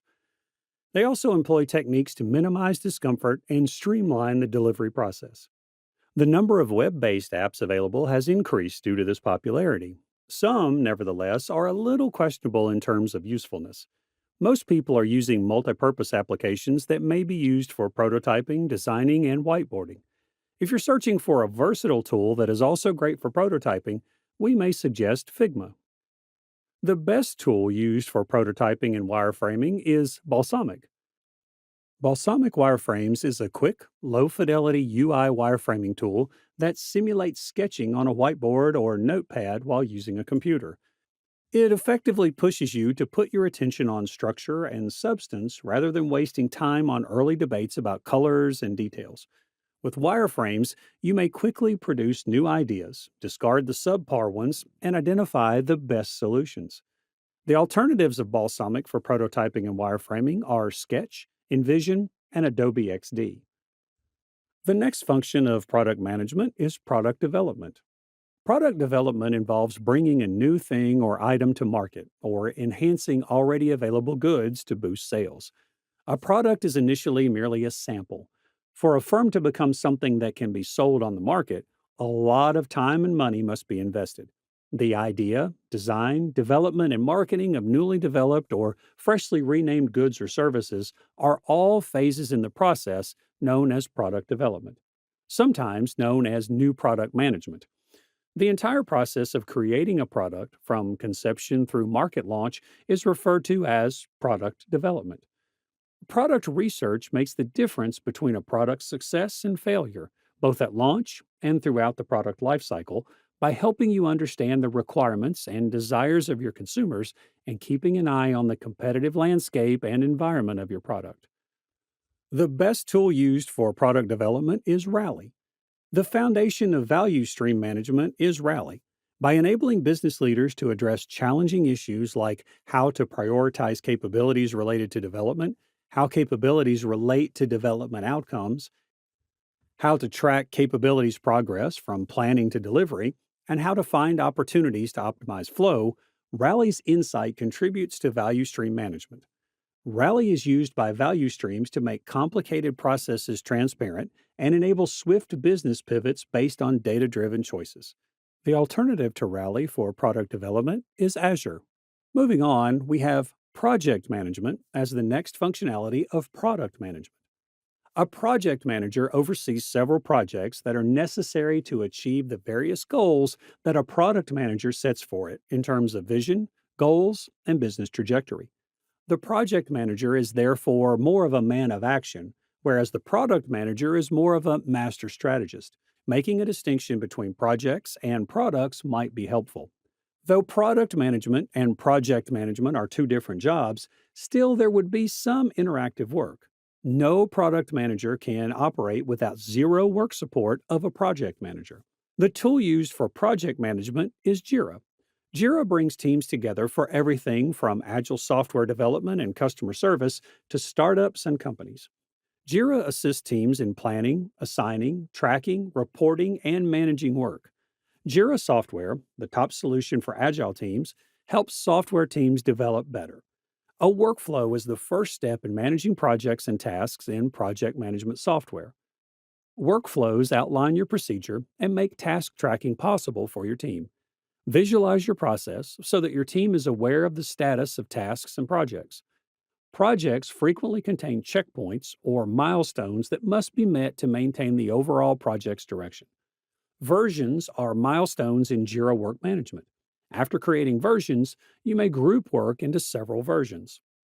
Other than Jira, Pivotal, Monday.com, and Diagrams.net are the tools that are used for project management. So moving on from project management, collaboration is the next functionality of product management. Working in the product sector offers some of the most intriguing opportunities for cross-functional collaboration. Although there are difficulties, which we'll discuss momentarily, it exposes everyone engaged to every step of the product development and launch process. UX designers have the chance to learn more about marketing, and engineers have the chance to learn more about UX design. The tool used for collaboration for product management is Trello.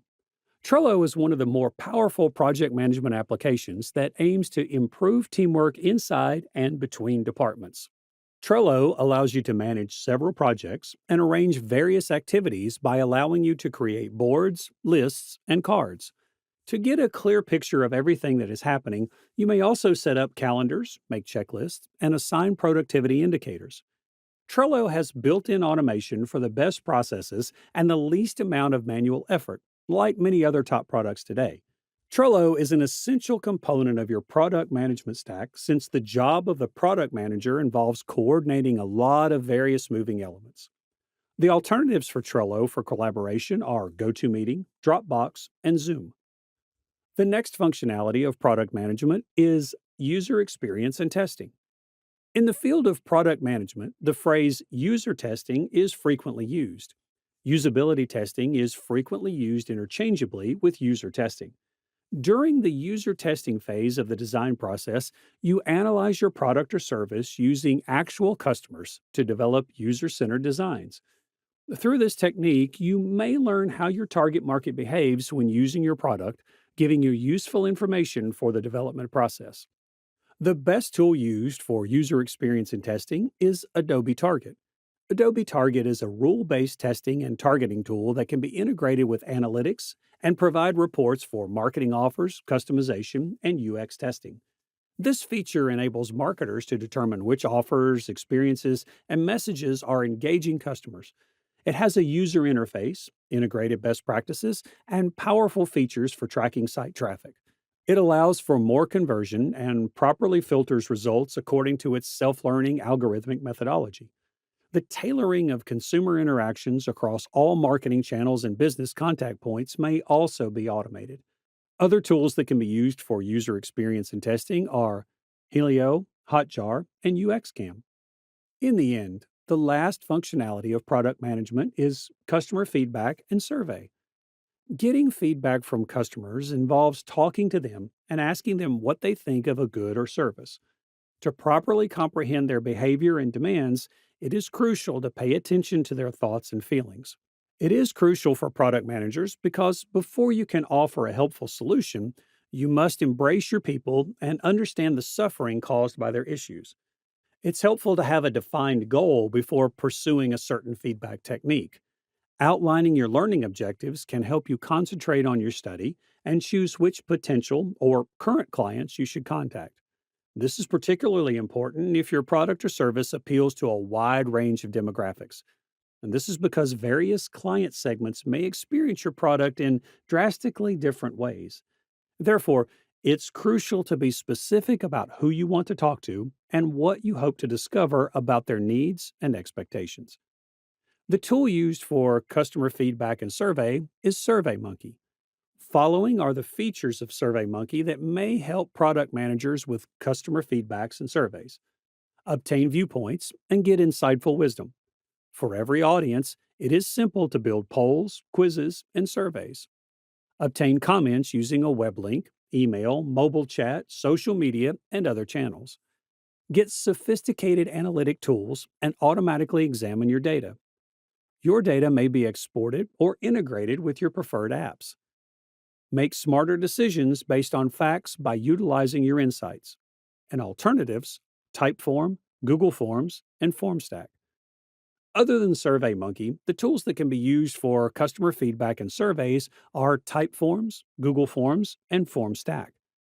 With this, we have come to the end of this session. But before winding up, let's take a look at the bonus tools for you that serves multiple purposes in terms of product management. The very first tool is Slack. To strengthen product organization, Slack has emerged as the most crucial tool. Slack is utilized to cut down on pointless meetings, facilitate teamwork, make information widely available, and involve our consumers in the creation of new products. By acting as a central communication, reporting, and file center, the software boosts efficiency for both small and big teams. Slack Connect streamlines communication by bringing everyone into your virtual headquarters to complete tasks, breaking down organizational walls. From debating the finer points of a contract to analyzing the most recent drawings from your creative agency, Slack Connect enables real-time collaboration. Moving on, we have Canva. Branding image creation is as easy as dragging and dropping using Canva. It will just take a few minutes to do what used to take a lot of work, whether you decide to utilize your logo, social media accounts, or a hashtag. The transparency option in Canva also makes branding your product seem slick and unobtrusive to the viewer. You can maintain brand management with Canva for Teams while enabling anybody on your team to generate on-brand visuals, even without design skills. Your team may quickly create and distribute branded designs using the thousands of professionally created templates at your disposal. Even if you have little to no experience with graphic design, Canva enables you to generate that content fast and effortlessly. But before winding up, here's a question for you all. Which of these tools have you used before? Do let us know in the comments section below. And if you have any queries regarding tools for product management, comment down below. Welcome to our video on Six Sigma interview questions. We have put together a comprehensive guide to help you prepare for and ace any Six Sigma interview. If you are interested in improving your chances of securing a job in Six Sigma field, this video is for you. So why should you learn about Six Sigma interview questions? Firstly, Six Sigma is a highly sought after skill that is in demand across many industries from manufacturing to healthcare to finance. This means that if you have Six Sigma expertise, you'll have a leg up in the job market. And secondly, understanding the Six Sigma interview process can help you avoid common pitfalls and stand out from other applicants. With our video, we will prepare you for any Six Sigma interview you might encounter and help you develop the necessary skills to stand out from the competition. So whether you are looking to enhance your current skills or develop new ones, our video on Six Sigma interview questions is a must watch. The information you will learn will give you the knowledge and confidence to thrive in any Six Sigma interview and potentially open doors to a whole new world of career opportunities. So what are you waiting for? Watch our video on Six Sigma interview questions now and start preparing for your next big interview. What Six Sigma is. Now, Six Sigma is a data-driven methodology and set of tools aimed at improving business processes by minimizing defects, reducing variation, and achieving near-perfect levels of quality and efficiency. Now, it involves rigorous analysis, statistical techniques, and a structured problem approach to identify improvements and maintain control over processes. Well, it sounds too technical, right? So let's just understand in a simple way. Now imagine you're at a bakery and you want to eat your favorite and most delicious cupcakes. But sometimes the cupcakes may come out too dry or maybe too sweet sometimes. Very much frustrating, right? Now, well, Six Sigma is like having a secret recipe to ensure you bake the best cupcakes every single time. It's a special approach that helps businesses reduce mistakes and improve quality in their processes.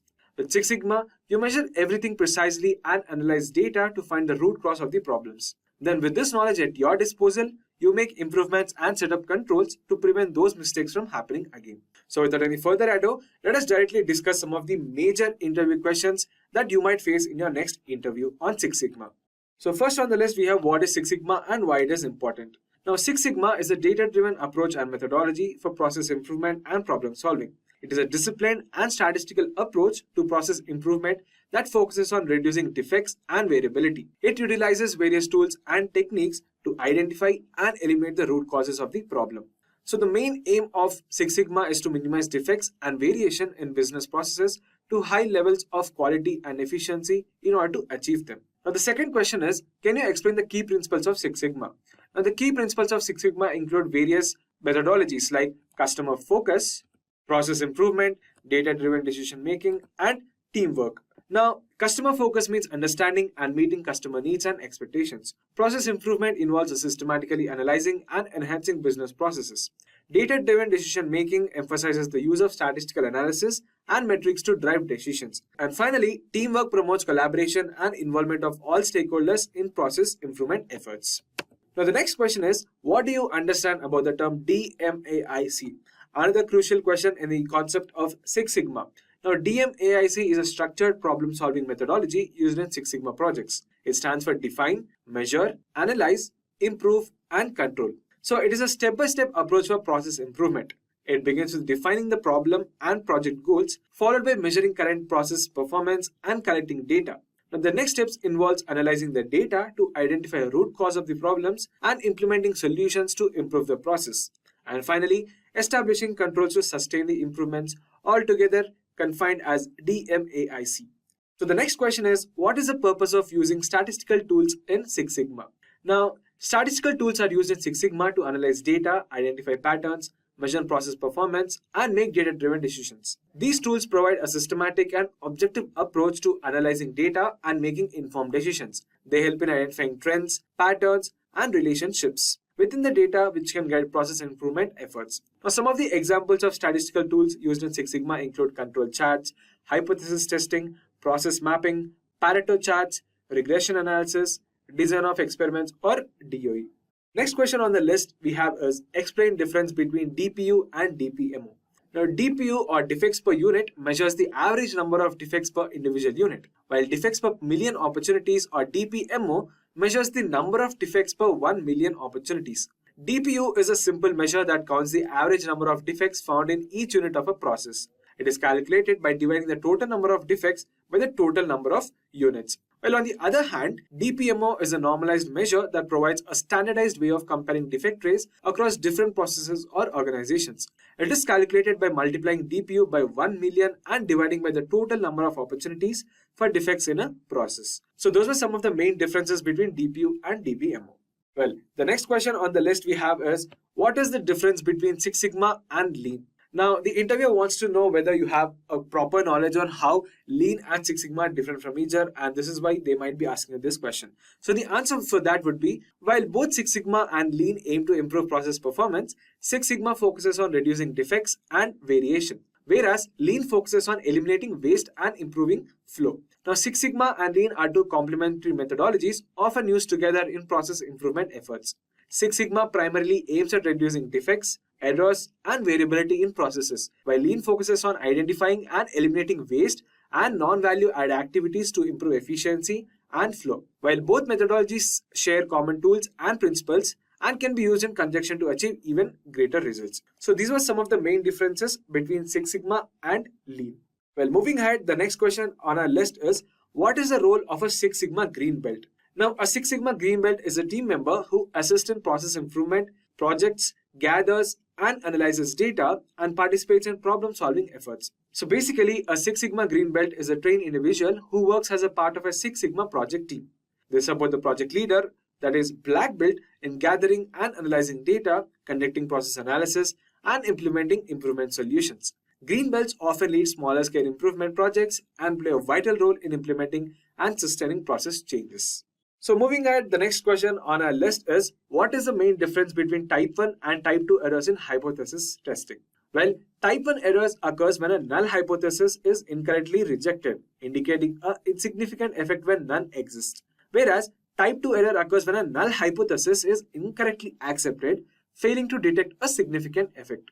Now in hypothesis testing, type 1 error, which is also called as an alpha error, refers to the rejection of a null hypothesis when it is actually true. Well, this error indicates a false positive result, suggesting that there is a significant effect when in reality there isn't.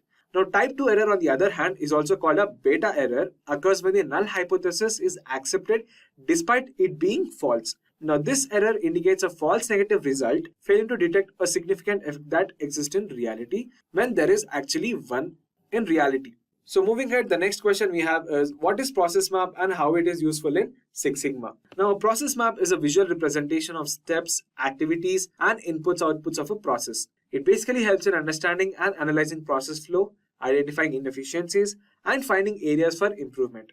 Now, a process map, which is also known as a process flow chart or a process diagram, provides a graphical representation of the sequence of steps in a process. It helps in documenting and understanding the flow of activities, inputs and outputs within a process.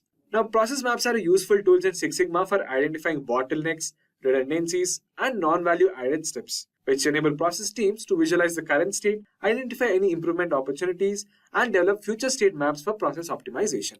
Well, the next question on our list is, explain what is FMEA and its purpose.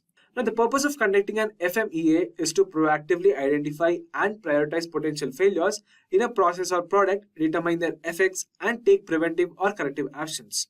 Now, the full form of FMEA is defined as Failure Mode and Effect Analysis, which is a systematic method used to identify and analyze potential failure modes in a process or product, assess their severity, occurrence, and detectability, and prioritize them based on their risk. Now, FMEA helps in understanding the potential consequences of failures, identifying the root causes, and taking appropriate actions to prevent or mitigate the risks associated with these kind of failures. Alright, moving ahead, the next question on our list is, what is the concept of sigma level in Six Sigma? Now, sigma level is a statistical metric that measures the capability of a process to perform defect-free work. It indicates the number of standard deviations that can fit within the specification limits. So you can see that it is a measure of process performance in terms of defects per million opportunities, or DPMO. It provides an indication of the process capability to produce products or services within the desired specification. A higher sigma level indicates a higher level of process capability and lower levels of defects. For example, a process operating at a Six Sigma level would have a defect rate of 3.4 defects per million opportunities. Well, the next question we have is, what is the purpose of control charts in Six Sigma? Now, control charts are used in Six Sigma to monitor and control process performance over time, detect variations, and distinguish between common cause and special cause variations. These are basically graphical tools that help in monitoring process performance over time. You can plot data points against control limits to determine if the process is stable or exhibiting special cause variations. Control charts provide a visual representation of process variation and help in distinguishing between common cause variation and special cause variation. By analyzing these control chart patterns, process teams can take appropriate actions to improve process stability and reduce variations overall. So that was what control charts are and why they are important. Well, the next question on our list is, explain difference between attribute data and variable data. Now, attribute data is a qualitative data that describes the presence or absence of a particular characteristic or attribute, while variable data is quantitative data that can be measured on a continuous scale. Now, attribute data is calculated by counting the number of occurrences or non-occurrences of a specific characteristics. It is typically represented in terms of proportions, percentages, or count values. Now, example of attribute data include number of defects, presence of absence of special features, or the number of non-conformances. While on the other hand, variable data is collected by taking measurements on a continuous scale. Now, some of the examples of variable data include length, weight, or temperature. Variable data is typically analyzed using numerical values, such as calculating means, ranges, and standard deviations using some parametric statistical methods. So these were some of the main differences between attribute data and variable data. So moving ahead, the next question is, what is the purpose of conducting a process capability analysis? Now, the purpose of conducting a process capability analysis is to assess whether a process is capable of producing outputs that meet customer requirements and specifications. Now, process capability analysis is performed to determine if a process is capable of consistently meeting the customer specifications. By calculating process capability indices such as CP and CPK, which is very important in terms of conducting a process capability analysis. Now, CPK, which is also known as Process Capability Index, measures how well a process is able to consistently produce output within the desired specifications. It helps determine if a process is capable of meeting customer requirements. Process teams can assess whether the process is capable of producing within specification limits. Overall, process capability analysis helps in understanding the level of variation in the process and identify areas for improvement to achieve desired levels of quality. And finally on the list, we have what is the concept of Design for Six Sigma or DFSS. Now, Design for Six Sigma or DFSS is a methodology used to develop new products, services, or processes within a focus of meeting customer requirements and achieving high levels of quality and performance. It is a proactive approach to product or process development that emphasizes meeting customer needs and achieving high levels of quality from the outset. It utilizes various tools and techniques such as QFD, quality function deployment, robust design, and risk analysis to ensure the customer requirements are effectively translated into product or process specifications. DFSS aims to design products or processes that are inherently defect-free and capable of meeting customer requirements and expectations, thereby reducing the need for subsequent process improvement efforts. So these are some of the main or top questions that might be asked in your next Six Sigma interview questions. Now, apart from these, you might be asked some generic questions as well. So let us discuss them, what they are. Now, you might be asked this question, which is how can you ensure the sustainability of Six Sigma improvements? Now, ensuring sustainability of Six Sigma improvements requires ongoing monitoring, standardization of improved processes, effective training, engagement of stakeholders, and a continuous culture of improvement. Well, now to sustain Six Sigma improvements, it is essential to establish controls and monitoring systems to track process performance over time. This allows organizations to detect any deviations or issues and take corrective actions promptly. Engaging stakeholders at all levels of organization and creating a culture of continuous improvement encourages ongoing participation and ownership of the process. Regular reviews and audits can easily help identify opportunities for further improvements and ensure that the gains achieved through Six Sigma are maintained in the long run. Moving ahead, the next question will be, what are the benefits of implementing Six Sigma in an organization? Now, the interviewer wants to know whether you have a perfect clarity or whether you understand Six Sigma and how you are implementing in a real life for an organization or for their company. So you can say like this. Now, the benefits of implementing Six Sigma in organizations are numerous. It helps in improving the quality of products or services by reducing defects and variability. Now, this in turn leads to increased customer satisfaction and loyalty. By analyzing and optimizing processes, Six Sigma helps in enhancing process efficiency, reducing cycle times, and increasing productivity. Now, improved process performance results in cost savings, waste reduction, and higher profitability. And additionally, Six Sigma fosters a culture of continuous improvement, teamwork, and data-driven decision-making, which can drive innovation, employment engagement, and overall organization success. So the next question is, how would you prioritize improvement opportunities in a Six Sigma project? Well, the interviewer wants to know that now that you have a clear understanding of what Six Sigma is and how you are implementing into the project, well, he wants to further know how can you further optimize improvement opportunities in a Six Sigma project. So you can answer him in this way. Now, when prioritizing improvement opportunities in a Six Sigma project, it is important to consider multiple factors. Now, the impact on customers should be a primary consideration as it aligns with the organization's focus on meeting customer needs and expectations. Evaluating the potential cost savings or financial benefits associated with the improvement opportunity is also very crucial. Assessing the process risk or the likelihood of it and the impact of failures can help prioritize areas that pose the highest risk to the business. And finally, consider the feasibility of implementing the improvements, including resource availability, timeline, complexity, in order to ensure that selected opportunities can be successfully executed. So these were some of the main generic Six Sigma interview questions that might be asked apart from the technical questions. So with that, we've come to the end of today's session on top Six Sigma interview questions. Now that's a wrap on a full course. If you have any doubts or questions, you can ask them in the comment section below. Our team of experts will reply you as soon as possible. Thank you and keep learning with Simplilearn. Staying ahead in your career requires continuous learning and upskilling.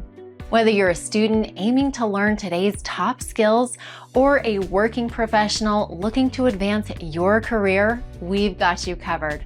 Explore our impressive catalog of certification programs in cutting-edge domains, including data science, cloud computing, cybersecurity, AI, machine learning, or digital marketing. Designed in collaboration with leading universities and top corporations, and delivered by industry experts, choose any of our programs and set yourself on the path to career success. Click the link in the description to know more.